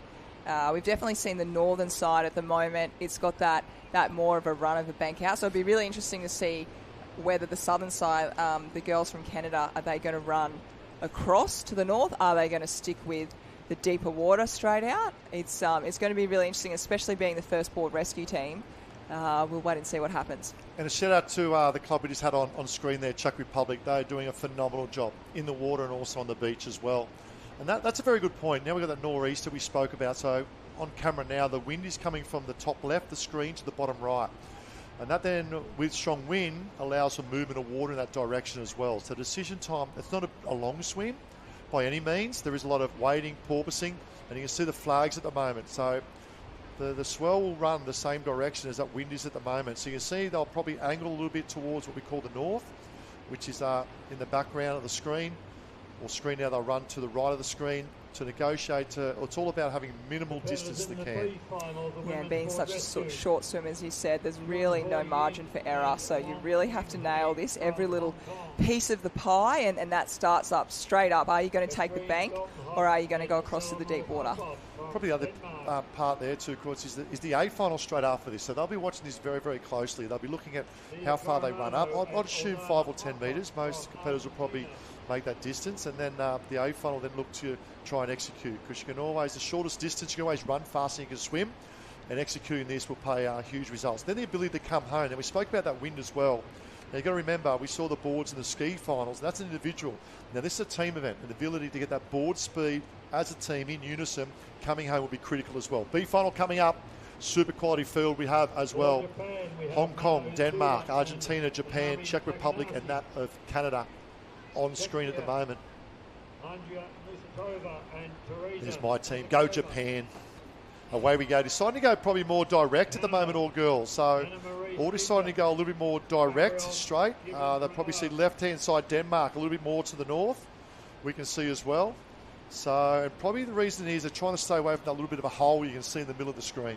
Yeah, you can just see that water movement just running out fairly quickly. But at the moment, definitely that, as you can see, the dolphin diving is going to be quicker than swimming and can really get yourself that momentum. But I feel like the bank may have really evened out a little bit, and we'll see that throughout the day. But yeah, you can just see everyone's got a little bit of a different line at the moment. So I think it's going to be pretty tight with the swimmers getting out there to that can. Yeah, so leading the moment is the red cap of Japan, tucked down in the far side. I said that's Canada. It's a matter of all reds at the moment. I say we'll go probably Canada, top of screen at the moment, leading. Japan in second, down to Denmark down the bottom. Czech Republic starting to make their presence felt as well. Now, from this morning, the wind's picked up as well. Now, it makes it a little bit more difficult to sight your cam because you've got that wind chop. As you lift your head, you want to try and lift your head on the rise of a swell, not so much in a trough. Yeah, that's a really great point, Ty. It's you got to go up the top, because if you're down below into the trough, you're not going to be able to see your can. So that's why when you're pool swimming, really great coaches, they make you practice that water polo. You know, when you're warming up to do a main set, do some water polo, and that just really practices moments like this to be really strong up on the top of the water. So that's why you'll see the competitors more so than another competition putting their heads up just with that wind. Yeah, and also here, Czech Republic, Canada, they're actually swap positions. They've got to fight back to their can now. You'll see them swap in a moment. Czech Republic leading down the bottom is the second can in. Very good swim from the young girl from the Czech Republic as well. Very strong team, and Japan as well. There we go. Hand up first will be Canada. Canada off to a fly. Czech Republic in 2. I'll then go back to Japan in 3, and then top end of screen, Denmark, I'd say they're in 4 at the moment. First leg, we always talk about board rescue being 3 parts: swim leg, board leg, and the most critical and crucial, coming home together on the board. I thought in Canada, her partner did really well to actually see her, because when she put her hand up in the air, she actually fell back down. Oh no, we've just had our leader out there, just a little bit, her board went over her head, and that just shows that water movement again, Ty. I think that's my team Japan, actually. Oh, no. So, and what happened there was she lost a bit of board speed. So when she went to sit and pop, had no board speed. The force of the wave then obviously catapulted the board back over her head. But now back into the kneeling position and making good progress. It's Japan in 1. We then make our way back to, looks like potentially that of down the bottom there, Canada. Canada still up in 2. But I love the work of Denmark. Look at the rating top of screen at the moment, back in 4th. Very good paddling technique, really driving from the legs, but the rating and the board speed of Denmark making great progress. Yeah, they did really well to recover from that. We've got Argentina at the moment just going out as well, so she's doing really, really well. And this swell is making it really, really tricky with all those bumps. And we've just got one of our competitors. She's just gone under the string. And we're talking about those little waves out there, that's what can happen. So she did really, really well to get herself out of that. Oh, here we go, European style of board rescue coming out. It's the double arm front, double arm back from Team Japan at the moment. And I got caught up, and that's the element that the win you spoke about. Good pick up down the bottom of the screen by Canada as well, and around they go the Czech Republic. So it is Japan. It puts a lot of stress on the shoulders, doesn't it? I can just see the pain of these girls, especially as swimming and board paddling, but they're making great progress. It's Japan in 1. We then go back to Canada in 2, Czech Republic, but the big move is Denmark, top of screen, now moved up into 3rd position, making their move potentially up into 2nd, but it's Japan out in front. And we're seeing all the different ways that you can do board rescue. Out in front we have Japan with the back paddler, the board paddler being up on her knees, and the swimmer doing the double arm. Then we've got 2nd and 3rd both doing the double arm but on their bellies, and then 4th is doing what Australians traditionally do, and that's both on your stomach and doing strokes like you're swimming on the board. Japan still lead coming in. Wave starting to build behind the Czech Republic. Got to run with a swell there. The Czech Republic, great little wave. Big decision. Maintain your board speed. Then they need to move back to get that nose up. Here we go, Team Japan. Team Japan, board speed is up. Pushes out the top of that wave, working very hard. May fall off the back of it. All of a sudden, from behind, here comes Denmark. Denmark, have they got off too early, Japan? Up and running, Team Japan. Where are Denmark? I think they've done enough here, Team Japan, but Denmark, what a performance coming home. Yeah, Japan did very, very well to get off them, because they certainly could have been caught. And as we just see, there's a couple we'll see on screen at the moment. We might have had 2nd and 3rd, just getting a little bit in that chaos. But yeah, congratulations, Japan. I tell you what, they did it tough, especially on the way out. It wasn't easy for them. No, and teamwork makes the dream work. And Team Denmark, another 30, 40 metres could potentially a B final champions. And the Czech Republic, Smiles are on the dials. Well done, ladies. What a phenomenal performance in the B final. Coming in third place there. Canada as well had a very good board rescue. Great swim from Canada. And we go back to Hong Kong making their way in. But you know what?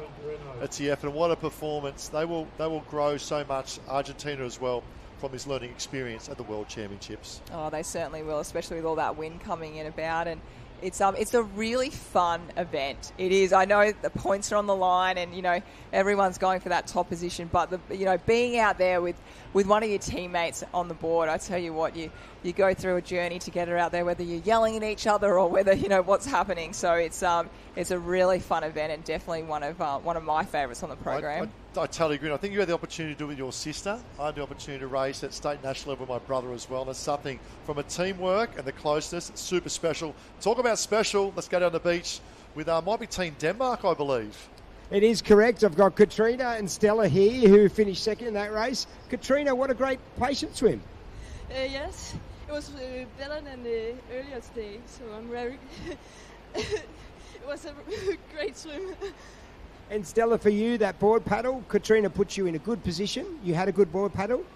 Yeah, it was very fun and very nice to catch a wave in the... Yeah. And let's talk about that wave. You nearly came all the way through on the Japanese team. You were very close to winning that. You must be very pleased. Yeah, that was very fun and very nice. Yeah. There you see, it's very happy girls from Denmark to take out that second place in the B final.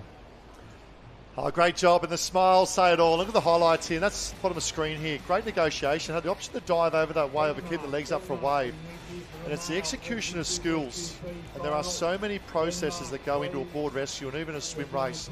And a great negotiation, or vision I should say there, from Team Canada. Great swim from Canada out in one. The board paddle make the way up, and that is it. We saw the Eiffel Tower being risen there by our Team Japan. But then reset and negotiated for the pick-up out in front, and the ability to come home from Team Japan very, very well. Got caught up on the cans, and that's obviously the wind swell, hitting the cans and negotiating that. And this is the fun bit coming home, isn't it? Yeah, right. This is the fun bit. Two working as one. Look at Denmark top of screen. Now, they finished second overall. That's the last 50 metres, the ability to maintain their board speed in unison as a pair. But it was all about Team Japan taking out our B final. Take a bow, Team Japan.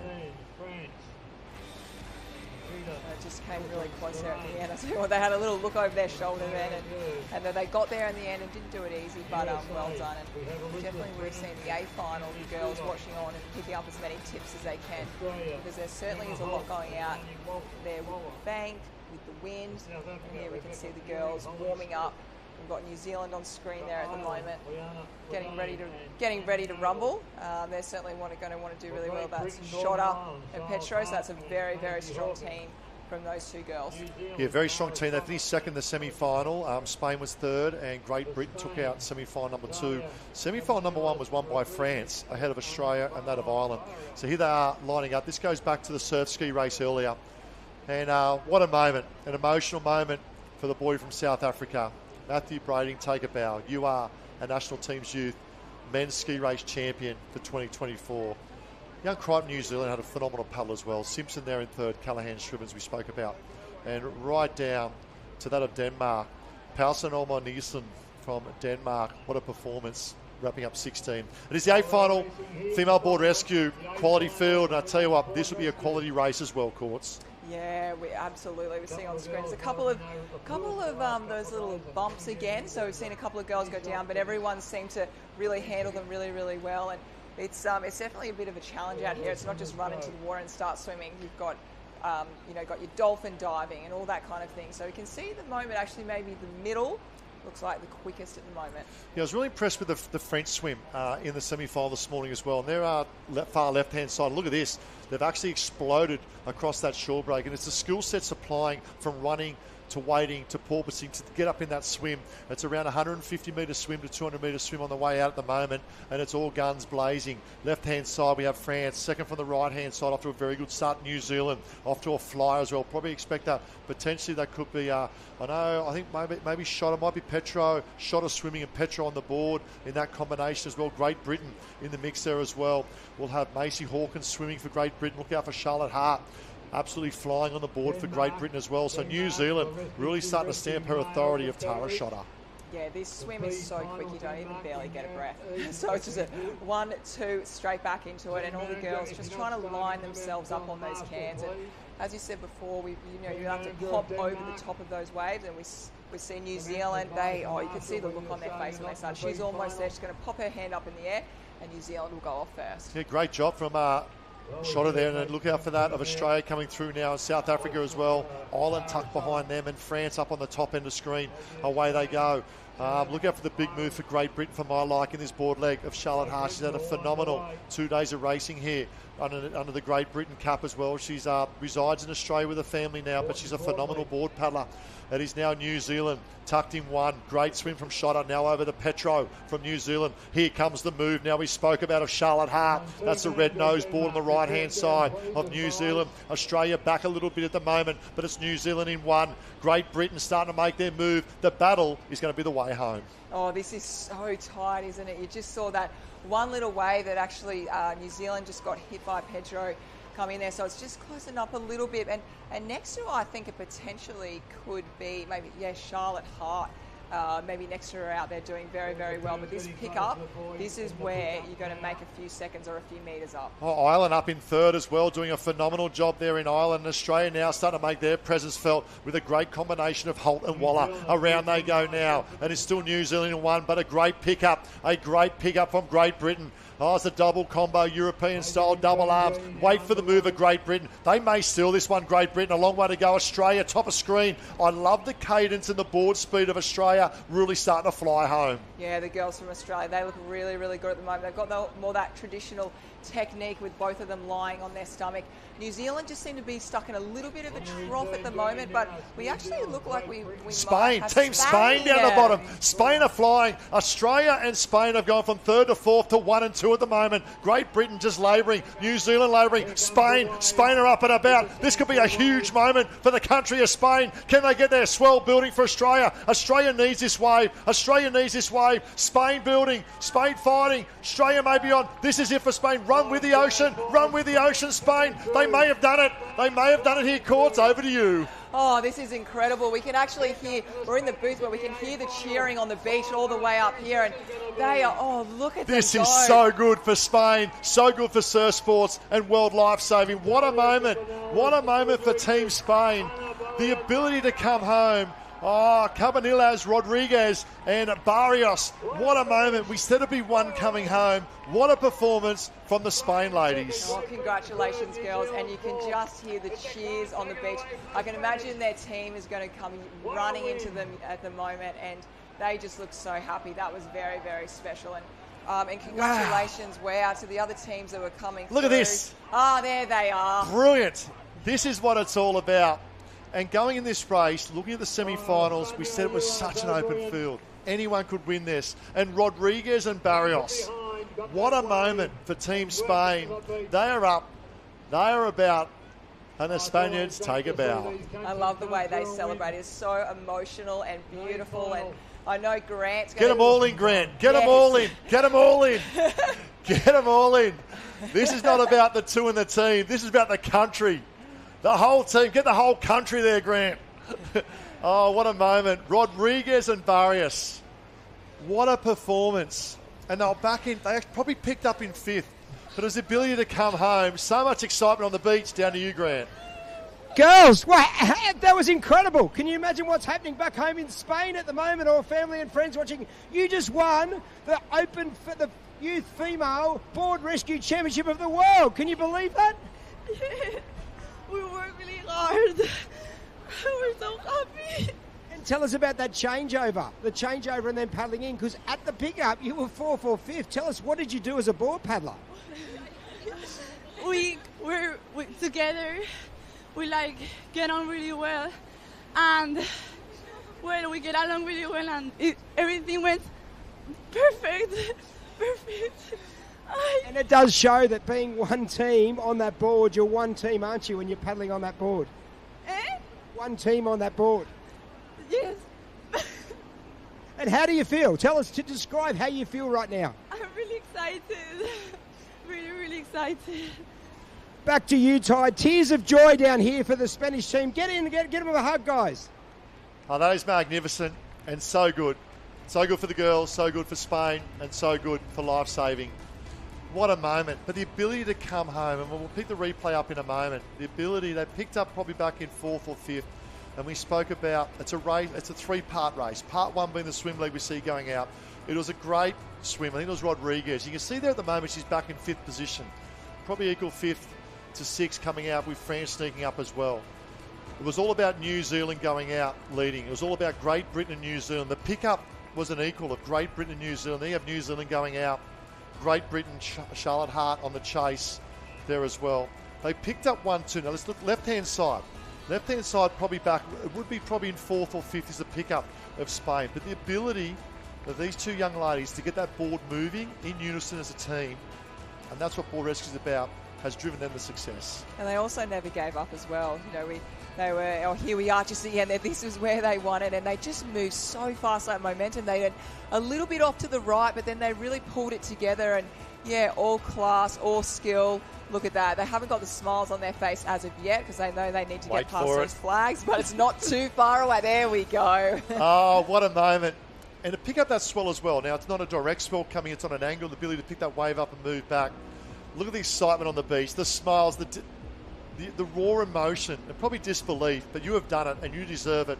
Team Spain, our youth female board rescue champions, world champions for 2024. What a moment. That was beautiful. And they did the flags earlier this morning too as well. So they've come out of the flags and now they're doing the board rescue. It's absolutely phenomenal. But now we move on to one of the hardest races. We're ready for a start for the men's rescue tube rescue, and this is going to be the B final up first.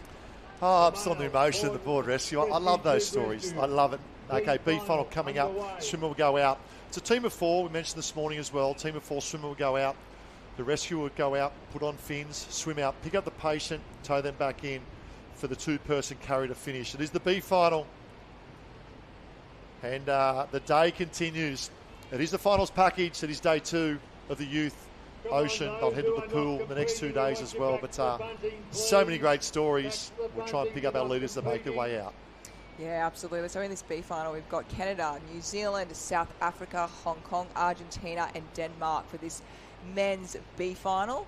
And they would have been watching again the girls in that board rescue because these swimmers obviously have a mirror image of what the girls just did in the swimming, and then we'll have the poor second swimmers. They really get the short straw, don't they? Having to do the swim out with the tube and then pulling back their patient. So it's as we said before, one of the toughest events on the calendar, but certainly one of those ones where as you said, there's 4 of them. The team really gets together and around each other. Yeah, one of the toughest, but also one of the most rewarding as well. And the B final here, a little bit surprised to see Team New Zealand in the B final. They've got some phenomenal swimmers in South Africa as well, but there's so many elements to the rescue tube rescue. Good swim right-hand side as well from Denmark as they make their way out. But at the moment, it looks like South Africa and New Zealand. So swim will go out. Now we look for the rescue tube rescue to come. So the rescue will go into the water, carrying the tube. Big decision time. When do the fins go on? That is very, very tactical, and it's very strategic, and they don't want to make their decision in that moment. They've really got to think about it when they're on that line and think about, okay, we see a few different ways that they're running in there. We see Argentina, he's kind of got both his flippers in each under his armpits, and then others will kind of carry it on one side. And it looks like most of the swimmers really, once they got across that bank, they really put those flippers on straight away, because swimming with flippers on compared to trying to run across a bank with potholes is definitely going to be faster. But one thing I did notice, Ty, out there was a lot of the swimmers out there have really struggled to get their arm over the can, and I think that's definitely with that northerly coming through. They're getting washed around, which has made it really difficult for the people on the beach to see them. Yeah, I think a little bit of fatigue too. You lose your legs. When you start to get tired, you lose your legs. The ability to drive the legs to help your body get up and about at the moment. But very impressed with Denmark. That's a red with the white stripes, bottom of screen at the moment, off to a very good start. We can see New Zealand probably with his head up a little bit too much at the moment. And South Africa, they'll be up and about. South Africa after Mark Brain has took out the ski race as well. Denmark would have seen the efforts of Spain, saying if Spain can do it, Denmark can do it as well. Such a great day of ocean racing here for the youth, the national team's youth. World Championships 2024. It is the B final now, the Rescue 2 Rescue. And once again, they're all clubs and all nations. Oh, a little bit off course here. South Africa. Oh, it could be very, very costly. At least 2 cans away. unfortunately didn't pick up his canter. Now picking up, has given away a good 20 to 30 metres. And you can see why he did that. He went for the black and white, which he was actually meant to go for the blue and white. And I can tell you what, those cans actually look exactly the same. Very, very similar. So he's just lost a little bit of time on that, but he's got his patient there, kicking as fast as he can, so that won't slow them down too much. Yeah, New Zealand now come to the front at the moment. South Africa making their move. So that's New Zealand front in the moment, left-hand side. You can see South Africa just tucked into behind as well. Now, the shore break's going to play a huge part. Now, the female tube rescue yesterday, New Zealand, caught the best wave and made up a good 15 or 20 metres. They're at the front at the moment, but South Africa is starting to come home here in second position. Tucked in behind that of New Zealand, and Denmark ducked down the bottom as well, making their presence felt probably in third and fourth as they make their way back to the beach. The moment right now in this race I can't describe how much their stomach is ripping. Not only are they the sting, not only are they pulling themselves through the water, they have someone, a human body that they're pulling behind who's only kicking to help. So this is the hardest bit of the whole race. Lactic acid would be full. Their forearms, their legs, everything burning, and all they would be thinking about is, where are my two draggers? I love the work of South Africa. You look at that, just how he's sitting on top of the water a little bit better than just, you see New Zealand now just starting to labour a little bit, lost the legs to swim at the moment, starting to labour in terms of the stroke, but the rating of South Africa, top of screen, even though New Zealand may be in front, look out for the move from South Africa. Swell's starting to build. There's a little bit of a draw out on that shore break as well, pushing the swimmers back out to the ocean. They'll come in. New Zealand, one trying to get over top. New Zealand trying, fighting. Now South Africa. It's advantage New Zealand, but waves building. Yeah, you can just see how many metres. Oh, we've got a little wave in the centre there coming through. Oh, they're pulling their patient down. This is going to, it looks like New Zealand have made the best of that. Yeah, really good skill set. We saw that yesterday with the New Zealand female team, and now they're backing up with the male team as well. Now they change over the draggers. They start with the hand drag first of all, then under the armpit they go. And the swim leg's hard. This is also hard, but this is a lot shorter.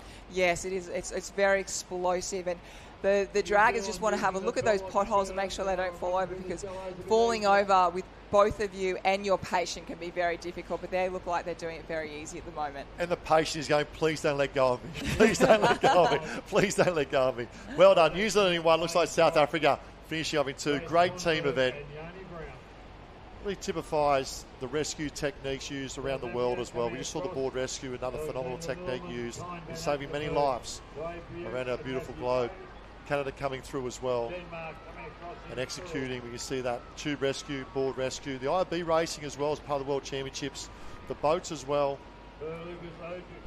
and Canada coming in. So that's the B final, and huge congratulations to Team New Zealand. I'll pick up maximum points in that at the B final. Argentina coming across with Hong Kong as well. And look at the body language. Says it all. They're exhausted, aren't they? And you can see the different techniques. You saw some of the teams actually, their patient had their head looking from behind. The reason they do that is to get their body up and be as stiff as they can, which makes it easier for their draggers. So anything they can do to make themselves lighter. I wouldn't suggest skipping breakfast, but trying to keep your body nice and stiff just makes it easier. Yeah, we spoke about the pool events a little bit earlier, didn't we, Courts? We said, the mannequin filled with water is 40 kilograms, and they're towing 60, 70 kilograms. But B final champions were New Zealand, the Black Fins, down the beach with Grant. Thanks, Time, with the Black Fins. Braith, that patient swim, good patient swim for you out there. Yeah, it was alright. Just pretty tricky conditions out there. Heaps of top, hard to see the can. And for the rescuer, it's getting a bit tricky out there, and obviously there's an art form to getting those fins on. Oh yeah, I wasn't very good at that part. I can't say too much on that. And what about on the way in? You obviously got a fair bit of power there on the way in to come through to win that B final. Yeah, it felt good. Real happy with it. Happy with my toes as well. Getting them pretty early. I don't know what to say really. Well, back to you guys, Time. Courtney taking maximum points there, the New Zealand Black Fins in that B final. And full of life as well, the boys are the highlights. It was a great start first swim, and Courtney mentioned earlier, now that wind's up, makes things a little more different. And you know what? I love that. It's the elements of surf, and as lifesavers, we don't know what we're going to get. You can always read weather maps and things like that, but until you're in the elements and mixing it, and well done. But it was a strong swim from New Zealand out one, Denmark down the bottom, and South Africa. Now, if we talk about South Africa, if he actually swum to the right can, I know I was picking up the colours of the black and white, the blue and white. Gave away 20 or 30 metres. We could have potentially seen a different finish, but they hung in there for a very good second, South Africa. But it's the ability to swim out with the tube. This is the comfortable bit going out, but it's the ability to come home. Very, very challenging. Yeah, they did lost a few metres, which might have came towards the end, but here we go, just on screen, that replay. He went for the black and white, which you can imagine having goggles on and being fatigued. Dark blue and white and black and white, can I tell you what, look very similar when you're out there, but beautiful replay at the moment as we, oh, there we go. There's a shot of that body surfing with a patient. I can't tell you how difficult that would be, and it'd really weigh you back. But the A final coming up next, and they'd certainly be watching on to see if they can pick up all those tips they can, and a beautiful replay there of the athletes just trying to get over those potholes. Again, incredibly difficult. Yeah, the graphics are phenomenal. A great shout out to the big boys doing a great job and all the camera crew. We've got 4 cameras in action and a drone set up as well.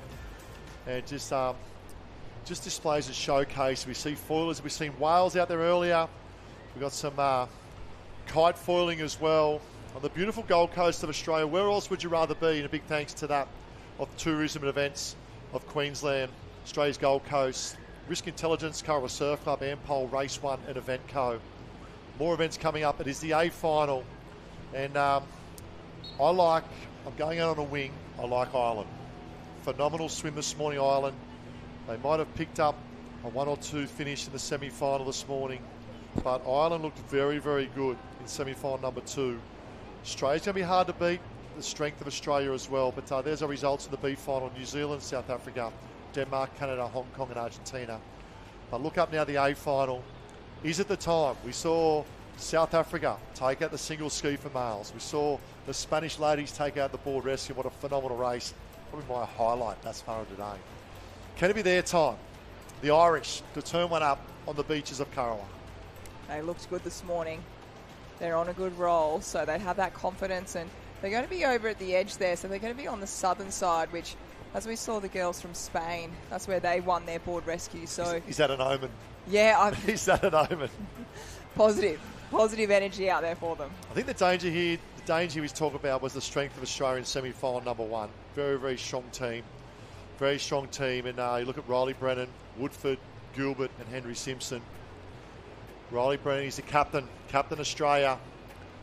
Took out the surf race yesterday as well, Riley Brennan. He's his skill sets are phenomenal in surf sports. Also very, very strong in pool rescue. So look out for that from Australia. Australia's going to be sitting in, they're not far away from each other actually. I think position 6 will be Australia and position 8 will be that of Ireland. So I'll keep a close eye on each other, and in between is this team. The French juggernauts, Matthias, Raphael, Louis and Adrian.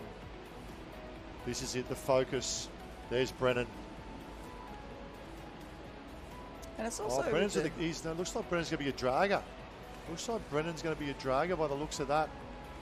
I probably see at the moment. It probably looks like Captain Brennan going to be... There's Kai Gilbert there as well.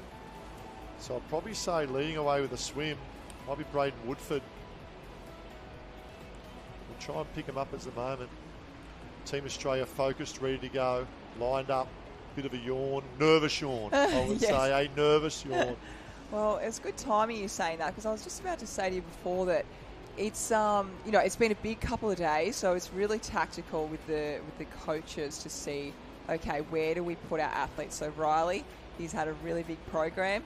Potentially let's put some of the other boys in there who haven't had as a big of a program. So this is something that all the countries' coaches look into, because this is, at the end of the day, this is one of the most toughest races out there. You're going to need all of your energy. You can't be 50% loaded up with energy. You need 110% for this. So you'll see a lot of the teams trying to spread their athletes out, and it's really smart. It's we saw Jasmine Raywood. She had a rest in the board rescue because she'll get ready for the ocean team at the end of the day. So it's that could be a reason why Riley is the dragger. So so something very tactical, something the coaches have to look at when they're picking the teams to represent their country. See Japan just on screen there, just having a little chat before they get ready. And they see the goggles are on. Yeah, they've been up and about Japan. I can't wait for the beach players coming up very shortly as well. A little pocket rocket from Japan. And for those on YouTube joining us and live stream, a big welcome to what is the 2024 Lifesaving World Championships right here on Curra Beach. It's day 2 of the youth. And Czech Republic getting around each other, the boys as well, ready to go. Big event coming up. It is the men's rescue tube rescue A final. 20 points up for grabs, 18, 16, 14. Dangers here. Semi-final, number 1 winners Australia, Team Australia, Brendan Woodford, Gilbert and Simpson. Semi-final 2 was won by the Irish of O'Grady, Brennan, Power and Flynn. Good atmosphere. Absolute cracking day. And you know something that makes me really happy? Not only that it's a beautiful day and everyone's getting around each other, is the fact that we got through COVID. We had to cancel more than a few years. It's been forever since we've had this competition, and we're back here and we're all together, everyone from all over the world. That just makes me really happy, I think, from what we went through that COVID period when you weren't able to see your friends, you know, your international friends, and now look at them, you know, we've got Spain on the screen there, we've got Japan over here, everyone from all over the place is here on the Gold Coast. I think that's I don't know, that makes me really happy seeing that. Yeah, I think you've hit a very good point there as well. It's that connectedness.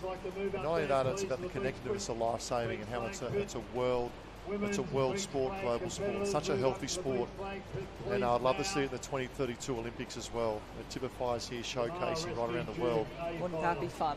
How healthy it is and how great it is for these athletes. And to be honest, when you look at the youth here, you know, you put on another, we look at 8 years' time, a lot of these younger youth will be in the prime. So the A final coming up very, very shortly. As we prepare for other events, once again, a big shout out to all our great sponsors involved. Tourism Events Queensland, Australian Gold Coast, Queensland Government. They're great support of this event as well. Surf Lifesaving Queensland, Surf Lifesaving Australia. Risk Intelligence, Coral Surf Club, Ampol, Race 1 Surfcraft. I tell you what, their Expo tent has been filled with 20 and 30 athletes and people from around the world all day, every day, and Eventco as well. Crowd is building. The officials just finalising some important information prior to wrapping up. Probably the last of our water event before we go back to the beach, and then back for the grand finale of the Lifesaver Relay. And thank you so much. We get to go soon. Yes, I was going to say thank you so much, everyone, for tuning in and listening to us and watching all the action happening on the live stream. We've also got liveheats.com if you want to look at. You've got all the results, or if you want to have a look at, you know, what's coming up and check that out. Talk about what's coming up. You know, the best thing about us at the moment, is we're going to come back again tomorrow. Brilliant. And Sunday for the Opens. And if the Opens are going to be half as good as what we've seen with the youth, I tell you what, we are in for an absolute cracking weekend. And then back up again for the Inner Club as well. And I want to have a shout out to Ron Rankin AM, Chair and Project Director, and Graham Ford AO, President of International Lifesaving Federation, and their committees and team in getting the enormity of getting an event like this up and running.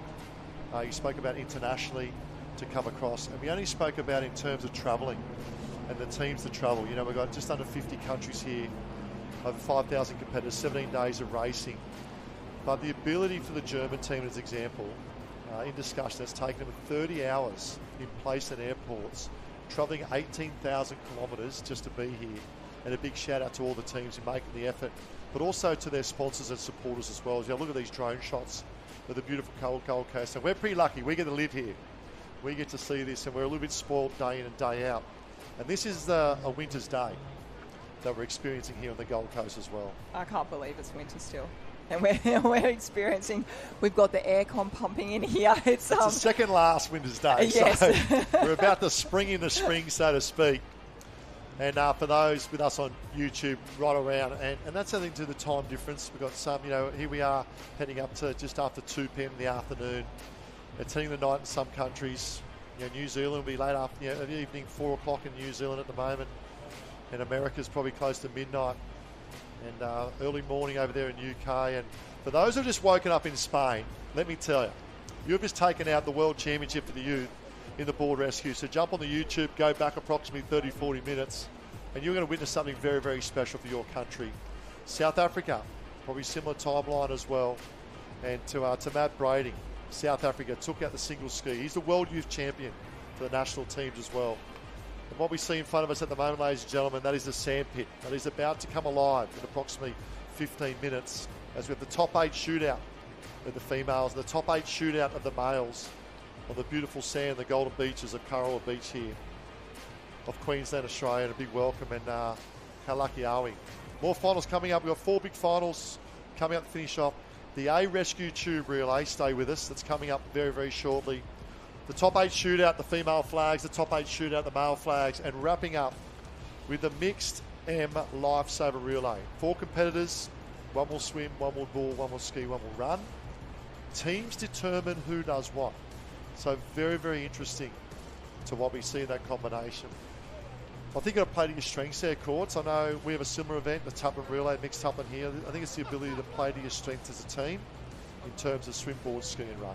Yeah, absolutely. It's definitely, that's why you have the team of management that really go through, and that's why when they're selecting their team, they look for, a couple of competitors that are all-rounders, and just, who fits what spot. So it's a lot of time, energy, looking at the season to get it right, and it's really difficult. I mean, take, Australia, for example, there's so many incredible youth kids.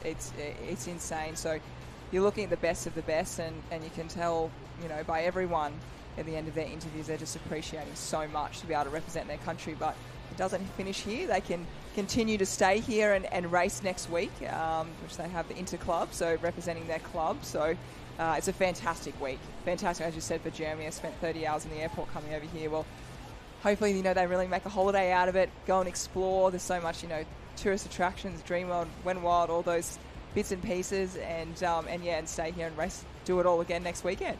Why not? Why not? And also what I love is about its experience for a lot of athletes coming here as well. Not only that about experience, but it's also about education.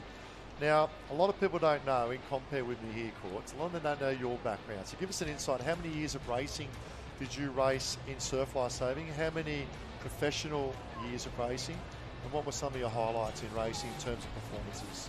You're putting me on this one. No one wants to hear about me. I want to hear all about it. Oh, you're too kind. Just to put it into context, because then I'm going to ask you about what they'll do in between days in terms of recovery. So how many years did you race as a professional Ironwoman? Oh, it was pretty much 20. I think it was 19 years in the Ironwoman series. So, 20 years professional.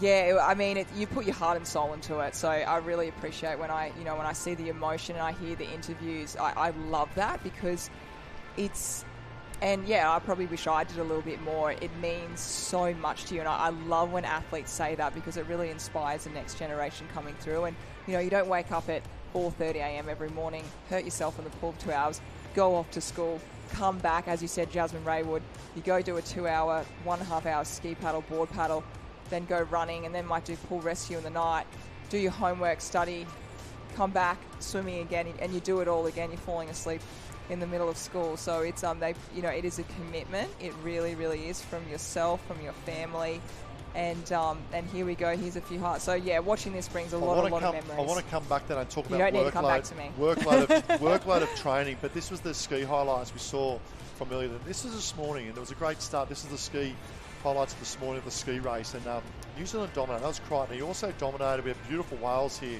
We get everything here on the Gold Coast. If you've never been here and you're watching on YouTube, come and visit. It is one of the greatest tourist places in the world, the beautiful Gold Coast of Queensland, Australia. This is semi-final number 2. There's a female semi-final, I should say. That's Charlotte Hart. Had a great start from Great Britain. She's had a breakout performance as well. Lani Waller there from Australia, backing up with another good craft leg. Then we had the Rescue Tube Rescue semi-finals, all about survival, getting through, qualifying. So these athletes, we see the highlights here, of course. They obviously had a big day yesterday, another day today. In terms of recovery, what's important between day to day, but also to go to pool rescue tomorrow? Yeah, definitely.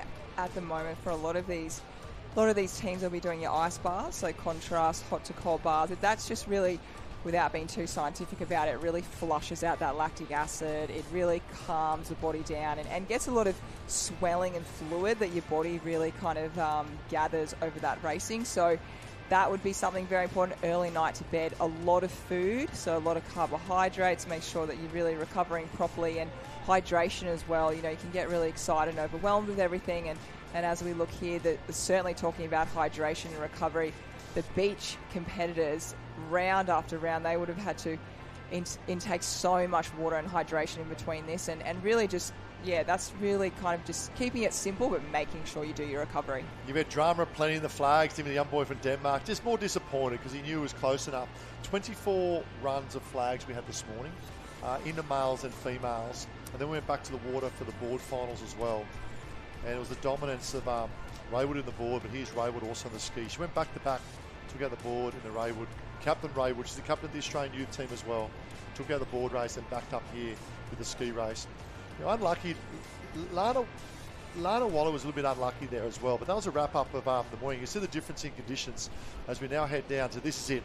It's the top 8 shootout. It is the World Lifesaving National Youth Teams Women's Beach Flag top 8 shootout. I love this. I love the flags. It's short, it's sharp, it's entertaining. And the crowd will start to build as well. So let's have a look at our top 8 lining up. We have Margot from France, Van Heeden, South Africa, Takanashi from Japan, Boniface, look out for Misha Boniface, great form this morning as well. Santa Guantiria from Spain, Bram Bridges from Great Britain, Abrahams, the South African, look out for this young lady. An absolute pocket rocket, second from the left-hand side. And Kaylin Kuntz for the US as well. Great form this morning, USA, far left-hand side, South Africa. Abrahams there as well. And also young Misha Boniface from that of Australia. Good form this morning, but now they've had about a 2.5, 3 hour rest. Warm-up so critical to come out and fire. Absolutely. We talked about being explosive athletes. They need to really be ready to go because they get one opportunity. Once that gun goes, that whistle goes, they are off, and if they make that one mistake and they're not ready, it's all over. So their warm-up is incredibly important. Here we go. We are ready for a start. 8 go in, 7 will come out. 7 flags at the end. It's short, it's sharp, it's entertaining. It's all about reaction time. It's all about explosive power. And also tactics across the sand the last couple of metres. Heads are up, heads are down. Explosion time, good turn, left-hand side, South Africa. America in trouble. America, Great Britain. America, Great Britain. Oh, unbelievable scene. She was probably the in-form flagger throughout the whole morning. And unfortunately, America, the Stars and Stripes have been eliminated.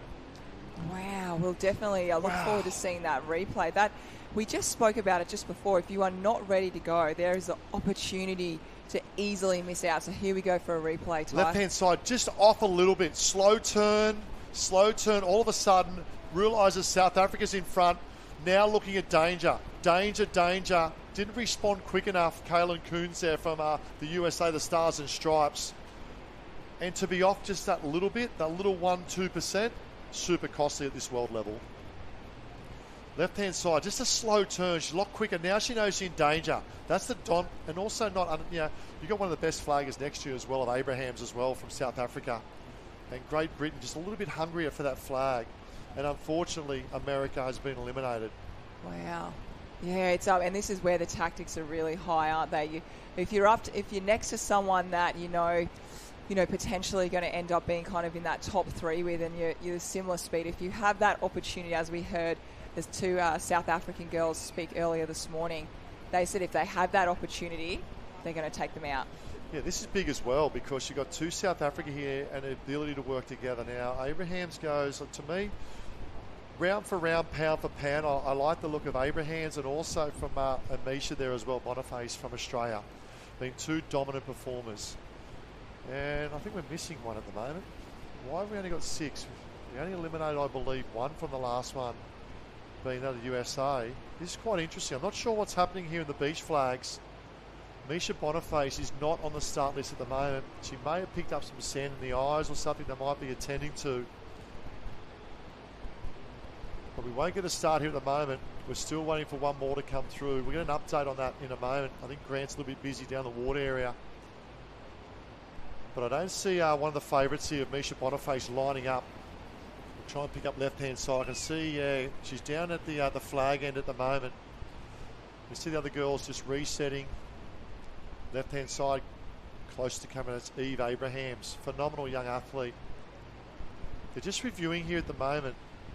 And we can see there the green and yellow cap, Misha Boniface. It's interesting to see what's going through here at the moment. They look quite stressed, don't they, if you have a look at the athletes' Yeah, I'm not faces. sure where it comes back to the start. They might have said she potentially may have broken. I'm not sure. They're just reviewing all the iPads at the moment. She was at the other, I think she was at the other end to that of America. So it wasn't between conflict. We might try and pick up a replay if we can there, guys, if you don't mind, to try and pick up Misha Boniface. She's been in outstanding form. Let's have a look at Boniface here. So we'll see when she turns, that's her in the centre. Turns well, Boniface. The danger was the left-hand side. Now, Boniface looks super comfortable coming through from Australia. I don't see an issue there from what I can pick up at the moment. All the danger was up the other end for that of America. Bit of an awkward pickup. She's actually she got the flag trying to see Boniface. Did she lose her flag and she can't find it?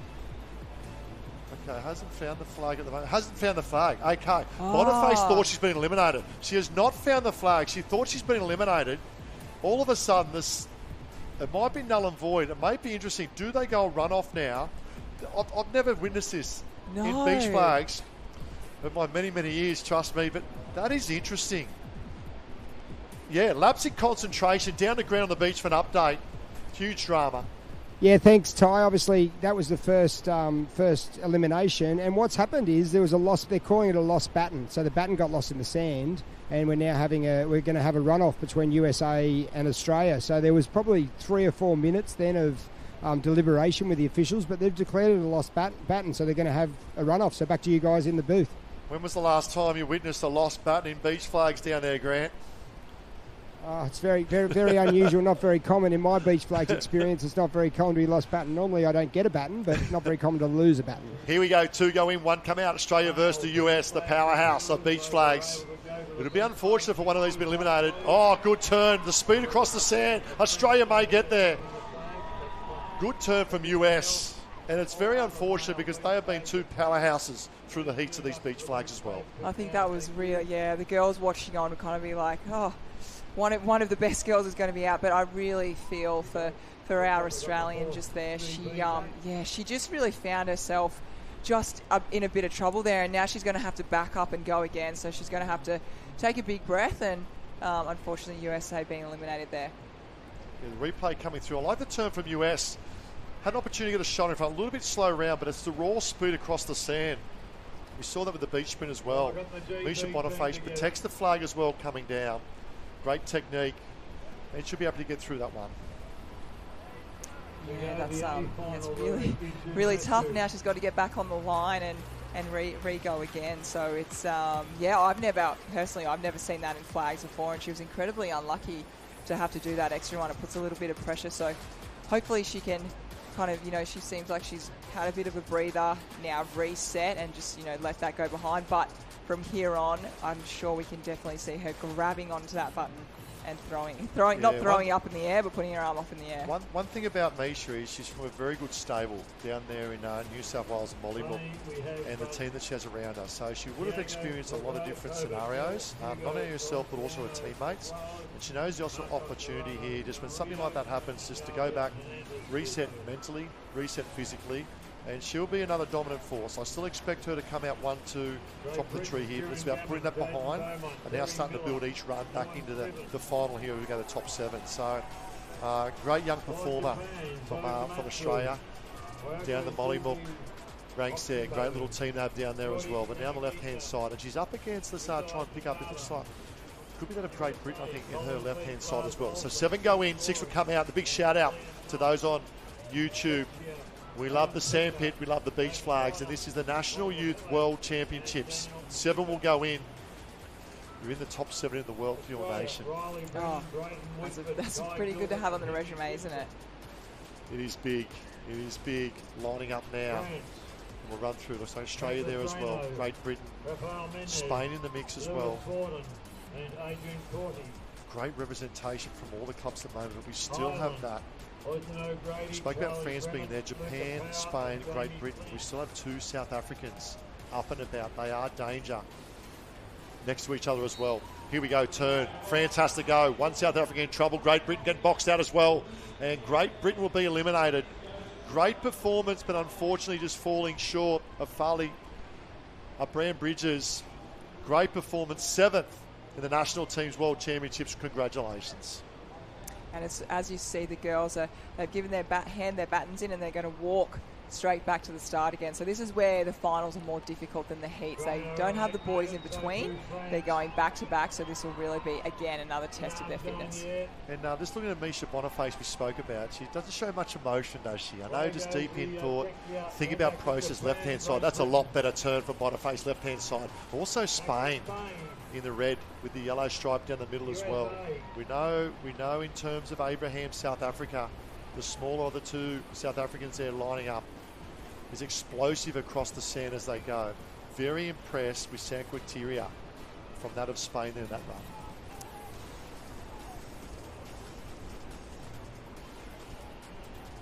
Such an advantage as well, having the two South African girls in there. And as we quickly move back to the ocean, we have the men's rescue tube rescue. So this will be the A final.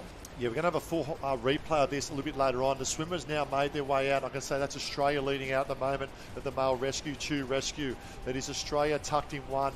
And I'll probably say right next to them at the moment, it's Team France making their presence felt. We spoke about the Irish team as well. It'll be Australia 1, France 2, Ireland tucked in 3. We'll sort of toss and throw from that of the rescue tube relay back to the flags as well. But it's Australia looking very, very strong and a dominant performance leading the rescue tube rescue. Yeah, that's a great little lead there, isn't it? It's really, really stretched out. And yeah, we'll look at that a little bit later on, and we'll get back to the beach flags in a moment. And here we go on screen. We've got the girls, and we only have 1, 2, 3, 4, 5, 6. Oh, you want to make that top 3, don't you? You want to be saying, the top 3 finisher. And then once you make that 3, you talk about place by place up the podium as you go. This is it. 6 goes into the female flags. 2 from South Africa, France, Japan, Spain. And that of Australia resetting now at the moment. We haven't spoken too much about Hanomi Takanashi from Japan. We've spoken earlier today about the strength of the Japanese beach flaggers, the males and females, quietly going about her business. And that typifies the Japanese team, doesn't it? Oh, yeah, they're incredible, aren't they? I tell you what, so as we've got our split screen at the moment, we can see onto the right of the split screen that rescue tube really pushing away, but we're off for a start on the flags. Heads down, away they go and turn. Slow turn for South Africa. South Africa in danger. South Africa in danger and unfortunately being eliminated. So left-hand screen, that's South Africa. Kira Van Heerden will finish 6th for South Africa. Meanwhile, back to the right-hand side. And what about this split screen? It's still Australia leading the rescue tube rescue. National Team Youth Championships. Strong work by Team Australia coming through now. Looks like Team France tucked in second. Swell building. Wave time. Wave time for that, the rescue tube rescue. But meanwhile, we're going back to the replay of the flags. And just stumbles. 3rd from the left-hand side, South Africa. A little bit high in the turn. There's the stumble. And any mistake at this level, very costly. Yeah, if you do a little stumble, someone, and as you saw, Canada, she saw her stumble in the corner of her eye, and she took that moment to cut her off. And that's what's going to happen. You've got the 6th best in the world here. And now we move on to 5. Here's the Australian team finishing off the rescue tube rescue. A huge congratulations to Team Australia. What a performance as they come through now. It was Gilbert Woodward, I think we had in there as well. Brennan. And wrapping up, well done to that of Team Australia taking out the gold. Looks like Team France coming in second. Team Ireland. We'll have a full replay of this coming up after the beach flags, and Team Ireland picking up that of 3rd place. A valuable 16 points for Team Ireland. Yeah, Henry Simpson was the other team member in that as well. So well done, Team Australia. Maximum points, great performance in a very challenging and grueling event at the rescue tube rescue. Oh, Courtney, 5 go in. Misha Boniface didn't look as quick in that turn. I love the work of South Africa and France, and it's interesting. Consistency is the key, and the ability to execute that reaction, that turn. It's hard to see a dominant performer at the moment, but in consistency, I do like South Africa. 2nd from right, good turn, South Africa. And Australia in trouble. Australia in big trouble here at the moment. Comes through for Australia. Did she get there? Oh, Japan and Australia. They will review this. Did Japan have the baton first? The flag first, the big question. Oh, it was close. They will review this. The turn was better from Japan. The speed across the sand was Australia. We'll pick up Misha there, she doesn't show much emotion. No, she's a phenomenal young athlete. 2 runoffs would be tough, wouldn't it? Here we go. Second from the left-hand side, third from the right-hand side. It's the turn, second from the left. The turn is Team Japan slow out of the blocks. Japan could have drifted across and protected, but no. Watch the last 3-4 steps. Unofficial, hard to say. Maybe Japan may have had it early. It's hard to see from the angle. The turn, great turn from that of South Africa. Just getting boxed out here, but it's the last 3 steps. 1, 2, 3. It's going to be a race-off. I do believe they both have come up. Wow. One went over and one went under. This is interesting, because to me I see this race in 2 parts, this runoff. Number 1, the turn is Japan. If she can turn and potentially get a shoulder in front, creates a big challenge for Misha Boniface. But we know that Misha has the speed across the sand. She's very, very quick. I think her turn maybe was definitely not her best on that last one. That was probably the slowest we've probably seen her do. She's seems to be right up the front, but she really kind of, just looked a little bit off in her turn. So she would have learnt from that, and hopefully she's got enough energy. I mean, doing two runoffs is obviously very tough, but she's very fit and she looks very calm. Yeah, Takanashi just seems to have a lower turn, driving back towards the flag on that reaction time. Boniface is a little bit higher. Big moment. Better turn for Boniface. Stumble from Takanashi. A costly stumble as well. I thought she was in a better position. Unfortunately, just stumbled, but Boniface staying composed, staying focused, comes out. Unfortunate. We'll pick that replay up as well. Very unfortunate for the young lady from Japan. It's a phenomenal flag morning. You can see team coach there, Sam Dick, just reassuring. Let's reset. She's doing it the hard way, isn't she, Misha? Yes, it's not easy. That's now rerun number 2. So she's done 2 extra runs. Here we go for that replay. Great turn from Japan. The stumble there. She was in front. Then Boniface said, little stumble, lose momentum. Japan gets a shoulder in front. Boniface for Australia and goes through to the top 4. Could have been one of those moments that Japan, she definitely was focused on getting the quickest turn and cutting Australia off. So maybe she could have been a little bit more focused on coming across instead of kind of focusing on going straight. I'm not too sure, but I just saw her, she kind of looked in the corner of her eye and then came across and then went off her heel. So I guess it comes back to about, focusing on yourself and I tell you what, she would have been incredibly disappointed after that. Yeah, she's a great young flagger coming through the Japanese ranks as well. And you can never take your eyes off the prize, and you see now 4 lining up. This is big. Top 3 finish, National Youth Championships, World Championships. This is a big finish, especially in reference to going into the Youth Interclub next week as well. The opportunity to stamp your authority. Now, we know the strength of the South African, Abraham's far left-hand side. Very dominant performer, the beach relay and the beach spring as well. Now looking to execute this in the beach flags. Santa Quinteria from Spain, second from the left-hand side, has had some phenomenal runs. It's about being consistent. Misha Boniface, we spoke about this. She's hanging in there. She's doing it the hard way, but also performing very, very well. Is Vige Marget from France on the right-hand side. 4 go in, 3 go out.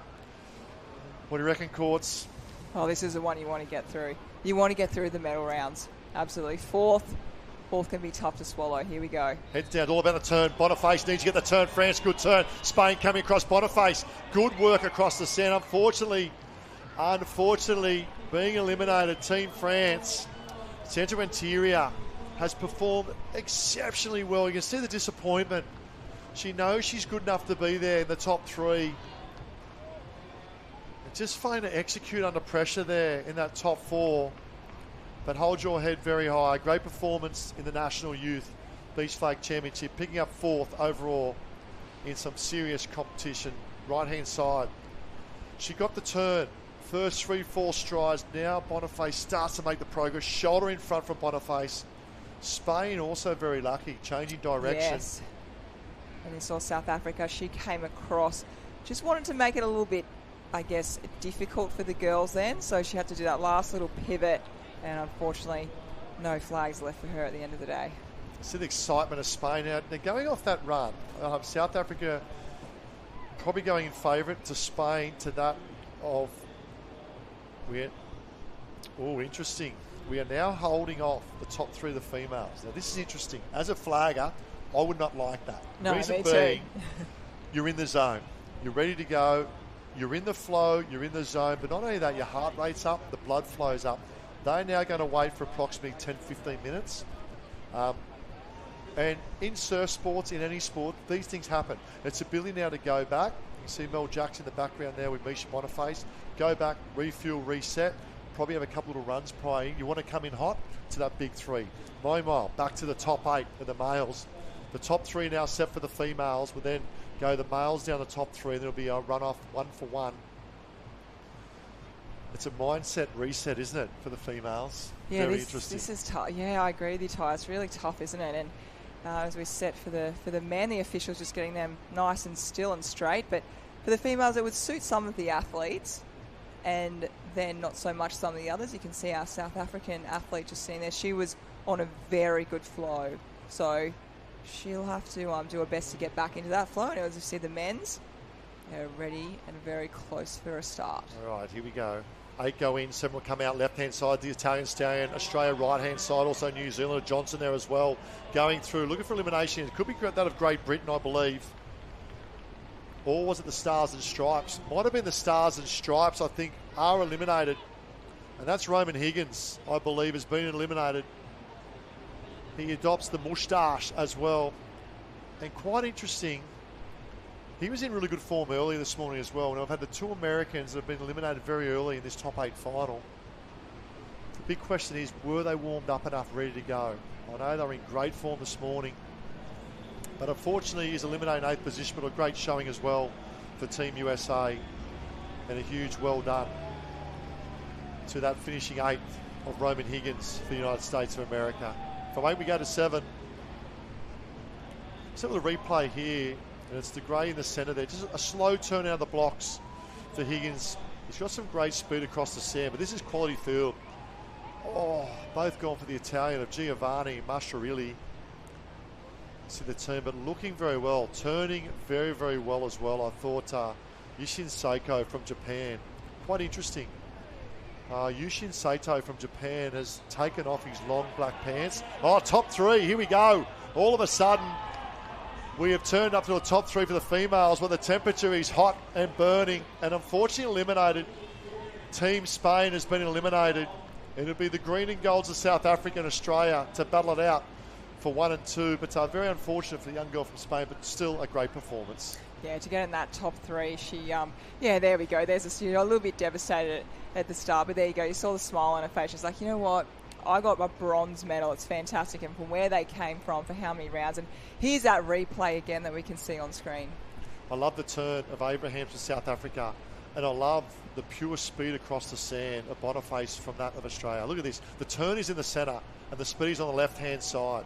The raw speed across the sand of Boniface. This is going to be a great final. The big question is, can Boniface, very similar we saw with the Japanese young lady earlier, can Boniface turn, I should say, can Abrahams from South Africa turn and get in front of Boniface to make it difficult to come round? Or will the raw speed of Boniface lead to success on her home beach, of Australian home beach, I should say? That looked like Boniface's best turn she's done, actually. Yeah, she was right up there, so it was really good to see her have that and give her a lot of confidence. I was going to say, confidence is a wonderful thing. And great final coming up, Australia versus South Africa. Meanwhile, 7 go in here now, but that's to the male final.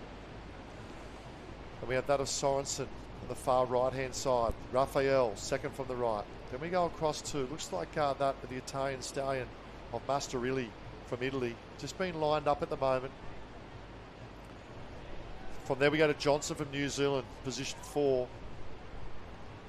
And right next to Johnson, the little pocket rocket, Yushin Saito, was in scintillating form this morning. Now backing up to the final. Once again, we have 2 athletes from France still in the top 7. Great turn from Japan. Great turn from Japan and South Africa. Oh, I think France has been eliminated. Look at Japan. He's up and about. We saw this morning as well. He's enjoying the moment, and with that comes the enjoyment, the confidence, and the execution of a great flag turn. Wow. What about the turn? We'll see that replay. Unfortunately being eliminated. Rafael look at the turn, third from the left-hand side. This is explosive. Look at that for a turn. He does it a little bit differently as well, doesn't he? He kind of gets up like, the only thing I can think to describe is like kind of like a worm type style, and then spins across. So here we can see again, third from the left there. He kind of bottom up. It's like up. a double knee, isn't it? It's like a double knee turn. It's a little bit unorthodox to the traditional turn, but it's very fast. Whatever works for you. You go with that. You go. That's exactly right. You run with it. Okay, great little battle here. Team Australia versus that of South Africa. Great battle.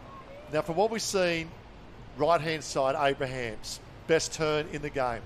Speed across the sand, left-hand side, Boniface. Big challenge here. Heads up, heads down.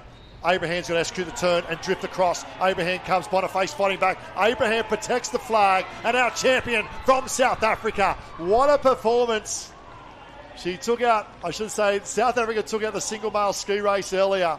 But what a moment. What a moment for the young lady from South Africa. And to be honest, Eva Abrahams has probably been the most dominant performer throughout the whole 30-odd rounds. She has been incredible right from the start. She stood out. And look at that, the sportsmanship. We love that. And Boniface, she definitely had a tough run then, didn't she? But we are so lucky because we actually do have Grant right in there with all the action on the beach. Here we are, we're just down here with our winner. Congratulations. How do you feel out of that? What about the emotion? So good. Sorry. I've worked so hard for this. I put in so many hours and I have so many people to thank. And I'm really, really grateful for the chance to be here. And to do it on this stage, one of the best beach flags pits in the world, how special is that? Like, this is my dream since young. I've always wanted to be here, be doing this. So it's really big for me. It's like a little girl's dream come true. How special, and for your teammates, through all family and friends that are watching back home, what are some of the messages to the family and friends watching back home in South Africa? The love has been so amazing. It's been so overwhelming. I even have messages from like EJ Forsyth, which is so cool because that's who I've been looking up to. So it's been so great, especially with such a great team. They're so amazing, and my family, my mom, my dad, and my brother. It's been so great to have them there. Yeah. Put your hands together for South Africa winning, taking out the women's beach flags. Congratulations. Back to you, Ty. Oh, what a performance, and a big thank you, Grant. The emotion says it all. Look at the males now. Oh, looks like potentially Australia has been eliminated. Sorensen, you can see the disappointment because it means so much. One as an individual, but also the opportunity to step up on the big stage of the national youth. It just shows the quality. But going back to Eva Abrahams, a phenomenal interview. And if you get a chance, Grant, I'd love to know. I would love to know the country. I should say the club that she's from in South Africa as well, to give them a shout out. I'm not sure if you can chase that up, but let's have the replay here. We spoke about the dominance of the turn and the execution, the ability to get the shoulder in front. We know Boniface, the speed across the sand is unbelievable. Just can't get there. Made the run a little bit more difficult to come around, and this is it. You are the national youth world champion, and what a moment. And the speech said it all, and it's quite emotional. And the boys turn. Look at the danger, third from the left-hand side. Sorensen trying to get the shoulder in front of South Africa. Can't get there in liquids all sorts at the moment and falls a bit short, and you see the disappointment. Well, we've seen both sides of the pendulum there, haven't we? Oh, we certainly did. You know, we just saw South Africa. He just got the better of our Australian there, but I love that interview. That was, you know, I'm with the girls from Spain in the board rescue. I think they've been my favourite two of the day. But she just, you know, she said as a little girl, this is my dream, and I've always wanted to be here, race in Australia, and the tears came out, and that was just really beautiful. And just hearing athletes talk about that and say that, it you know, it makes for us, you know, being here and commentating this, it's such an absolute pleasure and joy. It's raw emotion. And the other thing too is it typifies what lifesaving is all about around the world. It's about opportunities. Now, whether you're an athlete, whether you're a lifeguard, you know, or whether you go to another country, you can always go. And the sense of community and the enjoyment right around the world, unbelievable. And a shout out to EJ as well. Elizabeth Forsyth, what a great human she is as well. You know, she's won that many Australian flag championships, obviously current Australian flag champion as well. To reach out to young Eva and wish her good luck when she's been a role model, and I get pretty emotional with that too. And great to see. She's a great young lady, And also she's a great older lady being a VJ as well. This is it. 5 go in, 4 will come out. The Italian stallion still in the centre. We'll have some work to do here. Big turn, great turn. Oh, Japan's got to work, New Zealand in particular. Battle here. I think he's going to fall probably a little bit short. Oh, to Team Italy. What a performance. He did so well. Giovanni Mastroili, unfortunately, has been eliminated. Yushin Saito, he didn't have the turn that we've seen through the prior runs. I saw Is that it as nerves? well. Is it the pressure on the big stage? He just was a tiny bit off, wasn't he? He's been so dominating. He kind of went back and he just looked like he fell a little bit. So getting closer and closer. We move to 4 now. So the nerves might be kicking in. He might be thinking a little bit too far ahead and really got to stay in the present. Yeah, I think just executing that turn. I love the work of Jake Hutton. Now, we haven't mentioned Jake Hutton much, but you've just seen Eva. Fella, look at the Japanese are up and about. I love this. Can he give us that energy? This is It's so brilliant. Good. Talk about energy. We got Japan trying to get the energy from the team supporting there. And then you got Jake Hutton here in centre. He had the best run of all 4 just then. Now, that could be the confidence that he's just picked up. The confidence in the moment of seeing Eva Abraham winning that for the females. All of a sudden, you lift a little bit. And it's moments in sport that can make a huge difference. This is it. 4 go in, 3 will come out. France is still there. That's Adrian from France. Saito, Japanese, front and centre on the right-hand side. Let's not forget Zach Graham David Johnson, one of the longest names in the competition, but he's up and about as well and being very consistent. And the right-hand side, Jake Hutton. Big stage, big moment. 4 go in, 3 flags will be at the end. The bigger bodies too. The bigger bodies we spoke about of Hutton and also of Johnson. The smaller body there of Yushin Saito. We know Saito turns super quick. He needs to get his shoulders in front. Big moment, big stage, calls for big plays. You want to get through this one so you can get the chocolates. He's unfortunately... Who do you like? Oh, it's tough, isn't it? But it's so even, and that's what I love about this. You know, you can look at a surf race that's 2, 3, 4 minutes long. You know, coming in, looking at heats, looking at semi-finals. You know roughly who, you know, with all things being equal and not taking surf into contention and skill sets, you know roughly who's your top 3 or 4. This is a different ball game. This is it. Any of these 4 can become world champion in the next 5 or 6 minutes on the big stage. And it's been super dramatic, hasn't it? We've seen people falling over, we've seen false starts, but I love Sato's energy. I really, really love the energy there.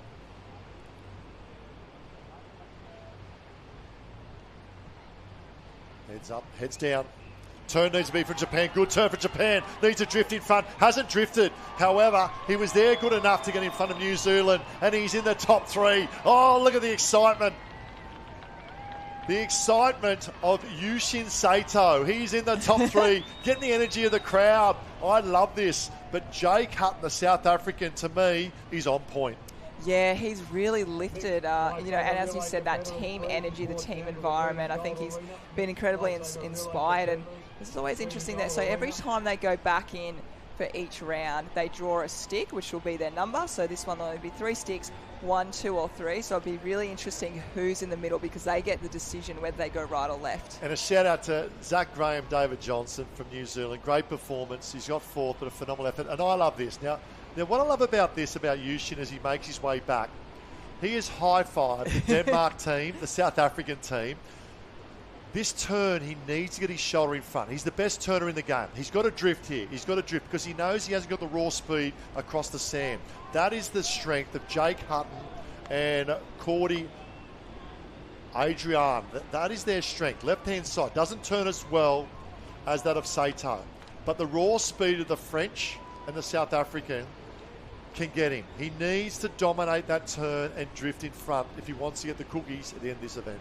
Yeah, he just hasn't got the size and the shoulders. So, yeah, you're spot on type. He can get around and be first and just get his body in front. That's going to be his best opportunity. Can you imagine if he does win the claim? He's got the best energy. He's got the best energy. Yes, he does. All right, here we go. 3 go in. People's champion. We have Japan, left-hand side. France, centre. And Hutton. What I love about this, we're going to have a Japanese winner, a French winner, or a South African winner in that of the Youth World National Team's beach flags. I tell you what, his battery is full at the moment, young Saito. He's got to turn, he's got to drift. He's got to drift. Meanwhile, France and South Africa need to have their best turn possible. They have the raw speed across the sem. We know that. We've seen that. We've been through 31 runs this morning and this afternoon. It comes down to this. 2 more to become the national youth team's world champion. Good turn. Turn drifts. He drifts in front. That's what we spoke about. The muscle up. Oh, Japan's through again. Execution to a T. But I love the turn of Jake Hutton. He turned on par with Sato then. And that is what he wants to do again. All of a sudden 3 becomes 2. And we'll see that replay in a moment. And that is the execution we want to see from Team Japan of Sato. He's got to turn and drift. It was really tight there. It got really messy in the middle. We'll see that replay. I love that great sportsmanship. They're obviously good friends. If we can stay with them as they gain in the line, watch the support they get. Watch the support they get here at the moment. Sato, South Africa. Watch Sato on the crowd. Look at this. High five some other teammates. Look at this. 1 to go. We know the importance there. All right, that's Marbo there, team manager from Japan. Along they go, the whole line. Look at the support of this young man from Team Japan. Listen to the replay. Now, this is it. He needs to execute this again. Left-hand side, turns well, drifts. Great execution. Love the work from South Africa. Hutton. A little bit of argy-bargy. 2 dominant flaggers come out in front. Little dig for the sand. The disappointment of France, but hold your head high. I think also if you look again, South Africa, Hutton moved across just to make it difficult for the other 2 going That's a for good it. battle. Wasn't it? That is a good battle. Wow. We talk about the UFC in sand, in the sand pit. This is a great battle. Will it be the strength of South Africa? Interesting point now. He's turning inwards to South Africa, that of Sato. He needs to get his shoulder in front. We know that. Of Hutton from South Africa and Sato of Japan. This is a great battle. Who do you like, Courts? Who do you like? Where do you go? I was just going to say exactly the same thing. Great battle because we've got 2 completely different athletes. You've got, although Sutton, he was very, very good in that last turn, but we've got his more the muscle and the speed. And Sato, he's grabbing the energy from the crowd, and his turn has consistently been the quickest. So totally different strengths. So this is going to be really, really interesting. 1 run for the national youth team's flag champion, world champion for 2024.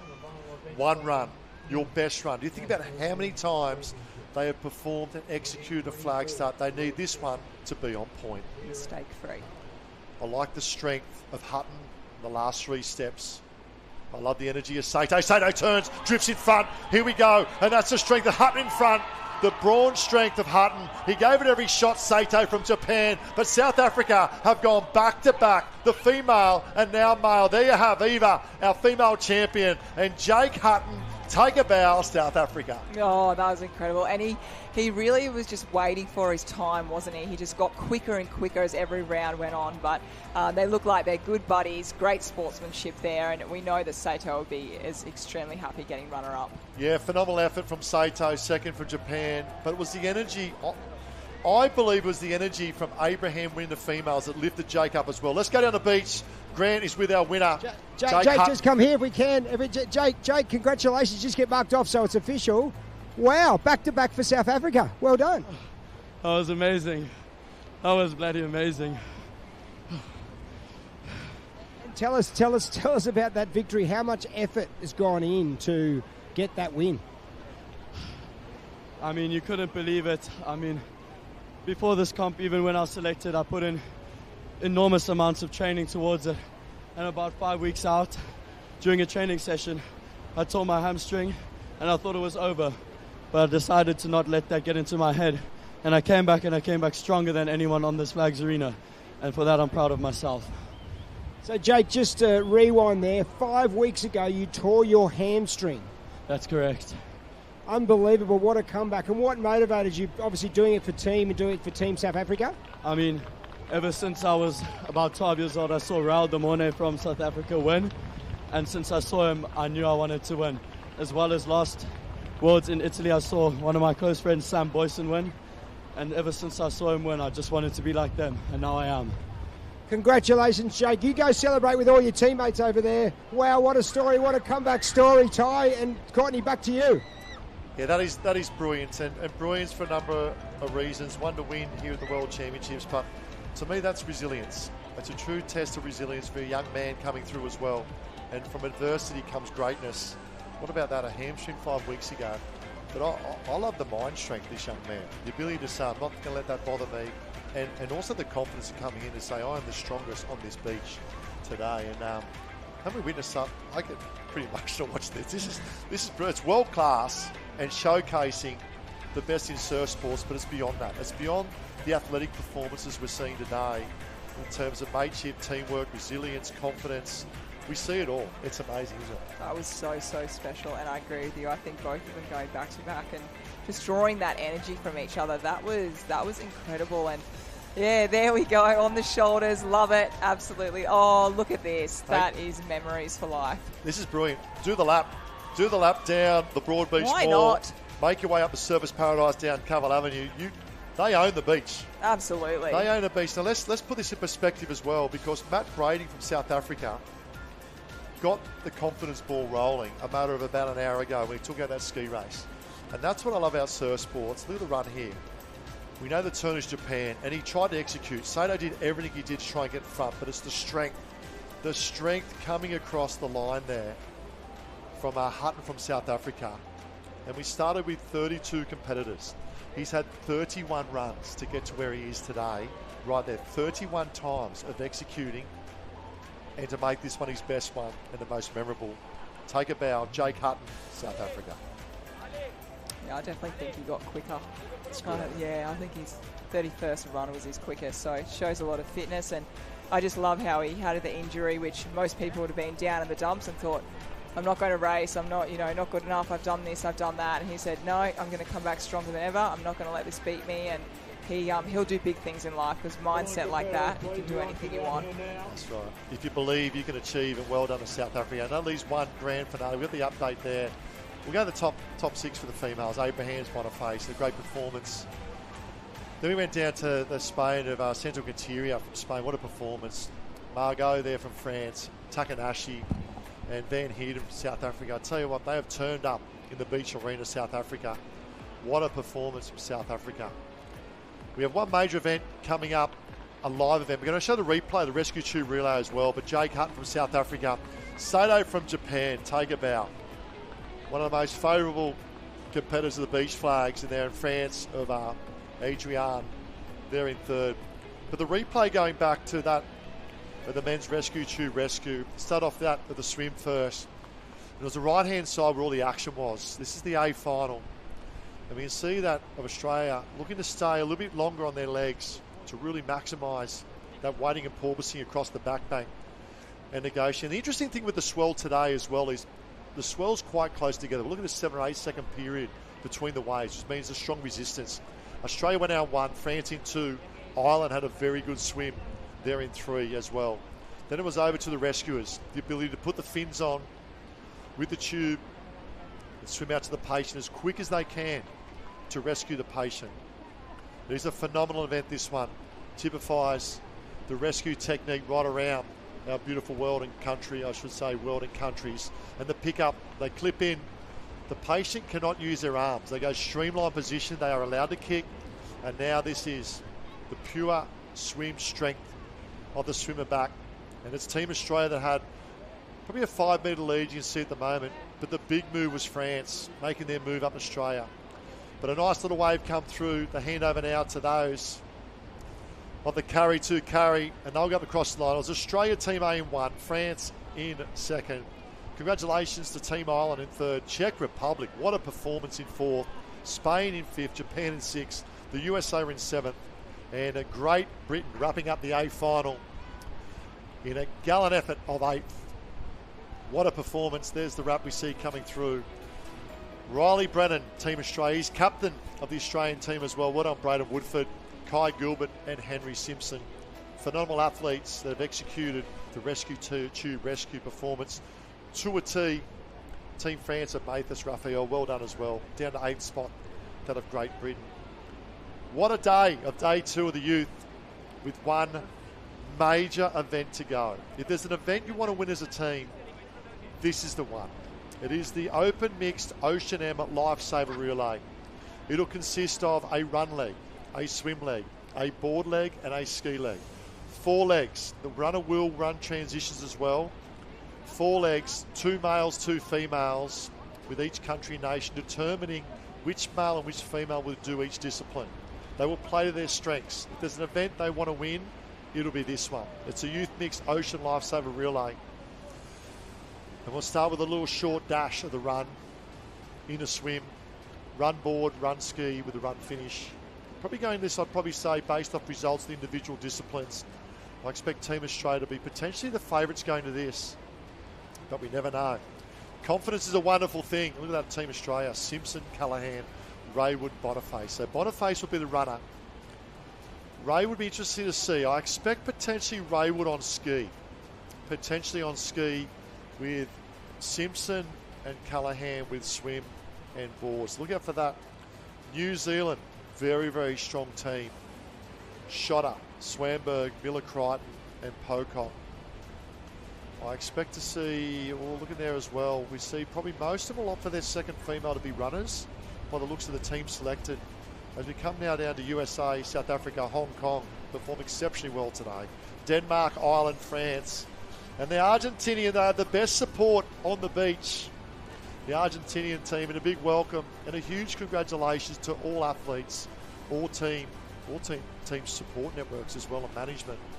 What has been a phenomenal day 2 of 4 days. They're over the pool tomorrow and that of Sunday, the youth, as we bring the Opens to the main arena here of the beach. And the main pool arena, we'll see the youth the next 2 days as well. Grand final event at the Ocean. The crowd is building. And slight change in conditions. We see that wind's really started to pick up from what we saw this morning. There's a little bit of a wind swell. We see the kite surfer out there as well. Low tide, the tide's starting to push in. Final instructions now being given to that of the runners. And of course, what a day. What a day to come in on day 2. We'll have a little bit of a wrap-up of our highlights before we finish off today. But for those on YouTube joining us and live stream right around our beautiful world, a huge welcome. And we hope you enjoyed the day as much as we have. And what about this? The grand finale. This one means a lot to teams, doesn't it? It is. And yeah, thank you so much, everyone, for joining us for the magic that's happened all day. And this is the one that, you know, everyone wants it. It's the last one at the end of the day. And you just feel it's a team. You get all in together. You'll see everyone lined up cheering on, and you can see everyone there, all the athletes just getting their last instructions before they go out. And this is one of my favourites. I love it. As I said before, everyone gets together. And as we can just see in the background, you see the flags chopping and changing there. So when we saw the highlights package before about this morning, it was perfectly flat, beautiful. But Gold Coast, very open beaches. We're very well known for having that kind of either a northerly or a southerly come in the afternoon. So very choppy. As we heard the South Africans speak earlier this morning, they are definitely used to this wind. They said they get it every single day. So they will definitely be loving this wind, and it'll really be the athletes that are making the most of those little chops. Yeah, you spoke about the magic, and for me today, we've seen some magic in racing, but it's all the magic outside the racing. The team support, the morale, the story, the excitement, the emotions, the interviews that have been done, and the topics of discussion of those interviews, from South Africa, right through from the Spain girl to the Australian team as well, New Zealand, the list goes on and on. So many great stories, and that's what Lifesaving is all about. And once again, a huge congratulations to get this event running to Ron Rankin AM, Chair and Project Director of this event, and Graham Ford, AO, President of International Lifesaving Federation. David Wimpy, the CEO of Surf Lifesaving Queensland. Obviously, it's conducted in the beautiful state of Queensland of Australia, and also Surf Lifesaving Australia. Minister of Tourism and Sport, Honorary Michael Healy, and Tom Tate, who's the Gold Coast City Mayor and great supporter of sport in particular. And this event doesn't go ahead without all the officials. We see the rescue boats there. The officials doing a wonderful job. And we talk about 17 days of racing, just under 50 countries taking place as well. This event doesn't go ahead without great supporters and sponsors as well. So to Tourism and Events Queensland, Australia's Gold Coast, Queensland Government, Risk Intelligence, Kiwana Surf Lifesaving Club for hosting the Ocean, the Gold Coast Aquatic Centre as well, to Ampol, great supporters of Surf Lifesaving Australia. To Raceman Surfcraft and their great support for Surf Lifesaving as well, not only through Australia but also internationally. And to the Event Co, we say thank you to our major and supporting sponsors. It's hard to believe, we're only probably halfway through the program of our 15 days heading up as of tomorrow, but the excitement is still building as our last one. So day 2 finishes today, and then we spoke about earlier, pool rescue tomorrow. So a lot of the European teams very, very strong. We know in the Opens we saw the Italian team are currently sitting second overall. We expect to see some brave showing of the youth tomorrow and the day after in terms of pool rescue of the European teams as well. And then we swap it over. So the next 2 days we'll be seeing the Opens. They take to the ocean, and then, as you just said before, Ty, the youth will take to the pool. So we swap it over. So we everyone gets a bit of everything over these next couple of days. And I wish we did this competition every year. It's fantastic. 2 years is too long to wait. I wish we did this competition every day. Yes. I love it. I love it. It's such a healthy sport. And you spoke about earlier about your training as a professional Iron Woman as well. They are the fittest and fastest surf sports athletes in the world. The input they have, you talk about the ocean men and open women, even like the commitment of the beach flaggers and beach sprinters. You're looking at something like 10 to 14 sessions a week they are doing. And not only 1 hour, they're up to 2 hours, but the community of support they have from every club around the world as well is second to none. Quick one on you, quick one. In your prime, weekly training, how many sessions did you do and discipline as a top elite Iron Woman? There was, adding it all up, there was 4 swims in the pool for an hour and a half to 2 hours. Ski paddling, 1, 2, 3. 3 ski paddles, 2 boards, 2 irons, 1 to 2 gyms. And I probably did a bit more running than most people. I was probably more 3 to sometimes 4, depending on who it was with. I think I'm up to 16. I'm counting. And let's talk about the runs, North Burleigh Hill as well. North Burleigh Hill. Yes. I did them when you were training there. Did a few hills with your kids. Certainly. I think, and that's the thing when I was training and see the young kids, and that would inspire you a lot. And thinking of inspiring, this is our start list. We've got New Zealand. They're going to start up number 1 on the north side there. Great Britain. They've been very strong. Japan, the energy. And then we look through and we've got Australia, Spain, Canada, all going through. So Australia going to be in the middle of the field, as we see there. We go over the page, your favourite cap, the USA, and then we move down to the bottom, Argentina, France, Ireland been doing very well, Denmark, Hong Kong. So it's all happening there, and it's going to be very, very fierce. So it's run leg to swim leg, to run leg to board leg, to run leg to ski leg, to run leg to finish. And one last thing while we've got a bit of time to look at the crowd building as well.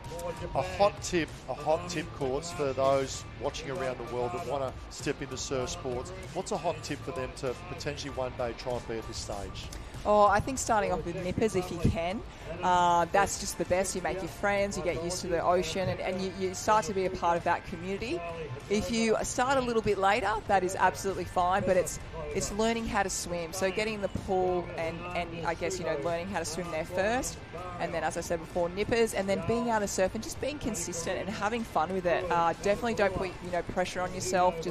It's all about learning and enjoying it, especially early in the years. And then I really believe watching and having heroes and looking up to them. I really think that's where, we're humans, we're like sponges, we copy, we learn, and I think that's, where I used to watch and learn, and you have heroes. So I think, that would be certainly get into nippers, learn how to swim. You're going to keep those skills for life wherever you end up. Could not have said that any better. Well done. I love that about the heroes as well. There's plenty of heroes on the line. Quite interesting. We can see some countries deciding to go with a male swimmer. Some countries decide to go with a female. So now remember, you've got a runner, swimmer, board paddler, ski paddler. 4 disciplines, 2 male, 2 female, and each country or nation will determine which leg they do. So very, very interesting. So many great points. And for me as well is surround yourself with good people. Enjoy what you do. Get out and play in the ocean. The ocean, they are thrills for free. Get out there. They're probably sometimes better than some of the entertainment rides you can do at the theme parks as well. Get out and just have some fun. And with your training, be consistent and be persistent. Hang tough. And you can see a lot of these people have done that as they line up Here we go, males versus females. That's what we love. It's probably I think this is the first time potentially might have been a mixed gender event being conducted as well. I know they've just introduced those in the mixed tumbling here in Australia as well at the Australian Championships. They're probably going as favourites. Team green and gold. All right, run leg is away. I can hear the whistle go for the start. Down they come. And away we go, South Africa. And it's Ethan Callaghan. The big striding legs of Ethan Callaghan. Up and about the moment. We can see also great stuff in Great Britain, also a great start there from the Kiwis in New Zealand. Oh, I love how they had the beach runners out in front there and they ran down the hill, so they would have been coming so fast into their swimmers. But yeah, certainly those swimmers, they are out and happening, and we can see Ethan Callaghan, the long legs, he's still dolphin diving out there, and you can see everyone tussling to try and get on his wash and make his way. He's still going. Ethan is still going out there. He said he's 6'1" and he's really making the most of that at the moment. It's a great skill set, isn't it? Great skill set of Ethan Callaghan. We said one, it's about being a good swimmer, but it's the ability to negotiate the break going in and out. Now France, let's give me an update. France have had a massive day. They're currently sitting by 18 points, second in the point score ahead of New Zealand. Now this is massive in the context of youth and surf sports and lifesaving. You see confidence, a wonderful thing as they move up in a second at the moment, that of Team France. But it's Australia at the moment out in front. We then go back to that of Team France, South Africa making their presence felt, New Zealand tucked on the outside, and Great Britain sneaking up on the inside. It is an M-shaped course. They'll go out, they'll come in, they'll go back out again. But it's all Australia. Ethan Callaghan at the moment out in front. And Ethan would be used to that, being a part of he'll do his first Shaw and Partners series this year. He obviously won the Next Gen, so he'd be used to these M-shapes. And the thing about M-shapes is you have to kind of reset yourself when you go around Cairns. So it's actually a lot trickier, and especially when you get into the shallows and have to go around that pole and head straight out again. It's incredibly difficult. It definitely tests the fitness more so than a regular swim where you go around kind of a box shape. You talk about fitness, it's probably the fittest I've seen. I get the opportunity to see him day in, day out training as well. It's the fittest I've seen, Ethan Callaghan. And the other thing too is he finished his studies last year, so he's got an opportunity now to put a lot of energy into all that of his training. And he's surrounded by very good people, from coach Michael King right down to all the top athletes you look at there. You know, Corey Fletcher, who raced in the Australian Open team. You got Ben Carberry as an example, and Brielle Coopers and all the girls there as well. In a little hole at the moment. He'll come through this the first half of the M shape. And the other thing I love about where Ethan Callaghan is at the moment, he's got clean water, so he doesn't have to worry about athletes around him going around the M shape. He can go around, look at the ocean, reassess the conditions, know exactly where he needs to go, and then execute. And what I really liked about what Ethan did then, he got up and going. As you can see, these competitors, a few of them are diving. It's a lot quicker if you get up on your feet and wade, which is the more painful of the two to do, but it's definitely a lot faster. And you spoke about Ethan finishing his studies. All I can think about, the best thing about that, is naps after swimming. Yeah, be looking forward to finishing this his last event too. As Callaghan in one, we saw some movement coming around from France, South Africa there as well, New Zealand up there in the mix as well. And you've got to remember, this is one of it's 3 water disciplines, and then we have run legs in between as well. So still a long way to go. Now we know the strength in ski paddling from New Zealand we saw as well. So I expect to see some move from New Zealand in that of the ski legs coming up. We see Ireland making their presence felt midfield at the moment. We'll probably go back to Canada there in the mix as well. Maybe that of Denmark. And there's New Zealand just sitting in the back of the pack at the moment, tucked in behind that of France. So we see at the moment the second pack, but Ethan Callaghan. What an exhibition of surf swimming as he goes around the second part of the M-shaped course. And the chase pack are on the move. He's certainly setting up his team very well, and that's what happens in a relay. If you're off first, you know, you really want to set your competitors and your team setting up behind you and give them that good start. So he's definitely doing that at the moment. I know he'll hope for a wave. He didn't get a wave on that first part of the M shape now. And another skill that you really need when you're coming in on these M shape is not to actually run into someone coming the other way. So you have to make sure you give enough gap there and just be really, you used the word aware earlier this morning, aware of where the other competitors are. Yeah, most definitely. And one thing I noticed with Ethan Callaghan, it's a little bit of a different swimming style. He always lifts his head up first. Now, normally speaking, waves come. Watch the legs come in here. He'll build the legs. Watch the leg come in for a leg kick. There it is there. A little bit of an armchair rider. This is the skill set that this young man as he comes in. You'll see him lock into position. The legs will come into play in a moment. Wait for the lock in. Over he comes now. Ethan Callaghan. There he is, locked in now.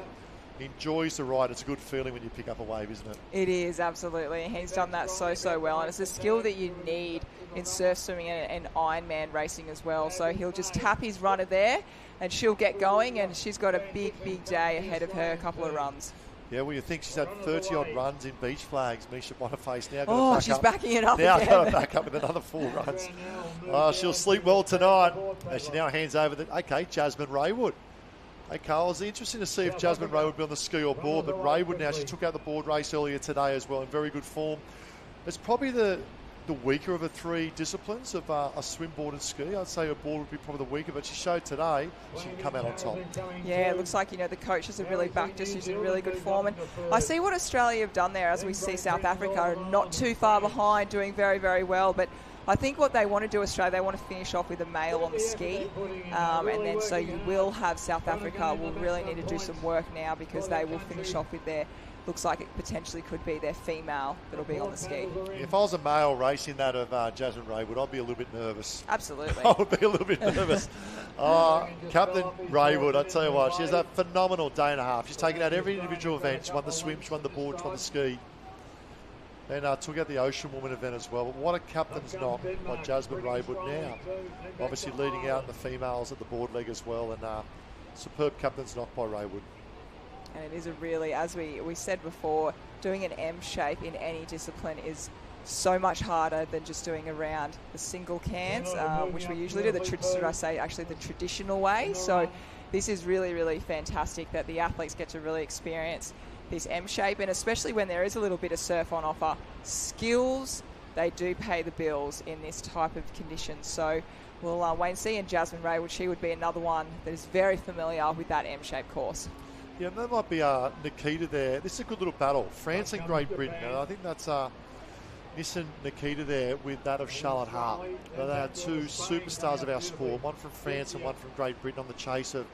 They're in 3rd and 4th at the moment. That is a great battle, but they are very good athletes in their own nature in terms of this. So that's them at 3rd and 4th at the moment.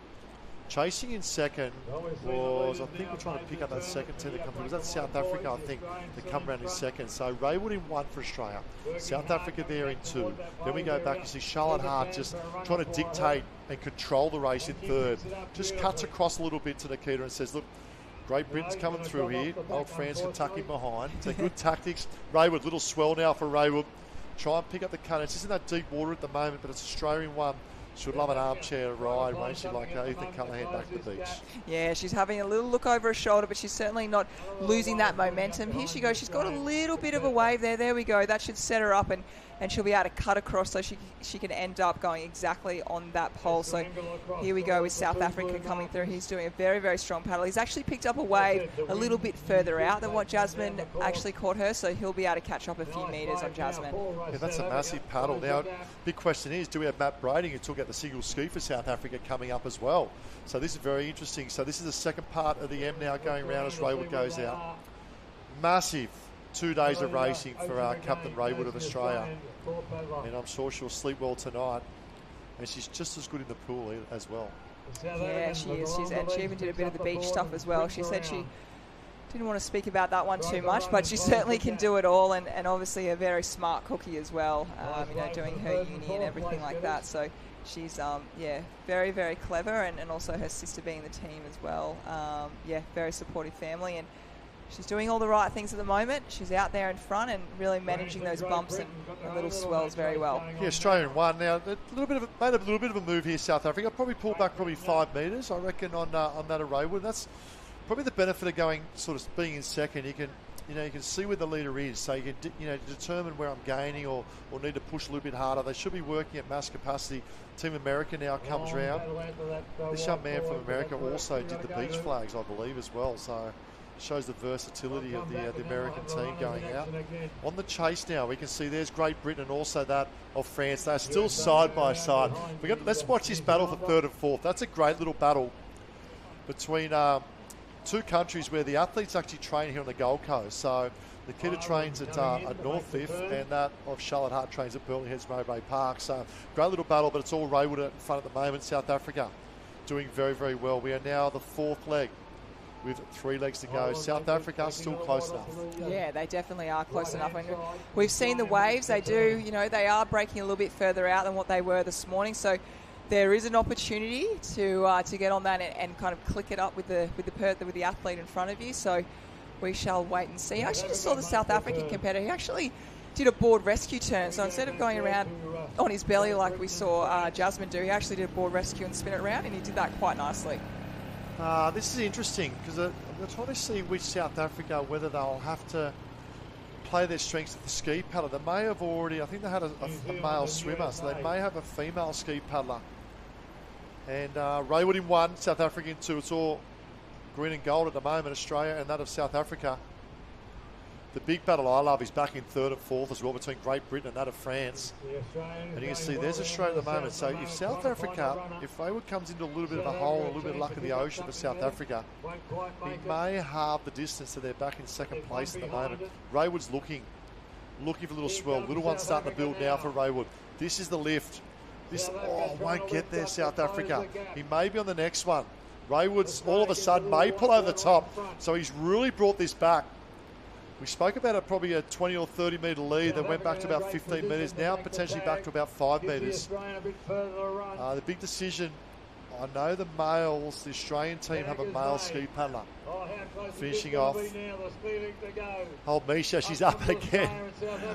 One more to go after this one, Misha, in terms of... and it could be, I'd say, Henry Simpson will be paddling. I'd love to see her steps at the end of this day. She's a little bit confused where to go. Matt Brading could be on ski here. This could be very interesting. We'll pick this up in a moment. I did see Matt Brading. It is a female ski paddler. His name's on the list. He must have swum or been on the board there, Matt Brading. So it is Henry Simpson will go out in 1. Male competitor will be the female ski paddler. She paddled very, very well as well. I think that might be Holly Smith. Holly Smith coming through for that of South Africa. Paddled very well for South Africa in 2. Be very hard Henry Simpson to pick up. This is the battle I love here back in 3 and 4. So it's Great Britain. Britain now comes round in 3. France now in 4. Change on the water's edge as well. It's been a massive day for these athletes. And I've seen a couple of times what's happened is the runners are actually confused where their competitors. I think they weren't actually told that they were going to be in the water, so they're kind of losing a couple of metres, a couple of the teams there. So that'll be really interesting if that changes any positions. But at the moment, Australia looking extremely comfy, and it looks like I think they've really got their order. They really, really nailed it. Yeah, really played their strengths, haven't they, in the youth mixed ocean lifesaver relay. It is a mixed team as well, and it's Henry Simpson from Team Australia out in 1. South Africa still tucked in position 2 at the moment, holding on. But the big movers at the moment, Great Britain in 3, and that of France in 4. The final leg to hand over for that final run. And look at the, if we pan back, look at this at the crowd. Look at the atmosphere building, the arena here at Kurrawa Beach. What is the national team's Youth Ocean Day 2 Championships. It's been such a good day, Courts. What a day. And how lucky are we to get the privilege of calling this as well. Around they go, South Africa in 2. Henry Simpson picks up a nice little wave out in front. The battle's still there of that of Great Britain and also that of France. Japan running down strongly. And they'll lead the point score after day 2 as well, maximising points of 20 points here. Henry Simpson for that of Team Australia. South Africa in 2nd. As we can see, looks like Team Japan on split screen right-hand side. Simpson just playing it safe. Trying to play the top of this one as well. And it's challenging conditions, they're sure, with that wind swell, isn't it? Oh, trouble for Simpson. Probably want to execute that a little bit better. Try and curl it round. Simpson, all of a sudden, South Africa coming round. He's trying to stay composed because South Africa is coming through. I think he's close enough and good enough. He's still got an M shape to go in and about, but he's in licorice all sorts at the moment. Around he goes on the M shape. Simpson finally gets it together for the second part of the M shape. Must be challenging, that little hole. You see the water drawing out as well near the shore. Yeah, she's done a really South African athlete on screen. She's done a really great job. You know, she doesn't give up too much distance, and that that wave, it wasn't small, so she's done really, really well to control that. And as we heard this morning, they do love the wind, and you can really see that she feels really comfortable. She's grabbed that ski, ran that along really, really well. So it's she's got to get going, because I think she might have Great Britain not far behind. Yeah, big movers, and that's we talk about the disciplines and the genders of the disciplines as well. Great Britain are on a flyer. South Africa, this is the battle now. We spoke about third and fourth of Great Britain and France. All of a sudden now it's Great Britain pushing up in towards that second place of South Africa. She'll sneak through this one. Henry Simpson looks safe out in front at the moment, with all things being equal. But the big battle is in second and third place. Can South Africa hold on, or will Great Britain sneak up and steal it at the death? Big decisions time to be made here for both these competitors. I think it's going to come down very, very close. And the runners, I hope, are on the beach and looking out and getting warmed up and ready to go, because they might have a sprint finish on the line. So I know the crowd would love that. The athletes probably wouldn't love that. This is good. It's the hunter versus the hunted. And I probably like third place at Great Britain at the moment. The reason being because you can see where you are. Now, obviously the South African, she's working, thinking, am I going hard enough? It's a tough position to be in, isn't it? You're working so hard, but in the back of your mind, you know you would have passed him in that transition of the M shape as well, knowing that Great Britain are breathing down the neck of South Africa. Australia goes round in one, looking comfortable. They'll ride the swells to victory. But the battle for me is in position 2 and 3. And if we just pan out, we can see there at the moment that Great Britain and that of could be potentially France. France have come from the clouds. They've come from fourth, chasing that of second. Great Britain now back into fourth. So if they're in a train at the moment, this is good. What a finale to the Youth Mixed Ocean Lifesaver Relay. And around they go, say, don't have a bow peak. Do not look. Just go. Keep it simple. Maintain that boat speed and chase as much in the ocean as you can. Great battle for second, third and fourth. When she had a little peek there, not only could she see one athlete, she saw 3 coming at her. So she's really going to have to get moving and just aim for that runner. But here we have Australia on screen. Here we go. She's just been taken over by France at the moment. So South Africa, she'll have to do her best and hopefully get a wave that she got on the first M-shaped leg. It is a massive paddle. Now, I say that's Fredonnet Jules. That's Jules from France. He has paddled the house down in the mixed open Lifesaver Relay. Up in the second, Jules. What a performance on the chase, South Africa. Remember, if she can match on a wave, it'll come down the run leg. And talk about run leg, it's Misha Boniface from Team Australia. They will take out the victory and maximise their 20 points for the overall point score. Congratulations, Team Australia, our champions of the Youth Mixed Ocean Lifesaver Relay. And she'll want to put her feet up and have a big... and here we have... This is big. Great Britain fighting back on the right. South Africa as well. It's a race in 3. Great Britain have come from 4. France fighting back down bottom of screen as well. It's a transition. And all now comes... I like the position here of France at the moment. I think they're the shortest run leg. France, I think, will stay in position 2. Great Britain sneaks up into 3. South Africa in 4. Oh, look at this, how close it is. She really wants it. Yes. I love it. France, what a moment. Great Britain and South Africa, hold your head high. What a performance. And New Zealand back in 5th. Oh, what a finish that was. You can hear the teams all cheering. We hear a little horn in the background there. It's all happening down there. But France, they really just had it look like the better line cutting through there. So it's, wow. The magic is all happening, isn't it? It's the magic of a mixed event of males and females. I like that. Playing to your strengths. It is good.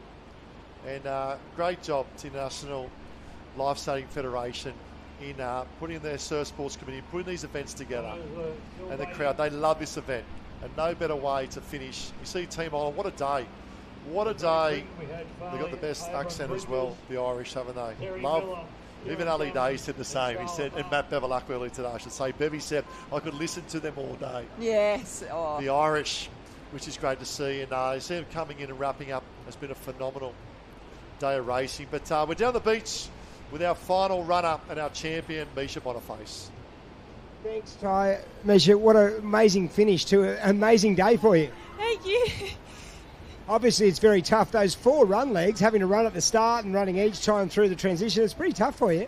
Pretty tough because I'm not a water competitor, so running in the water is a bit strenuous.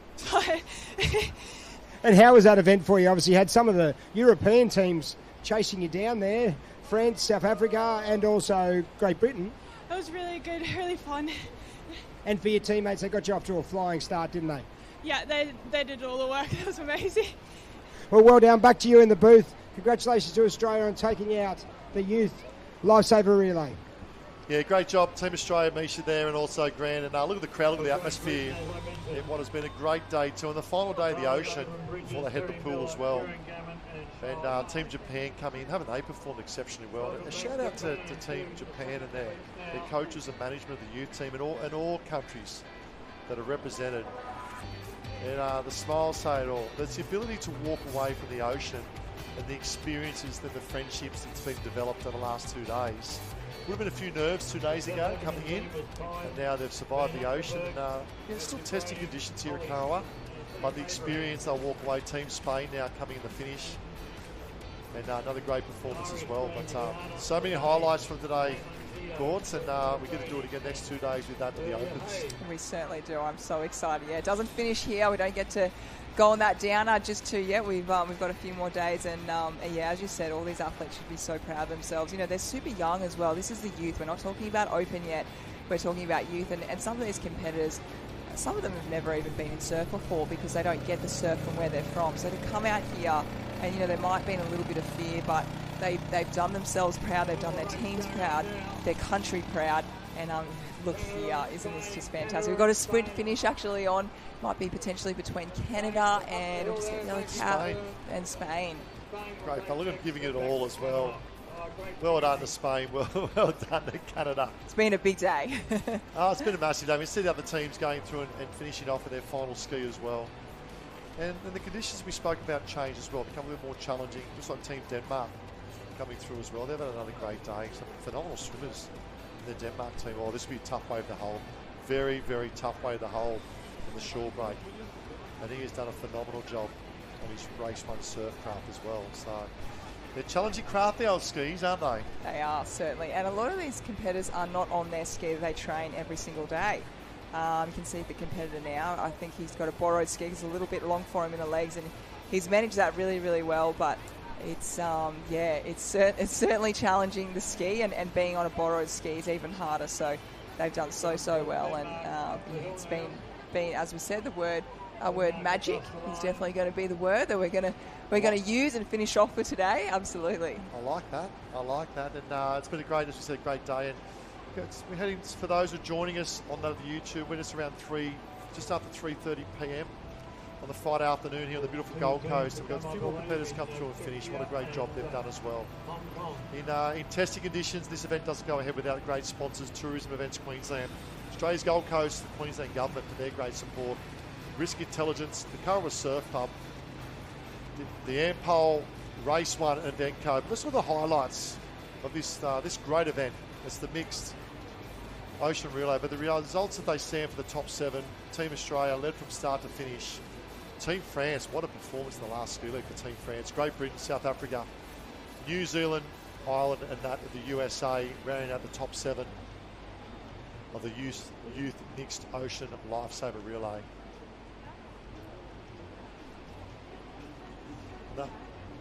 And the highlights we see, this is a full day highlight, and what a magnificent day it has been. We started this morning with that of the ski, then ventured into all the other craft, not only the water, but also the beach as well. And Captain Raywood, what a performance. Undefeated in individual race in the last 2 days as well. Yeah, she really led her country right from the start. And this was one of the highlights from the day, wasn't it? And look at Jasmine Raywood. She was in front. She didn't have that momentum, but she did not give up. And here she comes through, and she went, as she says, her worst leg. I don't think she has a weakness, but she came through, and she really, I love the claim. I love the way she spoke, and she really led her country from the start. It's the ability to reset when they came through on a wave, and this is Ethan Callahan. The ability, we talk about different moments in races. It was the execution here. This is the greatest moment. Left-hand side, we had the carnage in the centre, but South Africa, Matt Brading. That is one of the emotional highlights of my day. And that got the confidence ball rolling, because not only we had the board rescue to follow, Another emotional win from Team Spain here, coming through and taking out that of Team Spain. What a win from Team Spain. The ability to come home, very similar to Calais on the board. They turned in fourth to paddle their way to victory. And an emotional win. The board race in particular of racing, getting across that little shoreline gutter we saw as well. Oh, what a moment it's been. What a day it's been. It is day 2 and a wrap-up of the day 2 of the Lifesaving World Championships here at Kurrawa Beach for that of the youth. They'll now go over the pool. Tomorrow we will be back on Kurrawa Beach with that of the Opens. So much excitement in the sand and also in the water as well. On behalf of myself, Ty Dowker and Courtney Hancock, it has been a magnificent day. But do not go anywhere, because we'll be back tomorrow with more action of the Opens, of the teams, the Lifesaving World Championships. Have a great night. We'll see you tomorrow.